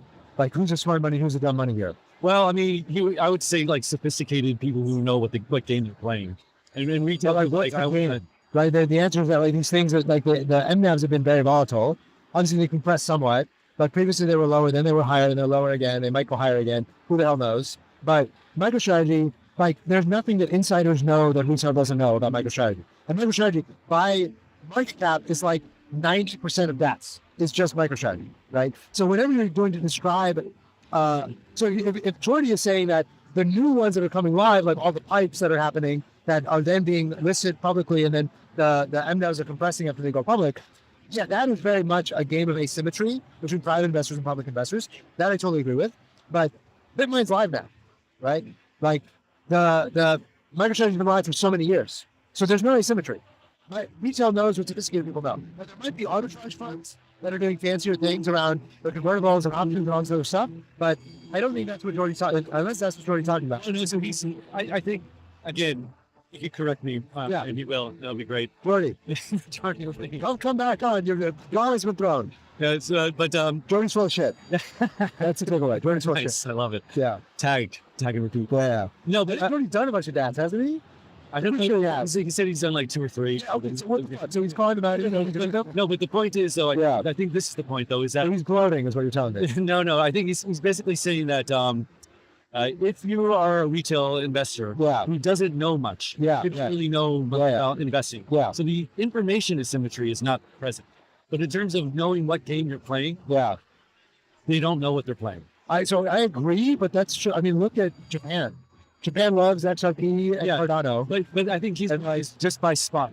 Just by spot. Don't get. Oh, sure. Yeah, don't get into the DAX. Yeah. So why? The question is like, why are people buying that? Yes. Right. Yeah. Retail. Why is retail? Why is retail buying it out? They want the lottery ticket.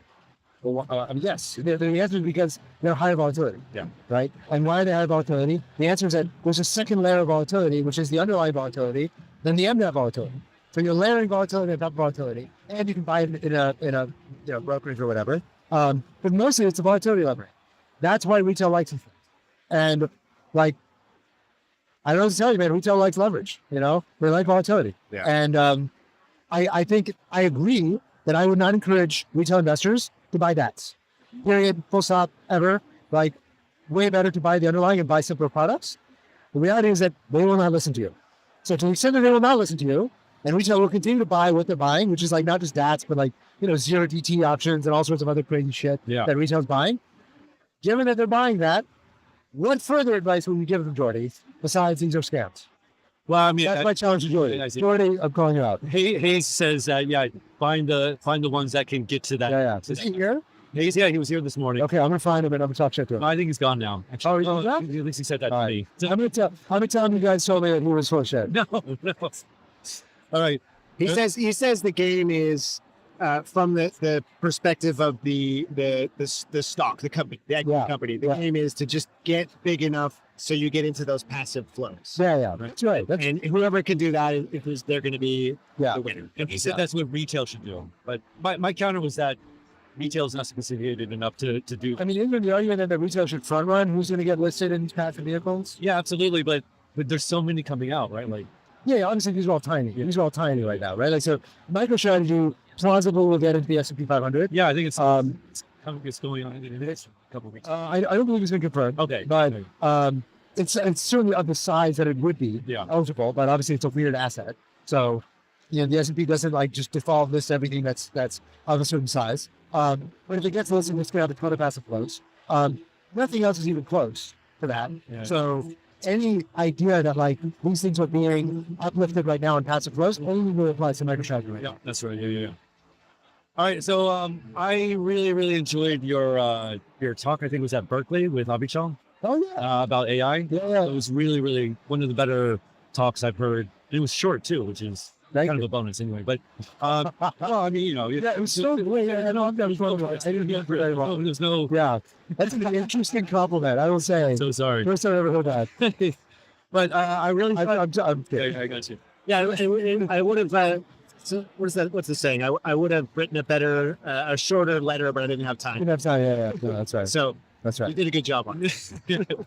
I loved what you were saying about like the game now is for these AI companies is the synthetic data, right? Yeah. And how basically retail doesn't really have anything left to sell these folks. And there's a lot of crypto AI that has kind of like built up around that. Like you're going to own your data if it's crypto, and then you're going to sell it to these AI companies. But you having talked with, I guess, these companies themselves directly, that's out. Correct. So people should just stay away from any like crypto company that is kind of going this avenue, basically, right? Like. So I don't want to make a blanket statement because like there's always the ability for an entrepreneur to crack something open and figure something out. I do think there are also kinds of data that are still very scarce. So actually a lot of stuff around robotics is very data constrained. And so it's possible that you could have, for example, Meta just released a large repository of what's called egocentric data. Egocentric data is like basically if you wear like a GoPro and you're like doing stuff in your house, like for example, you're like folding laundry or you're opening the fridge and cooking something. That kind of data is actually very valuable for robotics. And it's very scarce. We don't have a lot of that data. So there's a few companies I've seen that could actually work that are doing like this kind of egocentric data for robotics. But the idea of like your social media or your text messages or your emails are going to be used to train AI models and we're going to pay you for that is absolute horseshit. That is not true. That's 2017 crazy talk. Exactly. And I get to the only idea in crypto. It's been around forever. It's never worked. It never will work. And the reality is that your data is worthless. Yeah. Your data is worthless because you're an idiot. Yeah, and nothing that you have said is actually contributing to the corpus of human knowledge. Okay, that's okay. It's true for me too. I'm also an idiot. Like all three of us are in the same boat here. But like the kind of data that these models need and are consuming at large scale is synthetic programming data, mathematics data, spatial data that we're generating in synthetic environments to further train the models on things that they know are definitely correct. If you train models on things that might be correct, might not be correct, like for example, text messages or tweets, like I tweet stuff that's mostly true. Probably some of the stuff I tweet is not true. I care that it's true, but like I'm not going through extraordinary efforts to make sure everything I say is correct. And also the spelling and punctuation. Oh yeah, it's awful. I'm a moron. Oh no, everybody.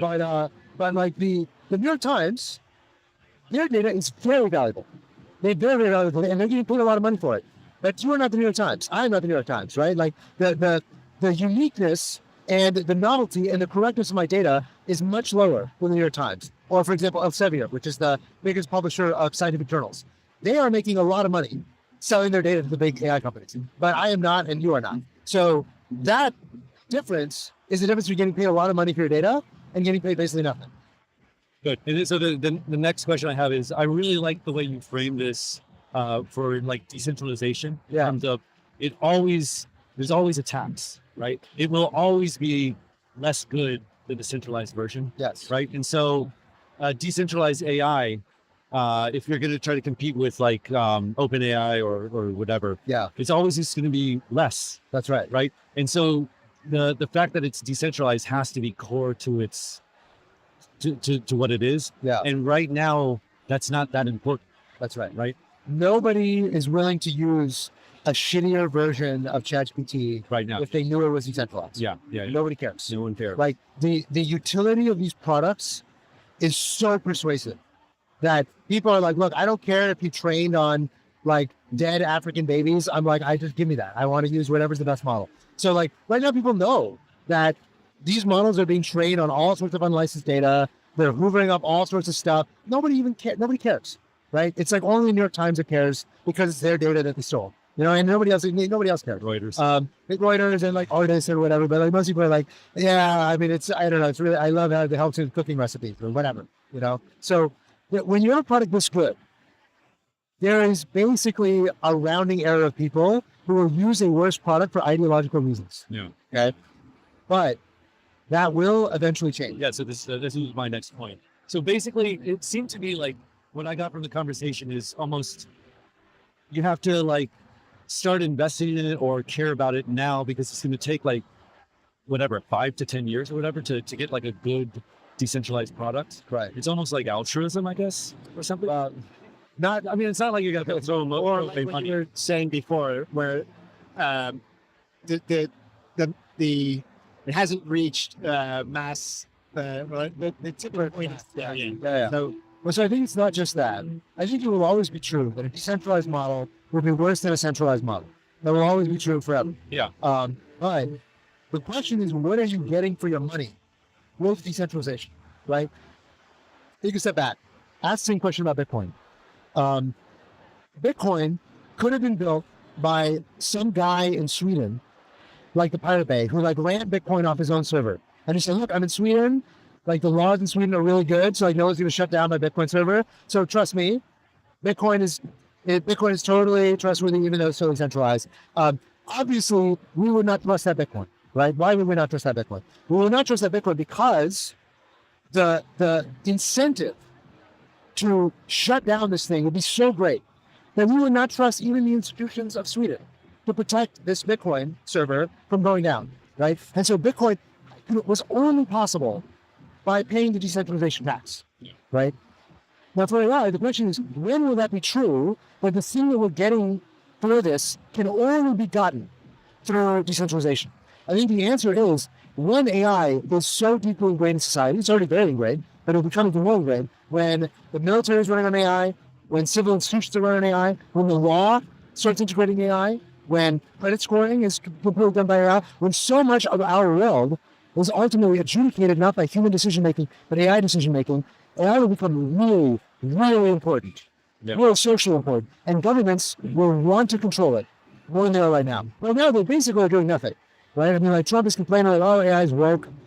But beyond complaining, like there's really nothing, right? There's no laws, there's no restraints, there's no regulation. There's basically you could run AI porn bots and no one gives a shit. Yeah. I mean, Elon Musk is doing that, and no one cares. Well, I mean, Elon Musk soft announced that he's like, we're going to start advertising in AI. Yeah. That to me is starting to get scary, right? Like when the AI is like, how you doing, buddy? Yeah. You need to pick me up? Marlboro Reds sometimes help me. Yeah. Yeah. So when AI gets to the point that it's so consequential, that's when government will not be able to resist the urge to control it. Yeah. And when they control your AI, and you want an AI that is not controlled by the government, provably not controlled, especially when the data centers get nationalized and all of the GPUs that are running these models are controlled by the government because they're state secrets, because having them controlled by China, having them leaked to China or other governments is going to be so risky for military might. I mean, all this stuff, it's a fucking straight line to where it's going. So I'm just trying to compare it to, like, as you said, Bitcoin. There came a time when it was needed, I guess, and that only then could it proliferate? Yeah. Right? And so you could say, like, okay, that started it all started with the 1972 gold. And it took like 50 years for it to get to the point. Right. Okay, now it makes sense. People actually want Bitcoin. Right. So AI, things are moving faster now. Well, but it's also true, right? If you look at the beginning of Bitcoin, Satoshi Nakamoto was very intentional to avoid bringing too much attention to Bitcoin in the early days, right? Exactly, precisely for that reason. WikiLeaks, right? For WikiLeaks. He didn't want WikiLeaks to start adopting Bitcoin because he was like, look, we can't take the heat right now because Bitcoin kind of is like the Canadian developer running Bitcoin on one machine, right? Like we're actually not that decentralized yet. Yeah. And if like somebody comes, knocks on, kicks my door down and takes me out, Bitcoin's not going to make it. And we need time for Bitcoin to get to that critical mass that we can to be robust enough to be decentralized. But like eventually the feds did come knocking, right? And it took the Silk Road or Mt. Gox and all these other things to start happening for people to really care, but we really didn't care, right? And the same way today, we don't care about decentralized AI. No government's going to stop you and say like, oh no, what you're doing obviously is going to be against state interests to make AI totally open and usable by anybody. But eventually, they will care. Yeah. 2 points. So, number one, though, that means that you need to start, decentralized AI projects are important now. Yes. Because they need to mature. Yes. Right. So that has to start now. That's right. Second point is like, I talked to like Aaron Von Weerden, the Bitcoin editor in chief, and he was saying he thinks if Bitcoin were to fail, let's say Bitcoin fails, and there was going to be like a new Bitcoin, it would fail too. Because everybody knows how important it is. And so it wouldn't be robust. It would never be allowed to get robust enough ever again. It's a very interesting point. I like that. I like that point. Yeah, so I like that point. Like, it only could have been done in like stealth mode for that time. Yeah. We're running out of time, I think. Yeah. Can we do a little inside baseball with you? Because it's podcast is inside baseball. It's awesome. Yeah. Thank you. I would love to just know a couple things. Sure. We have a podcast too, and a lot of it is not, whatever, but I like what you do. So how does this work? Who decides to talk? Okay, yeah. You guys running on a Google Doc or what? No, so we have a Telegram chat. Usually, roughly the week of, we see what the biggest news of the week is. Then we try to find somebody who's like the right person to talk about this. Most of the time, we've gotten a good sense for who are the guests that we're going to vibe with well. There's a lot of times when the person who's like at the center of some story, you just know it's not going to get the podcast, and we don't invite them.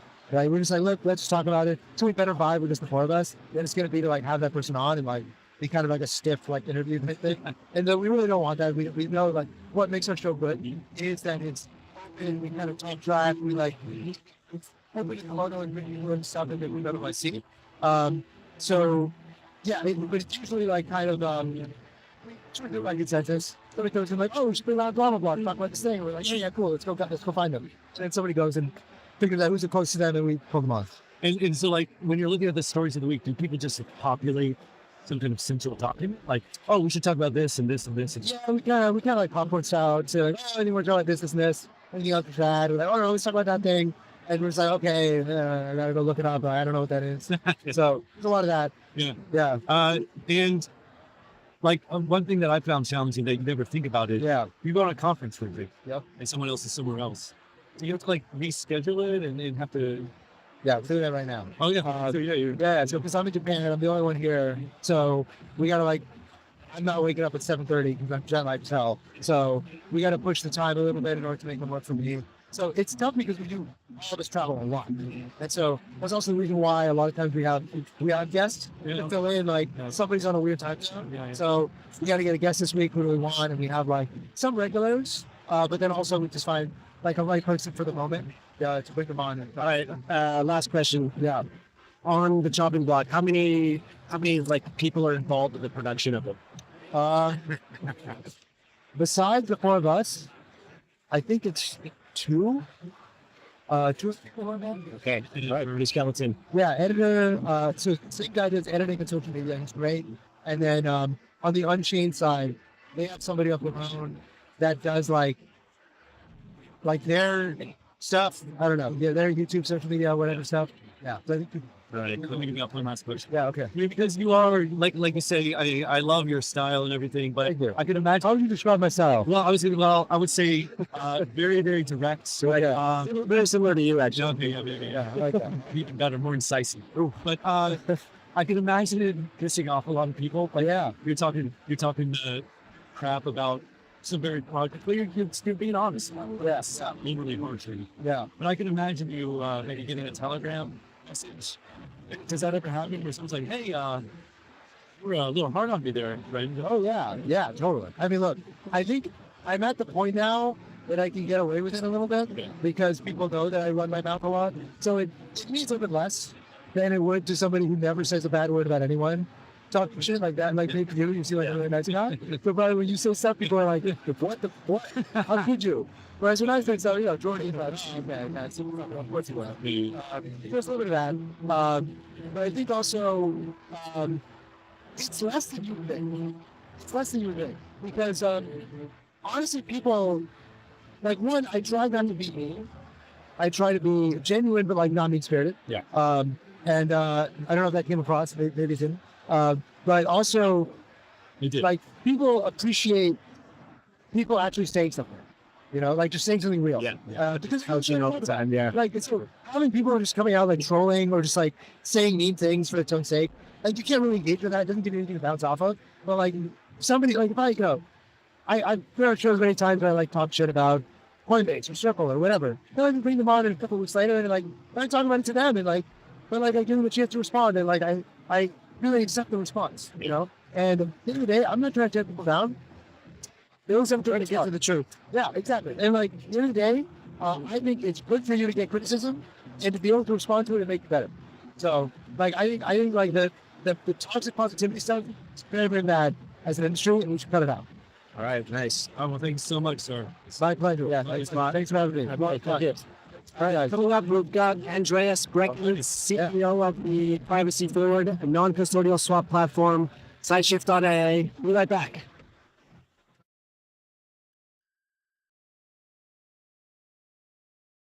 And then you've got FUSD, which is a privacy stablecoin, and you're going to show us exactly how to, use FUSD to pay for something.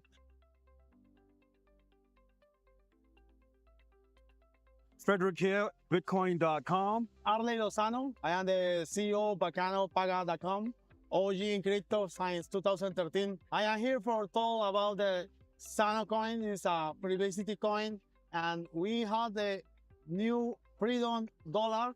Nobody can trace where or who you use your money.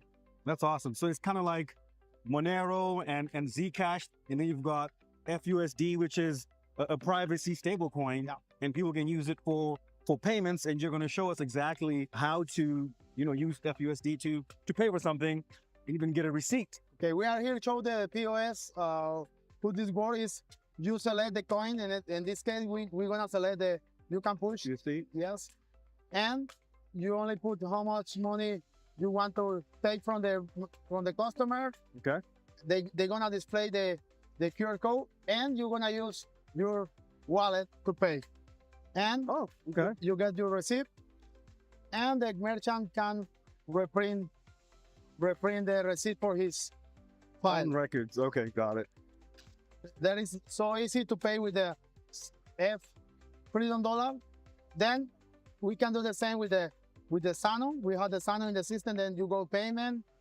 You select the coin. Oh, Sano. So you do Zano? Yes, and we're gonna do again the payment processor through the app. Okay, then you just scan and pay with the Bitcoin.com wallet. Now it supports Sano and Freedom Dollar. Awesome. Yeah, that's it. The easy. These devices create for the merchants like they use like the regular POS. So basically, you can use the same POS machine that merchants are already using, and everything is handled with the software. Yeah, this is a Android-based application. Then Got it. if you have a POS Android, you can install there, or you can install in your existing computer. Well, there you have it, folks. Zano, which is a privacy coin, as well as Freedom Dollar or FUSD, which you can use to pay for anything you want with a POS system. Thank you for showing this to us, and thanks for watching. Use Sano and buy Freedom Dollar.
Do you think your crypto is private?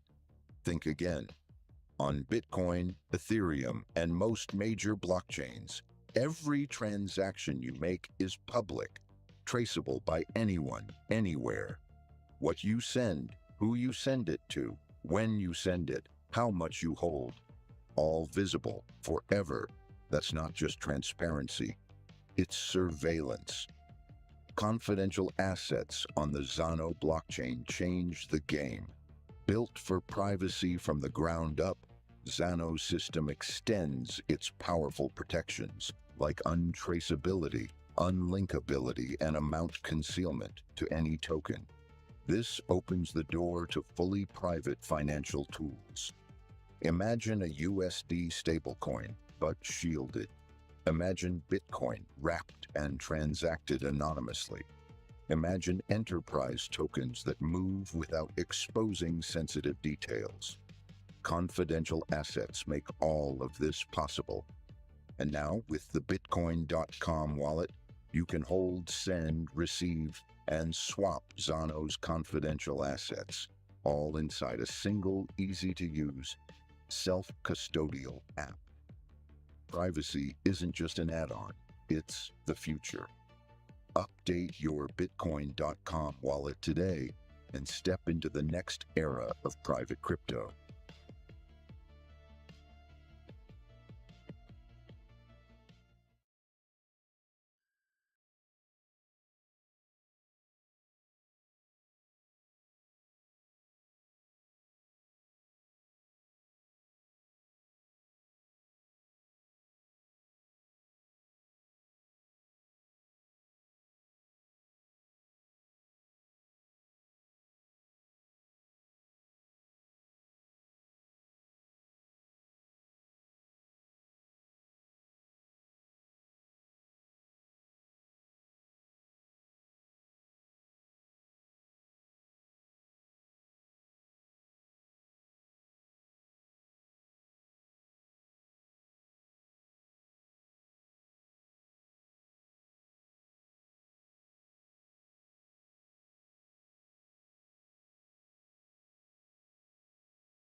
We saw all of the exciting stuff happening with Dubai and crypto regulation. Their whole system is really trying to cater towards bringing more crypto innovators, builders, businesses, and just saying, we've got a framework, we've got a safe way to do this, and it's all by the book, it's all friendly, and they rolled out the red carpet for Bitcoin.com. So we saw it as a great opportunity to join the Dubai area and expand Bitcoin.com's reach into the MENA region. We're now operating out of the DMCC economic free zone.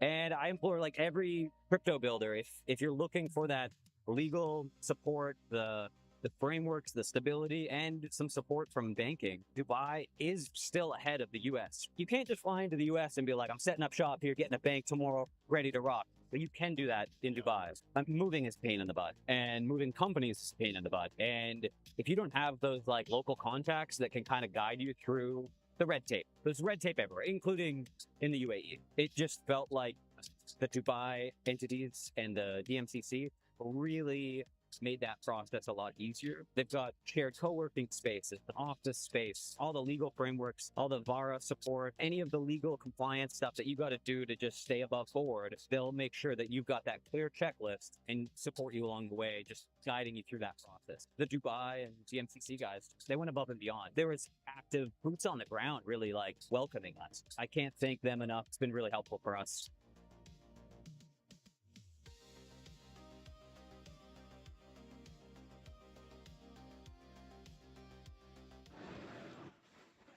Hey everyone, welcome back to the live stream. This is Frederick. I've got my partner here, David, and we've got George and Lennox, who does developer relations at SideShift. George, welcome to the live stream. Thank you so much for having me. Yeah, man, it's good to have you. Thank you. So, okay, so SideShift, developer relations, we'll get into that, but for now, tell me or tell us how you got into crypto. It's a good question. I'm a newbie. So, oh, nice. Very new to the industry, new to the role. So I'm asking all the stupid questions at the moment. I've basically joined SideShift in late April, early May. Okay. And I previously come from a background in traditional tech consulting, basically.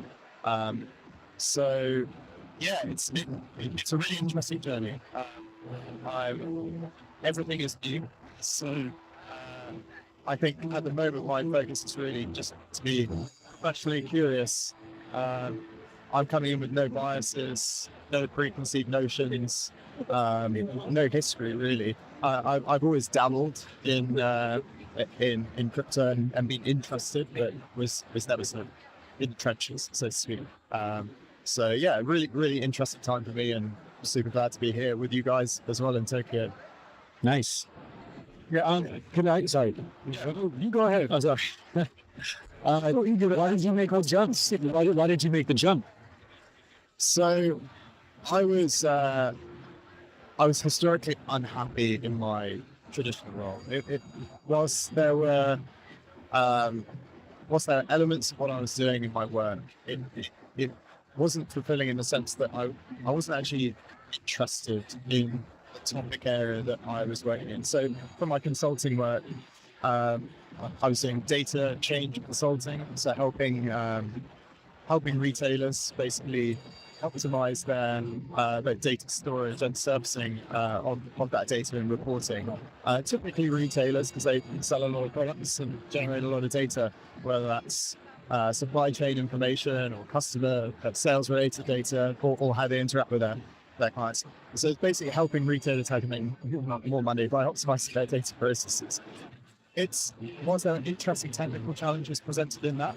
The end output of your work, you don't really get to see the fruits of your labor quite often. You're working in a siloed element of a very large data program, and it became a little bit sort of a thankless task. You're working long, hard hours, but you're firstly not overly interested in the topic that you're spending a lot of time doing, and secondly, you don't get to see the products of what you're doing. So I was unhappy in my role, looking for something else. I went overseas. I was in the Army Reserves part-time as well. So that was my sort of second career on the side. And I came back from being overseas for the military and was looking for a new role. And I didn't want to go back to consulting. I knew a side shift. And I went on their website and I was like, I wonder if they've got any roles. And sure enough, I saw a developer relations role that fit the job description immediately, even though I'm not a crypto OG, the role description fit a lot of my previous experience. I thought, I think let's give this a good crack. So we contacted them, a couple of interviews later, here we are. So that's really my routine. It's a bit of a melting pot of elements of my consulting background and working specifically in data and tech consulting, with elements of some of the experiences I draw from the military. So very weird route into the industry, I know. Well, that's a great story, and I guess that also leads us into like, what do you do at SideShift? So yeah, you were doing the data consulting, the tech consulting. You get this new job, and what do you do there now? So the developer relations role, I'm obviously interested in meeting developers, teams, projects that are working on new things in space, building that development community around SideShift and our offering. In terms of, what do you do at SideShift? But I guess you can also tell the audience what does SideShift do. Like that helps. Yeah, exactly. So SideShift, we're a direct-to-wallet exchange. What does that mean? We are basically a coin swap provider. So we facilitate, if you've got Bitcoin and want to swap for Stablecoin or Hype, whatever it may be, Solana, we facilitate that exchange. We're direct-to-wallet, so we're non-custodial. And we're swapping across 200 plus tokens, 40 different chains. The idea being that it's fast to use, easy to use, and simple. That's really at the core of what we're trying to do. Can you give me the pitch? Why should I use SideShift? Why should I use SideShift over something else? So the speed, the ease of use, and the support that you've got behind that. So most users are never spending more than like 2 to 3 minutes on site if they are going through site, or if it's via wallets, as we have great partners like yourself. The swaps are realized very quickly. If there is ever an issue with a swap, we've got a 24/7 support team to step in and help you. So the ease of use and the speed, and knowing that you've got that safety net of someone to step in and help should something go wrong. So we talked about this offline a little bit, but to the people listening, what's the difference between SideShift and the DEX, the decentralized exchange? Because it's a little different, right? It's not exactly it's not even a DEX, but how would you describe the difference for those who might be a little bit confused like I was? Yeah, I'm going to do my best here. So we're not a DEX in the sense that with a lot of DEXs, no one, like, there's problems no one had to help. So I suppose we're somewhere kind of in the middle, in the sense that we're not a centralized exchange, we're not decentralized. We're facilitating swap of that token, but you don't need an account. You can just go onto the site straight away. There's no sign up needed. So there's the ease of use piece. And you don't need to input any details. And you've got the speed of the DEX with the ease of use, ideally, of the centralized exchange, and the support, of course. And that's a key part. Like the fact that you don't have to sign up is a key part of that feature set. And we talked also about Shapeshift, which is kind of the exchange that started it all. And can you give us a little bit of history of that? Was really interesting. I would love to be able to give you the history. It's before my time. I was just on the Milky Way somewhere. A derivative of for the lessons. It's a derivative of Shapeshift. From my understanding of it, so Shapeshift, when our friend Andreas was building SideShift, this was in 2018, 2019. Shapeshift were on the scene. I believe they had to make a number of changes, many of which involved some fairly extensive KYC. A lot of users didn't want that, and that's where SideShift really stepped in to offer that alternative. Similar functionality, alternative for a home for those users that didn't want to continue with Shapeshift. From my limited understanding of the topic. So I have some questions related to this.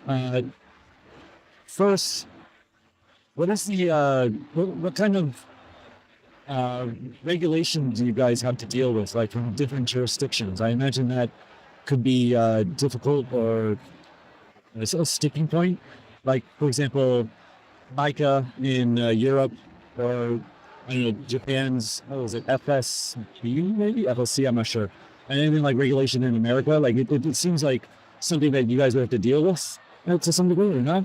Yeah, so myself not being a lawyer or legal counsel, the regulatory environment, as I'm sure a lot of people here at this event are talking about, is becoming ever more complex. We work with a legal team to make sure that we do remain compliant in the areas in which we operate. There are a number of countries that we can't operate in currently.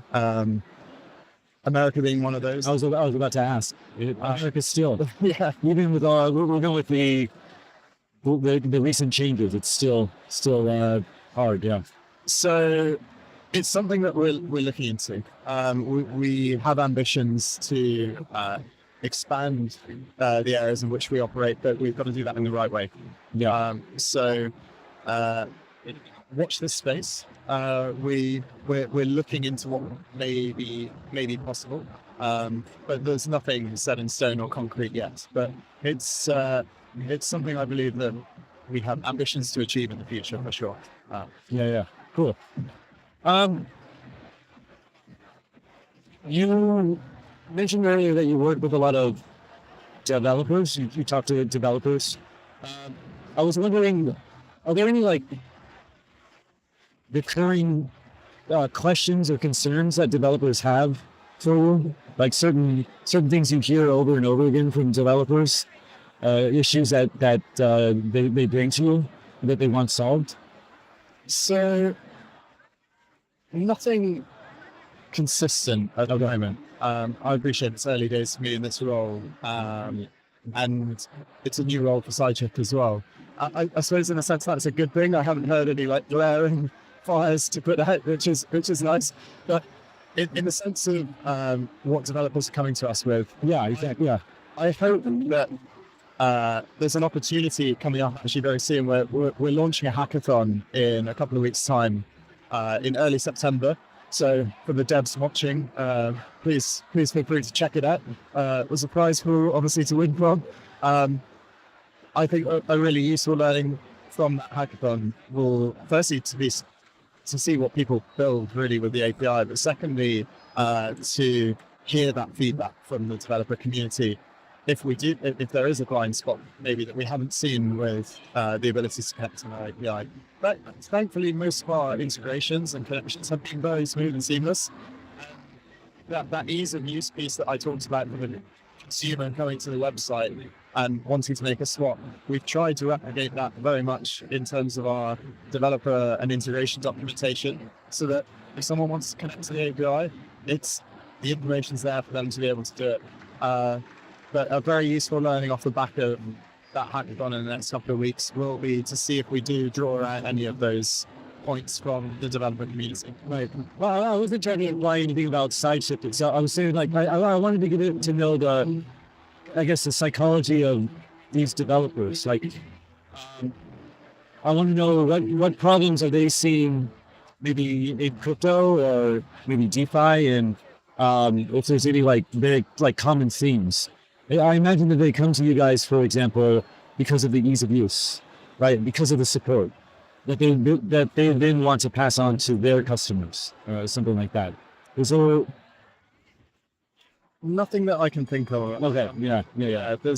And maybe that's just because it's early days for me, and these things will come out over time. But I hadn't heard any from the devs that I have spoken with thus far. Nothing particularly in that area. What would devs be building? Do you have any examples of what kinds of applications developers would build using your APIs? So what I'd love to see in September is a weird, wacky use case application where our swap API might be used in. So wallets have typically been a natural integration for us. Right. I wanted to make swaps inside the wallet and not have to leave. I think there's interesting other use cases that haven't been explored in that sense, whether that's with gaming, whether that's unlocking different DeFi. You mentioned DeFi use cases. I think I'd like to see creative use of that swap API. What that looks like, who knows? I think gaming is a natural one, Web3 gaming or gambling as well, potentially. But no doubt there'll be tons of others. There's a lot of very talented developers and creatives in this space, so really interested to see what people will come up with. Yeah. So yeah, you said your background is in data storage, and oh gosh, I can't read my own handwriting.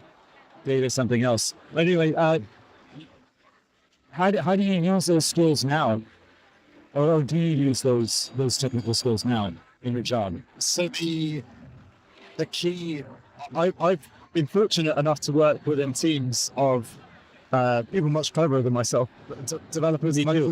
Me too. So a lot of what my role was in the past was to break down fairly nebulous, potentially complex technical topics and be able to distill that for a C-suite exec to actually understand, or even just to listen to. You mentioned data inside a boardroom to most founders or directors, and that's you'll quickly see I as well. Yeah. So, I think the core of joining those skill sets is, being able to have enough technical awareness that you can have a conversation with a developer and get into the weeds of what they're working on, what their pain points and frustrations may be, to acknowledge that and be able to distill it into something. Because whilst developers may want to go very granular on a topic, that's not necessary for every audience, perhaps.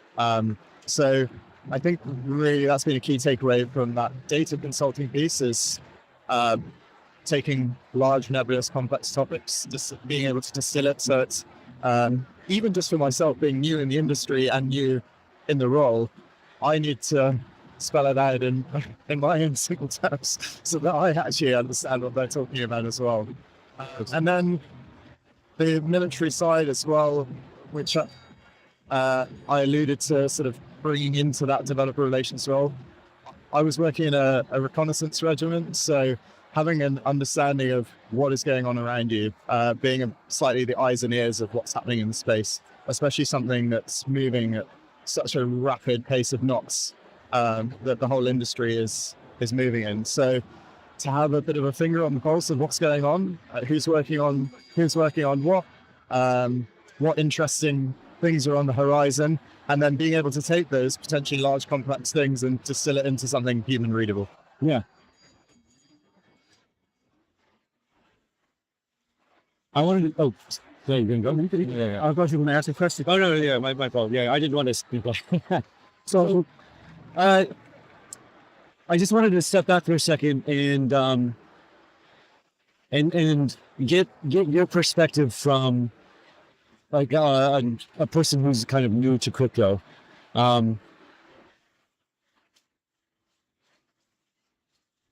Looking back, like you said, you dabbled in crypto before you joined the industry.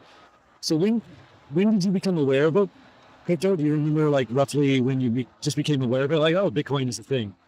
What year was that? I would say it was probably around 2018, 2019. I probably got interested enough to the point I was like, I'm going to explore some rabbit holes and buy some myself. Right. That was probably the point. Yeah, 2018, 2019. Perfect. When did you think of crypto in like 2021, 2022, when there was all the headlines about FTX and SBF and was it all this fraud stuff, bankruptcies and everything? We were like, oh, this is like giant scam or it's interesting hearing both sides of it because I have my family on the one hand who will be listening to the news and hearing about the explosion of FTX, and I think the main news outlets, it's easy to create, and you never hear about the middle ground. You'll hear about the big wins and you hear about the big losses. And I certainly think in UK media there's an undertone that crypto is untrustworthy and it's used by criminals. And I think it's probably a pervasive attitude of a lot of maybe our parents as well. Yeah. So on the one side, I had that of like family and those without the understanding or just seeing it, just consuming that through news media to go, oh, see, it's a scam. I told you. And then friends who worked in the industry who had more of a pragmatic approach to it. Obviously, it was huge. It sent shockwaves through, but it was interesting just being slightly caught in the middle because I wasn't working in the industry at that time. I was interested. Yeah, exactly. And it was just interesting seeing the two different dynamics of outsiders looking in, saying, oh, it's all criminals and scammy. And see, it was like an I told you so moment for a lot of our parents.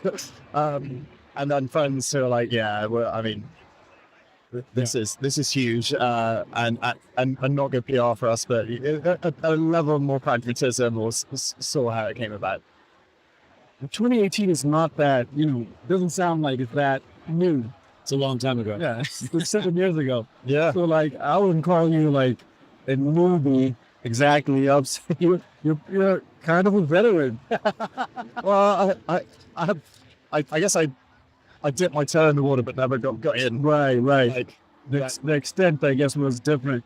Like you were just kind of dabbling all along and not really all in. Yeah, exactly. Okay. I wish I had been all in. yeah. But yeah, that was. I liken. I think I was just chatting to one of your colleagues earlier over lunch. I was thinking that a year in crypto is like dog years. Like one year in crypto is like 7 years. Yeah, it's true. That's what people say. So you've been walking around the conference. And the good thing is that you're new, well, at least really all in. But have you seen any like projects or ideas that you think are paradigm shifting? Or excite you? Maybe paradigm shifting is too heavy of a term. Maybe just something exciting. Because you work with a lot of tokens, right? So any projects or anything interesting? Unique? I think the shift towards real world utility is really interesting. Just again, as a newcomer to the space, I think the fact that you're seeing more and more of these providers come on the scene with cards that you can load with a stablecoin and go and buy your coffee at your favorite coffee shop down the road. I think that's super cool. And I think the more stories that come out like that, where people go, oh, I can actually use crypto, I think that's going to draw more and more people in. I think even at least when I first started out, probably one of the reasons that I never fully committed at the time, maybe because I was still questioning the utility behind it. I was all like super behind the tech, super behind the ethos of the industry, and the financial anarchy part of taking custody of your own funds. But it was still a bit of a question mark. I was like, yeah, cool, I can buy these tokens and these coins, but what am I gonna do with it? So I think for a newcomer coming into the industry to go, and anyone I show like these cards to, they're like, wow, I can buy coffee with crypto. That's cool. That's real. And I think it makes it more real and human for those not in the know to welcome them into the industry. That's awesome. How many coins does SideShift offer? Do you know? It's over 200. Over 200. Yeah. What's the selection process like? Do you know? So we'll review this on a super regular basis, like daily even. If there's something doing volume, i.e. people want to use it, move it, trade it, we'll list it. Some tokens are naturally easier to list than others. Yeah, hype would be hard. Yeah. I imagine, right? Yeah. An ERC20 or something on Solana, pretty easy to spin up. But if it's on a new chain, for example, I imagine that requires more infrastructure to get working. Yeah, absolutely. But even with, we'll aim to, in the same way that we want to be fast for users, we want to be fast to integrate, we want to be fast and adaptable and react to what's going on around us. So I think we were one of the first exchanges to list hype. Nice. And there's other examples like that where we go, oh wow, there's a lot of eyeballs on this right now, and like we should offer this to our user base. How about Trump? How early were you on that? Oh, good question. Huh? Good question. It was just before my time. Okay. But that was like a big test for a lot of different exchanges. Like some of the biggest ones I think were a little slow to it. Binance, for example. I don't want to, but some of the big exchanges that are in this conference right now that I can see, they were a little slow to that listing, and just from an outsider's perspective, it really does seem to me that, well, at least earlier this year with all the meme coin craze, whatever team is handling that vetting process and getting enough of it to then offer to your customers, I think that's become very important and highly competitive amongst the different exchanges. I think to an extent, a part of my role will be that if I come to an event like this and everyone's talking about a certain token or coin, those are the kind of useful things for us to go, oh wow, like maybe there's something here.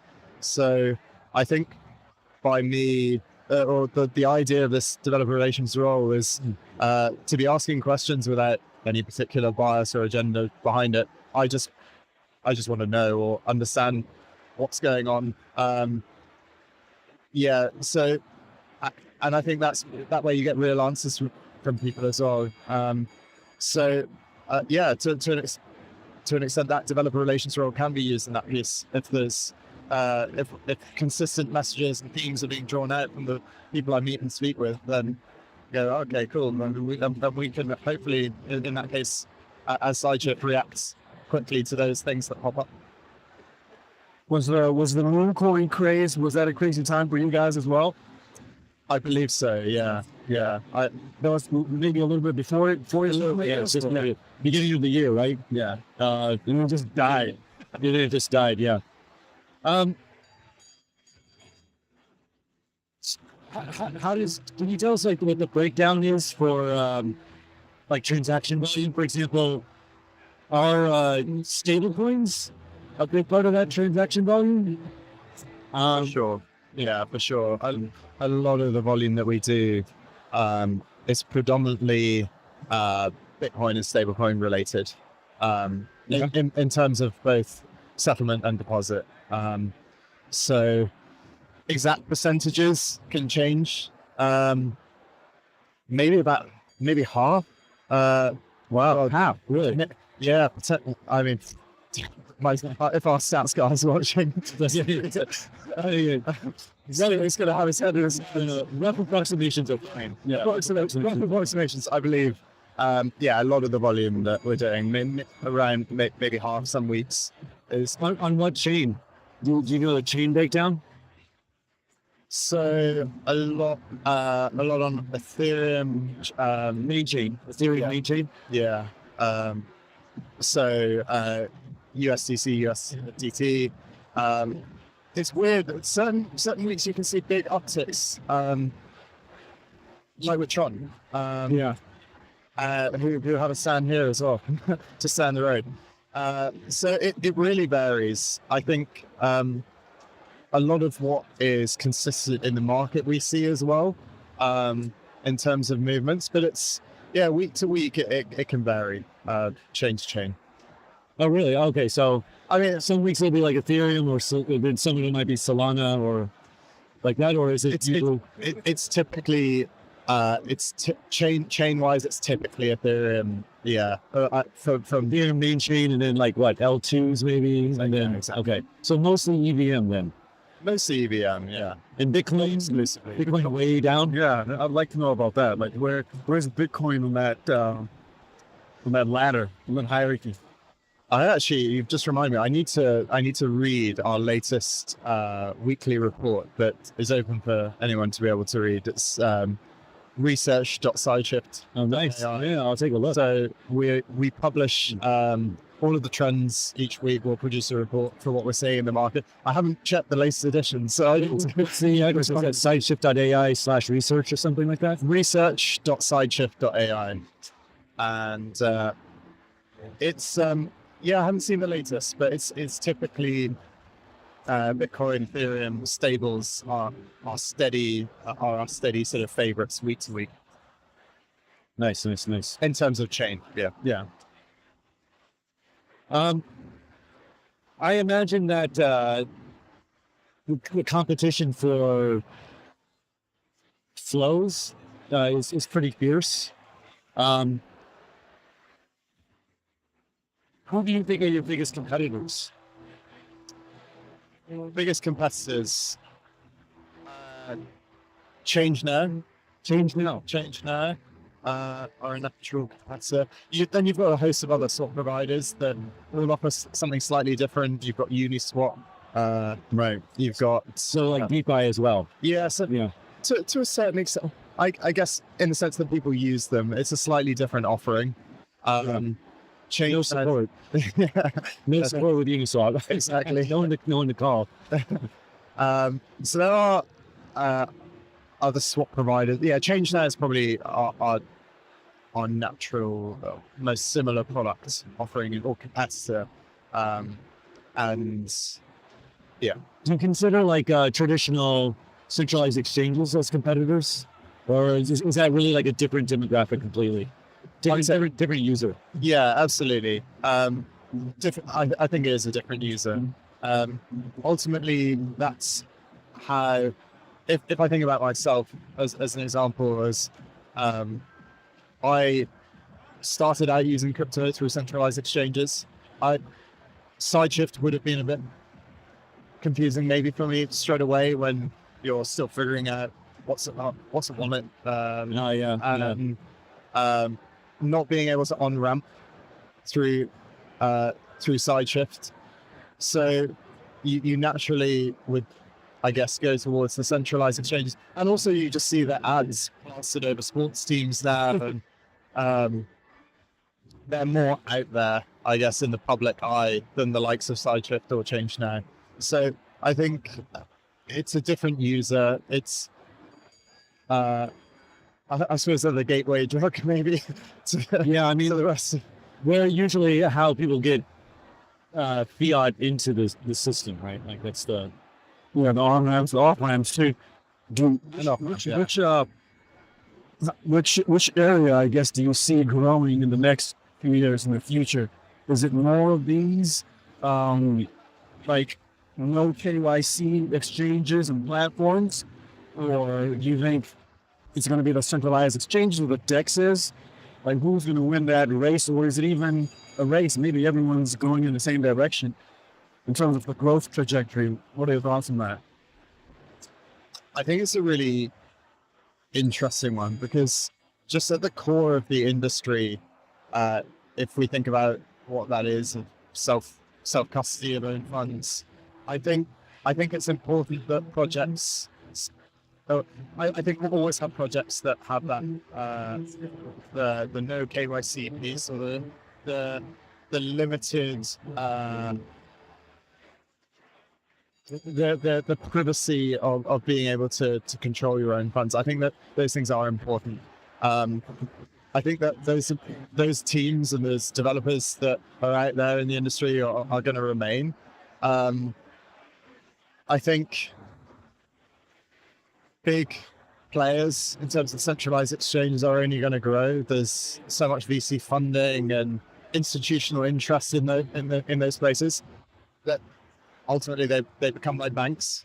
But I think it's important, and they will persist, those projects that still want to stay true to the core of what the industry is, why it started. And yeah, long may that continue. It's ultimately what got me into the space as well. Right. In terms of, yeah, if you look at which organizations have consistently let people down through history, it's banks misusing people's money. And I think keeping that core to what the crypto industry is really important. Yeah. So earlier you said that people who use SideShift would be like, for example, wallets and maybe gambling sites. Did I hear that correctly? Like for iGaming, for example, something like that? Yeah, maybe. Yeah, maybe. Are the majority of your users individual retailers, or are they like projects, like wallets and stuff? Like, do you know what the breakdown is for SideShift's actual user base? Is it more like B2C? We still have a really good, consistent user base coming through the website. So I think, and I'd be interested to dig into this topic after this chat, because I'm interested myself as well. Yeah. But I do think we do have a distinct, separate buckets of users, a distinct separate user for depending on how they interact with SideShift. So obviously a big amount of our volume comes through partners and integrations. Those are people that want to make a swap in the app, one of which is SideShift's an option. They don't even need to leave the app. Boom, they made their exchange. Then we've got people that come to the website. Again, it's still a quick interaction on site and a quick touch point. But those are people that have an awareness of who we are. Maybe they've used us before. They've gone to the site maybe because their friends told them about them, and maybe they're a bit more crypto native. Right. So would feel confident engaging with something like that. And then we've got users through a Telegram bot as well. So you can trade directly using SideShift just in Telegram. Oh, really? Yeah. Wow.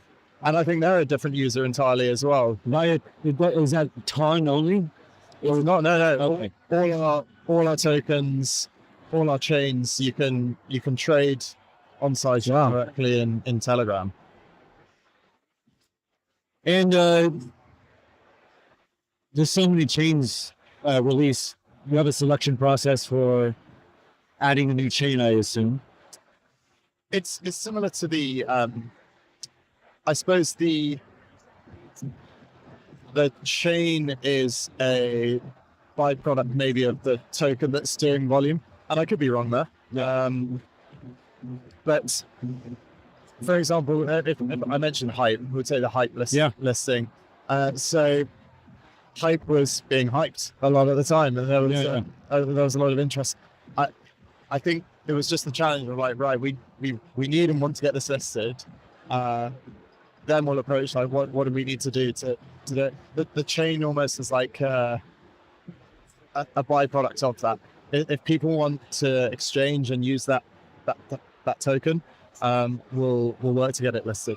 And yeah, we, as you alluded to, there's a number of chains there that we operate across. So we've done it with other chains. I'm sure there'll be new ones that come on the scene that we'll connect to as well in the future.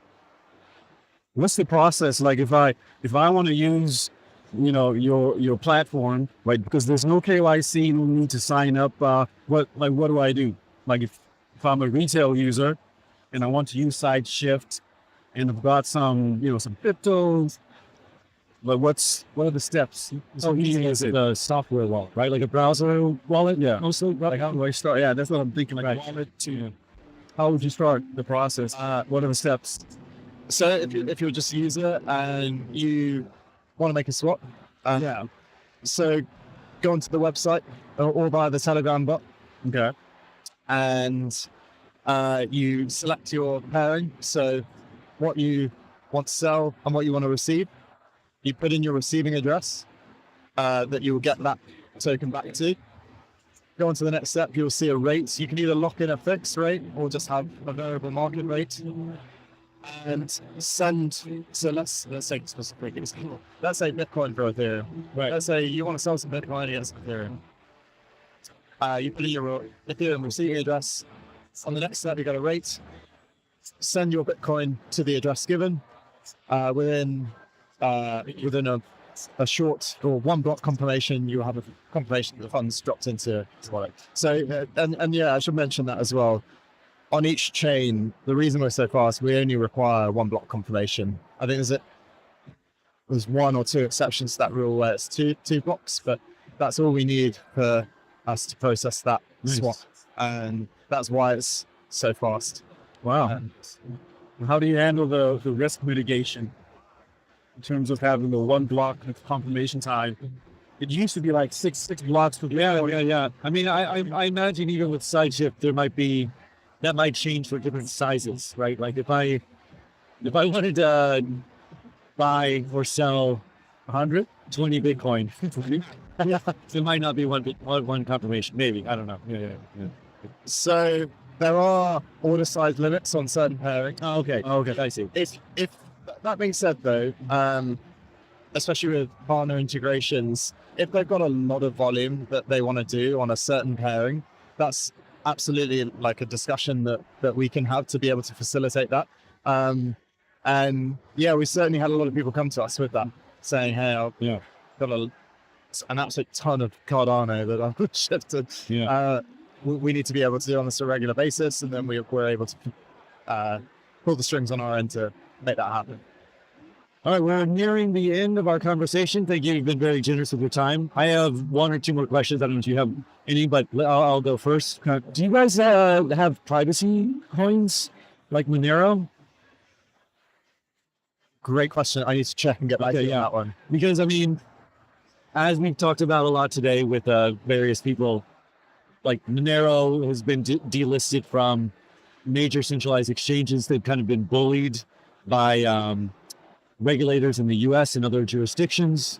And so it can be quite difficult to use these privacy protecting coins, which I strongly believe in.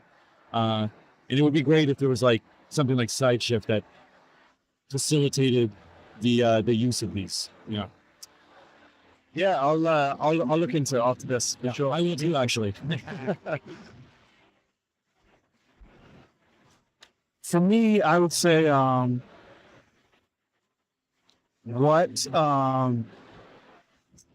guess in terms of regulation, what challenges do you see? I'm just thinking about what happened with Roman Storm. Terrible. Yeah, with right. So he gets convicted. He's building a smart contract, right? He's not running a money transmission business. He's not running an exchange. He's just built an app where people can basically, I guess maybe apply some privacy to their transactions. Yeah. You could say It's a mixer. obfuscating it. Yeah, a little bit. So, but he's not actually involved in the transactions themselves, but he was found guilty of conspiracy to operate a money transmission business. Terrible. When you've got those kinds of, I guess, scary convictions, you guys are not obviously a mixer or anything like that. Do you think you might face challenges, like regulatory challenges, with possibility of being considered a money transmission business? I know that's highly legal, and you don't have to give like in-depth responses to that. But what are your thoughts? Even just your thoughts on the tornado cash scenario. I would love to be able to answer that question. It's not my area of expertise, right? Unfortunately, so I need to check. But and I'm not overly familiar as well with what happened. I remember seeing it on Twitter about the tornado cash and the conviction there. I hadn't actually read about the case. And I think one thing I will say though is that we've been in the game a very long time comparatively in crypto dog years. 2018, right? 2018, 2019, yeah, exactly. One thing, and you know, we want to make sure that journey continues into the future. I think we'll be careful to stay close to the regulatory environment as that evolves, and make sure we're doing what we need to do in order to not expose ourselves anywhere. So that will be the key theme, I think, for us. Yeah, I hope you do. Right, like don't get entangled. We're getting into trouble. Yeah. All right. Well, thank you very much, sir, for being on. We're going to talk about WebX Day 1 here in a little bit, starting at 4 p.m. But first, we're going to continue with a little privacy video, as we ended here with. Please stay and listen to that because we all believe privacy is very important. Thank you. Thank you.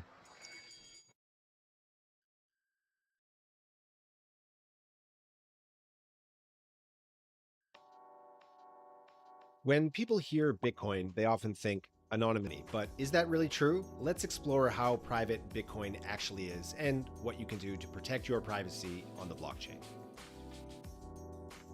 Bitcoin doesn't use real names, but that doesn't mean it's private. All Bitcoin transactions are recorded publicly on the blockchain. Instead of names, wallets are represented by alphanumeric addresses. That makes Bitcoin pseudonymous, not anonymous. If someone links your identity to your address, say through a centralized exchange, a leaked address, or reused wallets, your entire transaction history is suddenly linked to your identity.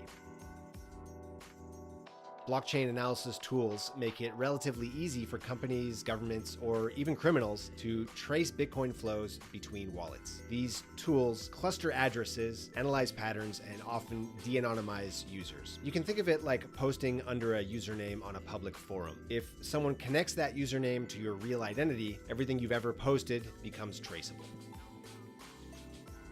Now, to increase privacy, some users rely on techniques like CoinJoin, where multiple users combine transactions to obfuscate who sent what. The other is mixing services, which shuffle coins between many users to make tracing harder. While helpful, these tools are not foolproof and can raise regulatory red flags or even lead to blacklisting of addresses.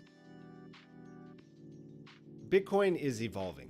The Taproot upgrade, activated in 2021, improves privacy by making complex transactions like multi-sig or Lightning Channel opens look similar to standard transactions. But even with Taproot, Bitcoin is still far less private than privacy-focused coins like Xano, Monero, and Zcash.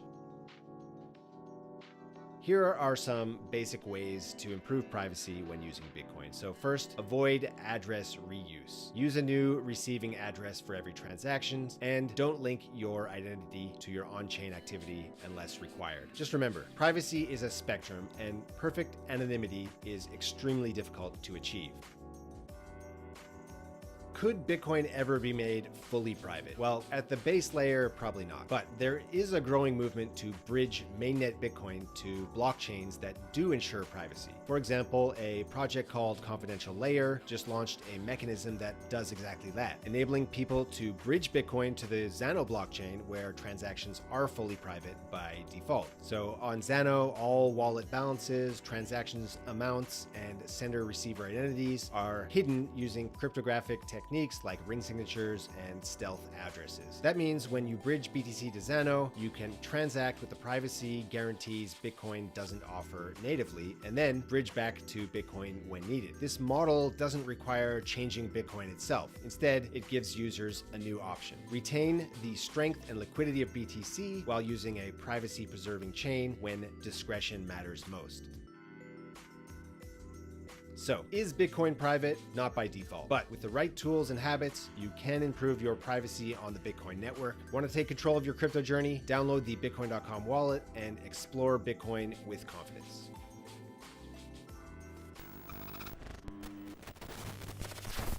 Speaking of decentralization, can we talk about this Monero stuff?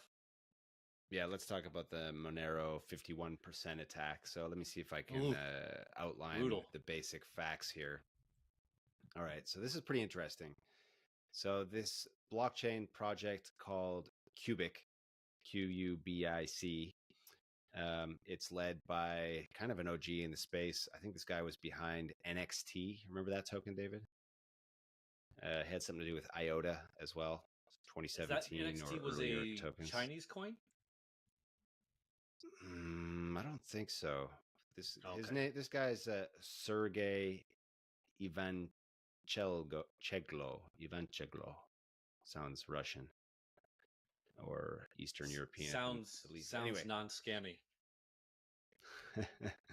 So they've got this chain Cubic, and it's kind of interesting. They have a consensus mechanism that they call useful proof of work, and basically it's kind of like a merge mining of Monero, but it allows people who do that to also earn like tokens on the Cubic chain, and then also somehow that they're calling it AI integrated mining, and somehow like this process trains the AI Garth, which is their some kind of AI model.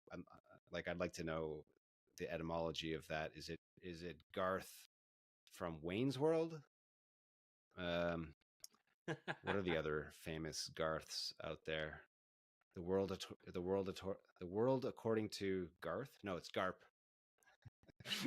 Anyway, so AI Garth. Anyway, so they over the last month or so, or maybe a bit, or actually several months, they have been increasing their share of Monero's hash rate. So it started at like 2% in May, moved up to 40% in July, and then eventually they got over that 50% threshold, supposedly by early August. By their own marketing. We can get into that, yes.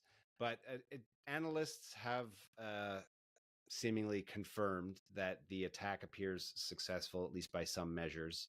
So has been some level of chain reorg where they had the potential to censor transactions, mine their own blocks, double spend coins.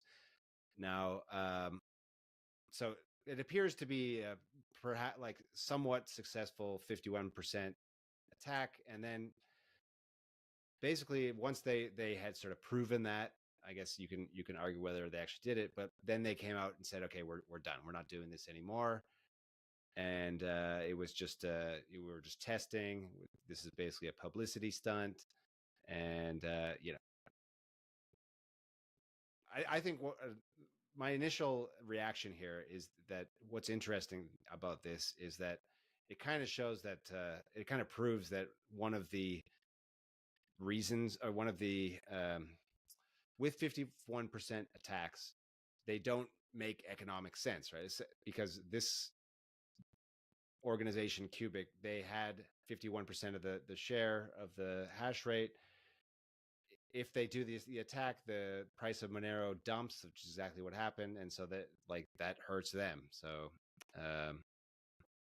kind of bullish on the game theory of 51% attacks not actually playing out as some people might have predicted. What do you have? Any thoughts on this, David? Lot of thoughts.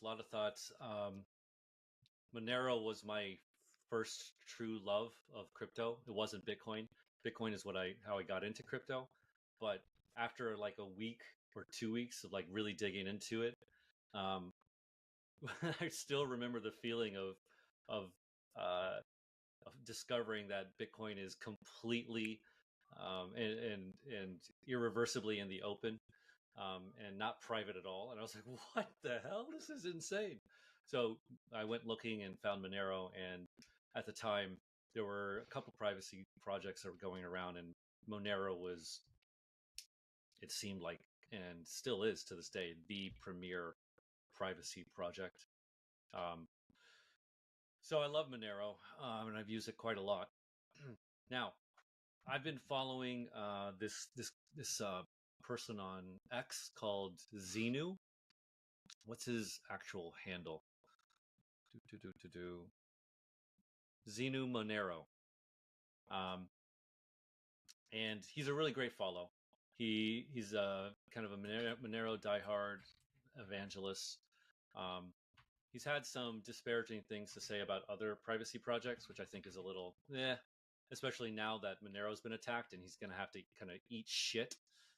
So maybe be a little more, I don't know, supportive of other privacy projects, my friend. But anyway, I like this guy a lot. And so it's pretty interesting to see, like, as you were saying, this attack started and people in the Monero community didn't really take it seriously. Even like at the beginning of this week, August like 10th, I was listening to his podcast called Anti-Moon Boy Crypto on YouTube. And he was like, yeah, it's not very big deal. And to get over the current threshold that they're at would require 50% more hash rate than they already have. Right. So, I mean, it like progressively gets harder. And then, yeah, it's gotten pretty darn serious now, to the point where they've had a 6-block and a 7-block reorg. And most likely they haven't achieved 51%. And the reason for that is the results that you see on chain have been just that, a 6 and 7-block reorg. Presumably, if they had an actual 51% of the hash rate, they would be able to do a lot more damage. And Cubic was saying things the like, argument is that they purposely didn't damage it. They just wanted to prove that they could do it for publicity. I think, and it's not in their best interest to actually really damage it. Yeah, I mean, that's one thing. But some of the metrics that they were using to justify their 51% were things like this. 40. So, for example, they were saying this earlier this week. 44 of the past 100 blocks have been mined by them. Right, that's just dumb.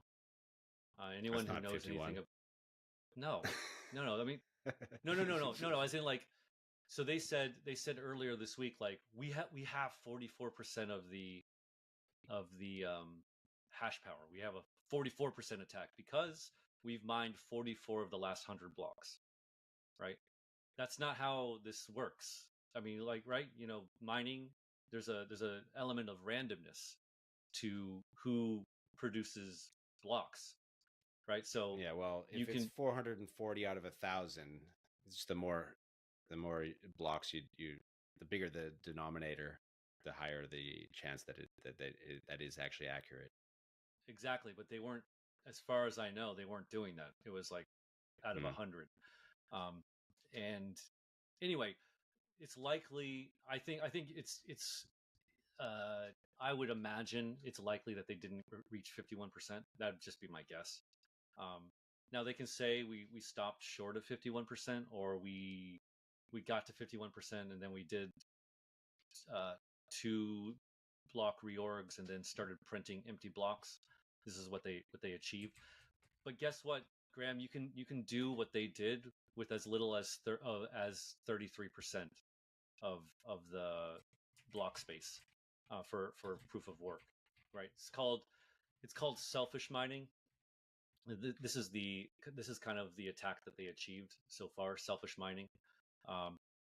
And so, yeah, I mean, and then that's a serious thing. Like so at least having 33%, probably in the 40s is what I would guess, but at least like 33%, they could start doing what they were doing. Does it really matter though, whether they have reached 30 or 40 or 50? Yes, like, because isn't it gets way harder. It gets way harder to, like, the move from 30 to 40 isn't a linear amount of hash power, apparently, right? Like it requires really apparently, yeah. I mean, so like if you have a smaller amount of hash power, like as you go up, it so for example, if you have 1% of hash power and you want to get 2%, this is not, it's not a linear increase, it's a doubling, right? You need to have a lot more hash power, or you have 1 hash power. If let's say there's 100 hash power and you have 1 and you move to 2, right? It's not just, anyway, so it's not like it's just not just a super. It's because when you add hash power, you're working against yourself, actually, because the entire network's hash power increases, and so the difficulty goes up. So does Monero have like a difficulty adjustment just like Bitcoin? Probably. I'm not exactly sure. Anyway, I'm a little out of my depth on all the details. I'm going by what others were saying, that it's not specifically. So that's linear. my point. The details I don't think really matter that much. The narrative here is the interesting thing. So like, yeah, I agree. What came out of this, it seems, is that you start like people in the Monero community are now like seriously looking at ways to mitigate this. So like if you look in the Monero research chats, like threads, like look, I didn't actually do this, the machine did it for me, but it told me that people are talking about like ways to work to mitigate this. External finality commitments, example, committing Monero block hashes to Bitcoin, Ethereum to make deep reorgs costlier. Something about force inclusion, censorship resistant mechanisms, the like those ideas being debated in the research chats. So I think what's interesting here is like this event is kind of forcing people in the POW, the proof of work community, to take this threat seriously and figure out ways to work around it. Yeah. And which is important for Bitcoin, right?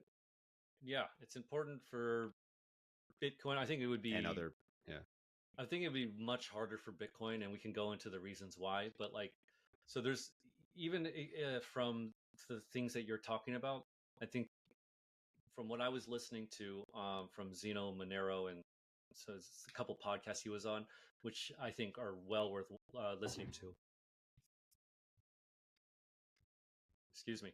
But there's they pointed out a more fundamental problem, which is mining on Monero apparently right now is not profitable, or not very profitable. And so you can mine Monero, and most people mine Monero for some kind of like altruistic reason, to fight against the man and things like of that nature. Interesting. But it doesn't incentivize like a whole entire industry like you see with Bitcoin, right? Like just a massive worldwide industry all around it, because mining Bitcoin is quite profitable. This doesn't exist for Monero. And so some of the more fundamental conversations I've heard is making making Monero mining just straight up more profitable. So then you have a lot more hash power behind this. And then this kind of attack wouldn't probably be asymmetrically more difficult.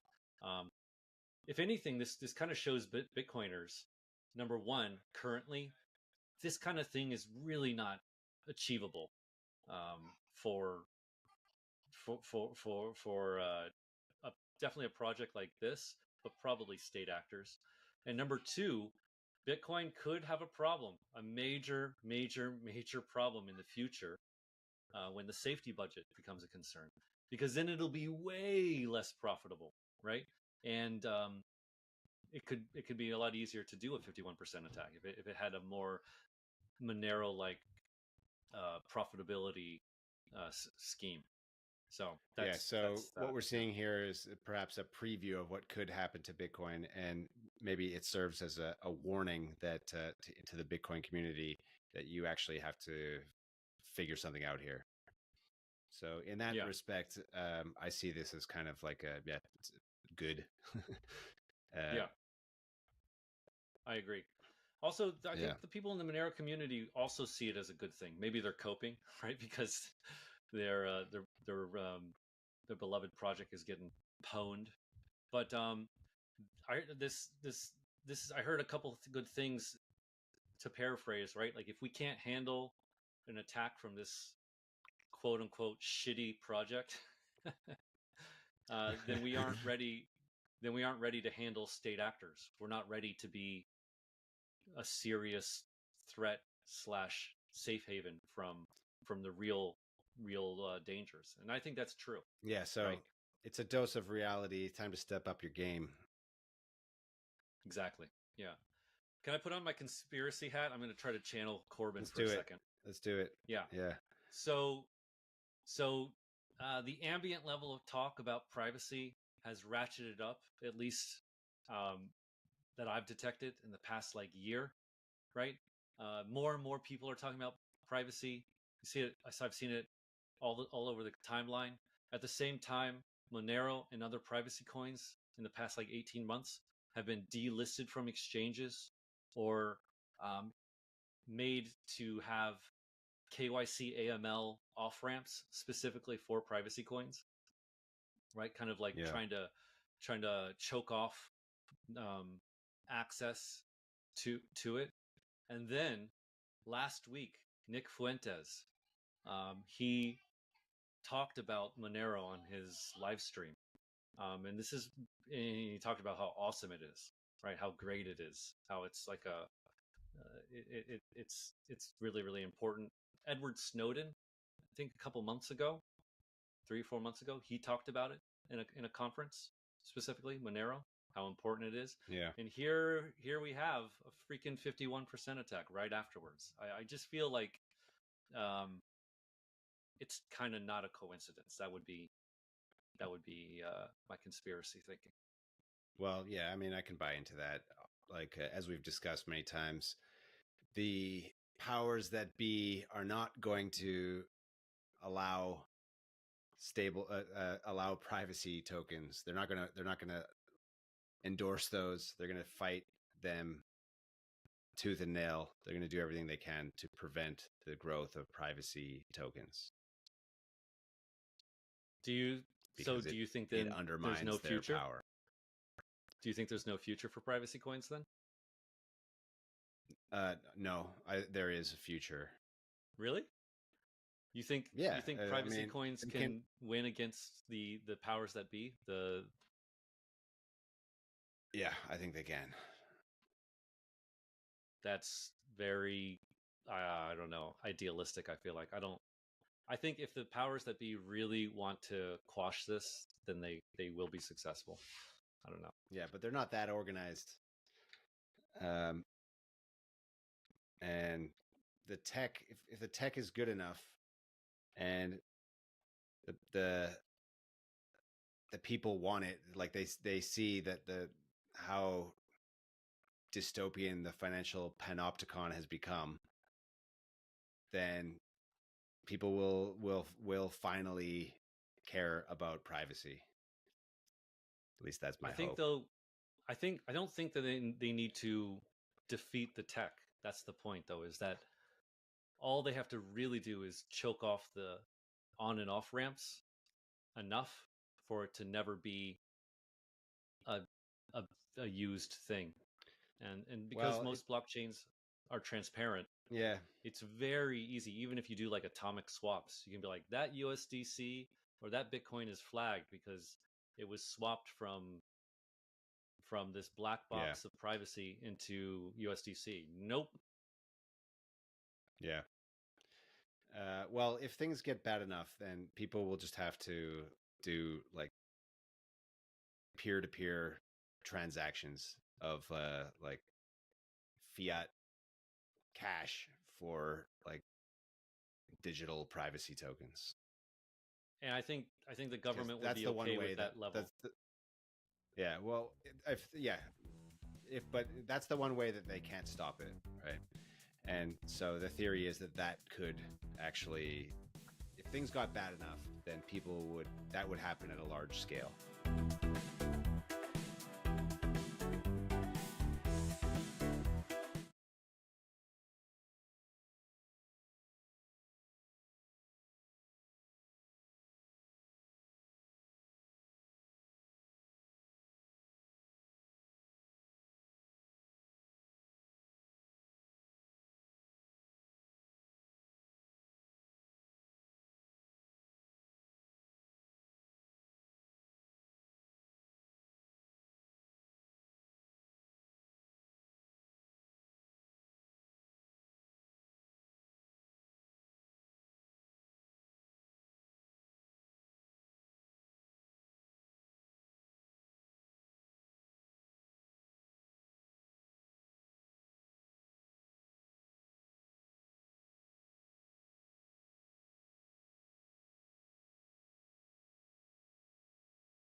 And we're back here to wrap up day one at WebX Tokyo. It was, for me, quite an interesting day. We had quite a few interesting guests. What was your most insightful segment or insight from the day? So I talked to Levi Henson. He's actually the organizer of the event. So that was interesting. Some of the things that he talked about, the prime minister coming to the event. So it's not his first time apparently. Okay. He has done like an online or virtual speech or something like that. Surprised to hear the prime minister had been at WebX appearing digitally for the last 4 years or something. Yeah. But the first time he was here in person. Which explains the security, extra security around the conference. So I thought that was kind of neat that Japan is taking crypto seriously. So that was one big takeaway, and many others. But David, I mean, my favorite segment of the day one has got to be with Haseeb. The guy's awesome. It's really cool to watch him on stage, listen to him on podcasts, and then you get to meet him, and he's a nice guy. Absolutely. It's awesome. He had a lot of really cool things to say. Just a couple that stood out to me that I wrote down while he was talking was you have to make bets on projects. Like he's an investor. Yeah. Usually early stage investor.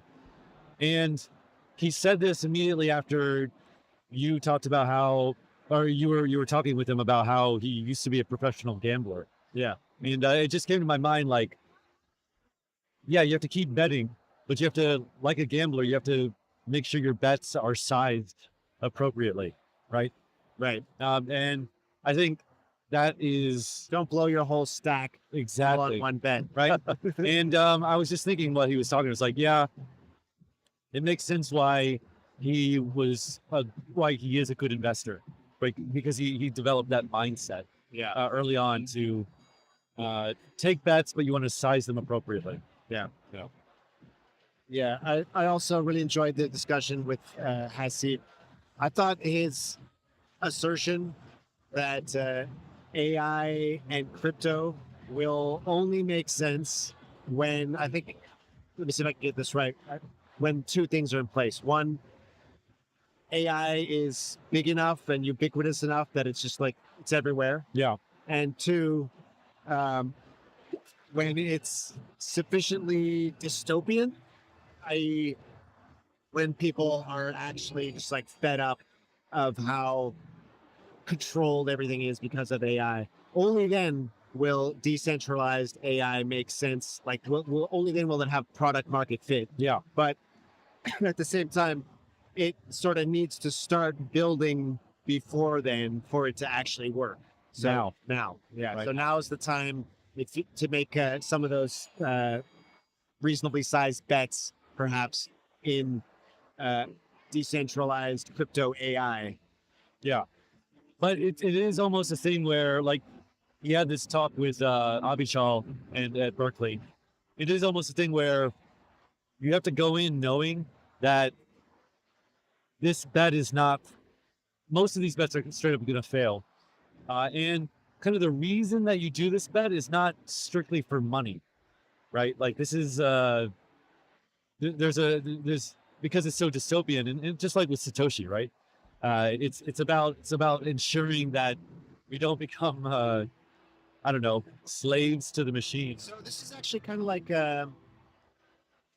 what Corbin was saying, and this idea, which I also thought is sort of a highlight of the discussion for me today. Yeah. Which is that, like, maybe the right thing to be doing if you're in crypto is to try actually to be leading people towards real freedom technology, i.e. privacy in crypto. And that's an interesting word you use, lead. I think we concluded that you have to force people to do that. So again, you're going back to this language of like way too nice. Yeah. Right. The conclusion was that people don't want to do it and they won't, and so you basically have to push them off the cliff of freedom.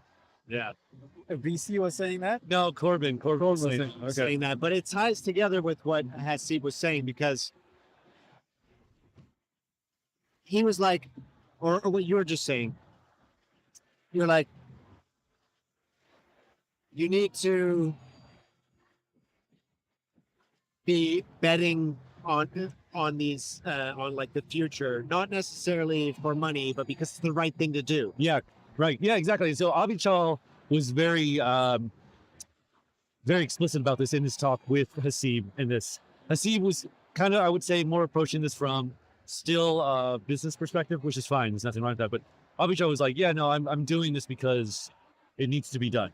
I'm doing this because I don't want to live in a world where the AI is just so manipulative, but we don't even notice that it's manipulating, right? Yeah. Like, that's the real scary dystopian thing about it.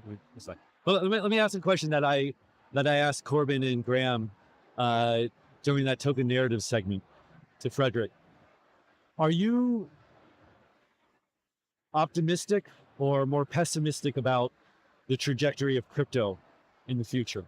As in, like, is crypto going to ensure and preserve freedom, make more liberty, or is it going to be like the internet was, which kind of made it a little better, I guess? Or you could even argue that made it worse. Like, Yeah. I mean, like China, or USDC, like stable coins, if they're actually just CBDCs. Or like social media, right? Like, is that really a net positive now? I don't, Yeah. Anyway, about crypto, what do you think? Pessimistic or optimistic?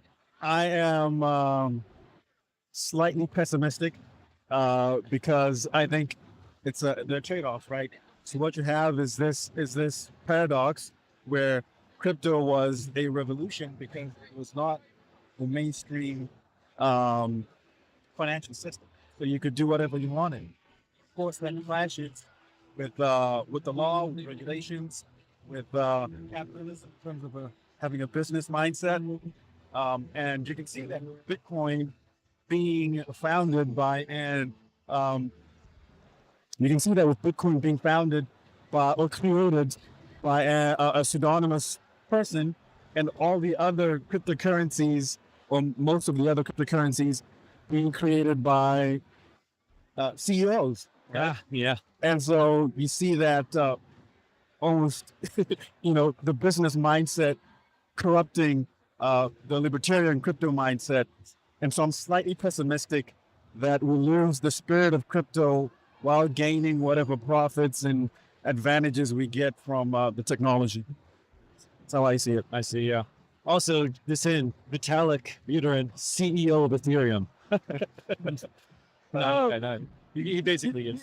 Kind of is. Spiritual leader to Excuse me. So, okay. So we covered our favorite topic segments of the day. How about the conference itself? And everyone got a chance to walk around for a little bit. What are your thoughts on the conference itself? So I was here last year. It wasn't my first conference, but it was also it was also pretty close to that. So for me, there's way less gaming this time than last year. A lot of gaming last year. A lot of gaming last year. I think everyone was hopeful. If you think about it, this a year ago, they're like, "This is gaming time." Yeah. Right? I actually remember thinking last year, finally, yeah, crypto gaming that's going to be the thing. I should be investing in it, right? Playing crypto games to try to figure out which one is going to make me a ton of money. Yeah, there's almost no work, did it? No, there's almost no crypto gaming here. Last year, there's like a whole little section on the far side. Yeah. No, a couple games, but basically not. Also, that whole thing was a game.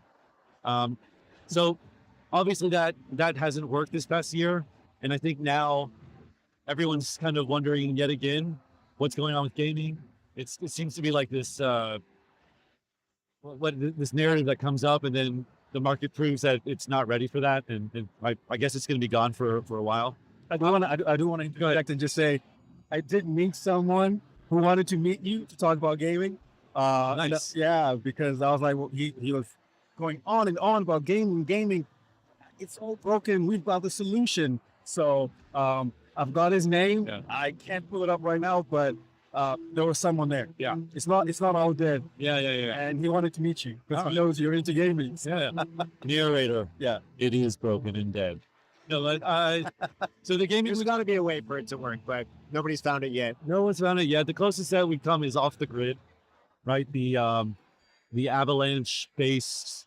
They have like some NFT stuff in there. It's doing reasonably well, but again, whatever. Okay, so the other thing that was different is this year. I need to follow up with this on tomorrow, but there's less of the major Japanese players, right? So SBI is here over there. They were here last year, but I didn't see Docomo. Docomo was here last year, and a couple of the other banks are here, and Bitflyer was here, and this year it's only SBI really of the big kind of tentpole Japanese companies. So I don't know what that means. Are the Japanese companies, or at least the big ones, kind of like not yet? Yeah. I think maybe my takeaway from that is that from last year to this year, they didn't see user adoption, so they made test products last year, and I guess nobody in Japan really used them. Yeah. So then they're like, not gonna show up around. I've got a couple more here. RWAs, I saw a lot of that. Yeah, there's an RWA room. It's an RWA room. If you walk around the floor, you'll see RWA centric booths all over the place. Yeah. So that seems to be like a big theme here at WebX. I don't quite know why it's such a big Japanese theme. I'm guessing it's because of the regulatory frameworks, though, that Japan has. SBI last year, they had already tokenized real estate. Right. So that's what I got. How about you guys? Yeah, I think I was just surprised that, it's kind of the opposite of what you're saying, but I haven't been to this conference before, but I was surprised that there was so much TradFi in the first place, because I assumed that Japan is this, very, suit-tie conservative place, and they're not really into this libertarian, crazy Wild West type of industry. But I know they had Mount Gox and all that, but I was surprised to see that, like I said before, the prime minister was here, lots of government officials were here. When I go around the booths, some of the names I don't recognize, but big names like Tron, that's not a surprise for me. Space Chain wasn't a surprise because I've seen it That's right. at every conference. But yeah, I'm surprised to see banks like Mitsubishi Financial Group, is it? Maybe MUFG. Yeah, like that. Like I know them from doing hedge fund custody banking. I'm like, what are they doing in the crypto space? Yeah. But apparently they're involved in some way.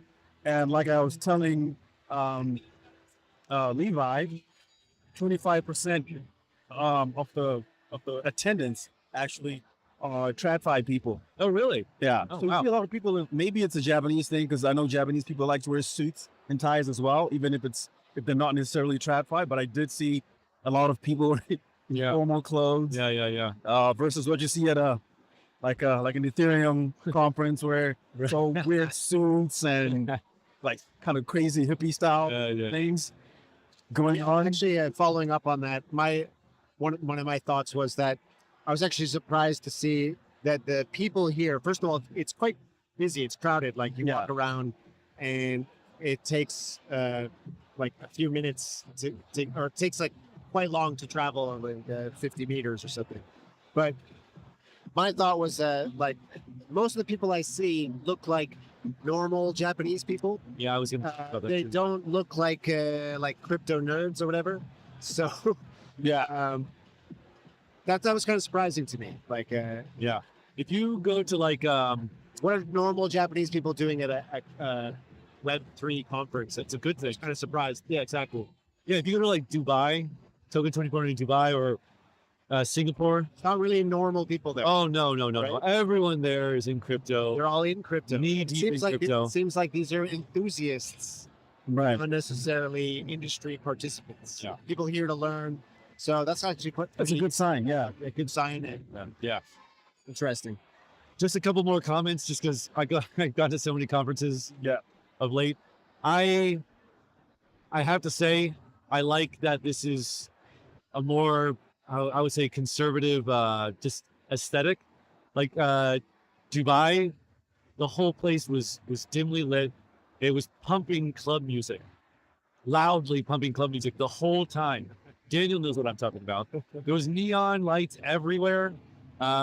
Everyone, all the like older people we talked to, including like Eric Balkanis, we did an interview. He's like, yes, it's like a club. And the whole venue. Here we have the lights on. You can kind of see people. Yeah. It's not super over the top like that, which maybe it's because I'm an old man. It's like, okay, no pumping club music, and I can see people. Just present the facts as they are. No need to hype it up too much. That's good to see. Yeah. Dubai is always over the top, right? Like, my God, that's just how they do it. Yeah, exactly. That is Dubai, right? Yeah. I think it's up in here. I don't know. I think it's also like a Token 2049 aesthetic. Like Singapore is going to be like that as well. But yeah, Dubai is probably the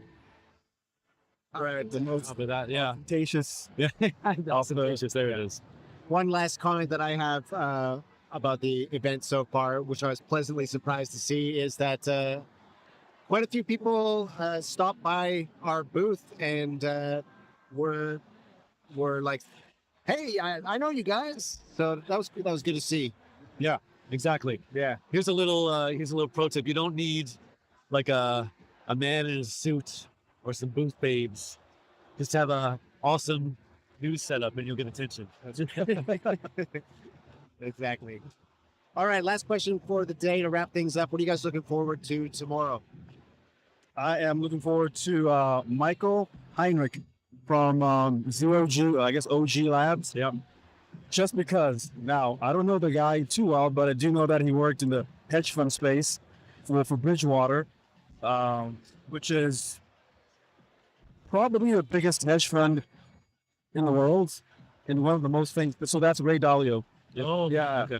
So Ray Dalio is like renowned for his, very regimented decision-making system. He was using AI from way back to make decisions, and in doing that, he created the most successful hedge fund in the world. He likes like $100 billion or something like that, and he doesn't accept any more. At least last time I checked, super successful. Yeah. So I'm curious to see like what this guy brings to the world of crypto. It's gonna be awesome, right? Because Ray Dalio isn't like he knows about Bitcoin, but he's not really. He's too rich to care. He's recently started to change his tune about it, right? Like, I think in 2017, 18, he was like this. Yeah, recently, famously, he said people should have, what was it, 10% in gold or Bitcoin? Yeah. That's huge. It's a big change. I mean, I'm excited to kind of pick Michael's brain, or have one of you guys pick his brain, and tag team pick his brain. Yeah, so that's what I'm looking forward to. Let me see what else he's going to be talking about AI. Yeah, I know. So that's a credible source in terms of AI from an investing perspective. AI and crypto. I'm just interested to see what he says about that. Yeah. I'm excited to talk to Armani Ferrante, CEO and co-founder of Backpack. Yeah. I've already interviewed him before. He's based in Tokyo. Really, really cool guy. He can talk at length about anything. He's like a very, very, very knowledgeable person. And after our first interview, I told him, I was like, man, I can't wait to talk to you again, because basically had to cut him off. I was like, all right, man, we've been going on for like 45 minutes. We should probably, end it. So, yeah, I want to know how it's going with Backpack. He's like well into the Solana ecosystem. I want to get some insights into that, and then just open up about a lot of the topics we've been talking about today, like privacy, maybe L1s, how to value Solana, how to value things like that. Right? That's going to be very interesting. Also looking forward to that. We also have Justin Waldron. He's going to be appearing tomorrow. We're going to be interviewing him. He is involved with Open Game Protocol. So, as we were discussing, what's the update on gaming? What happened? Exactly. Is it going to work? What's the play? They have some plan. It's gonna be interesting to hear from him on just the whole gaming meta. So excited for that. All right, guys. I think that wraps it up for today. That's our day one WebX coverage. We will be back tomorrow with another full day. Lots of great interviews. Thanks everyone for joining. We'll see you tomorrow. See you tomorrow. Thank you.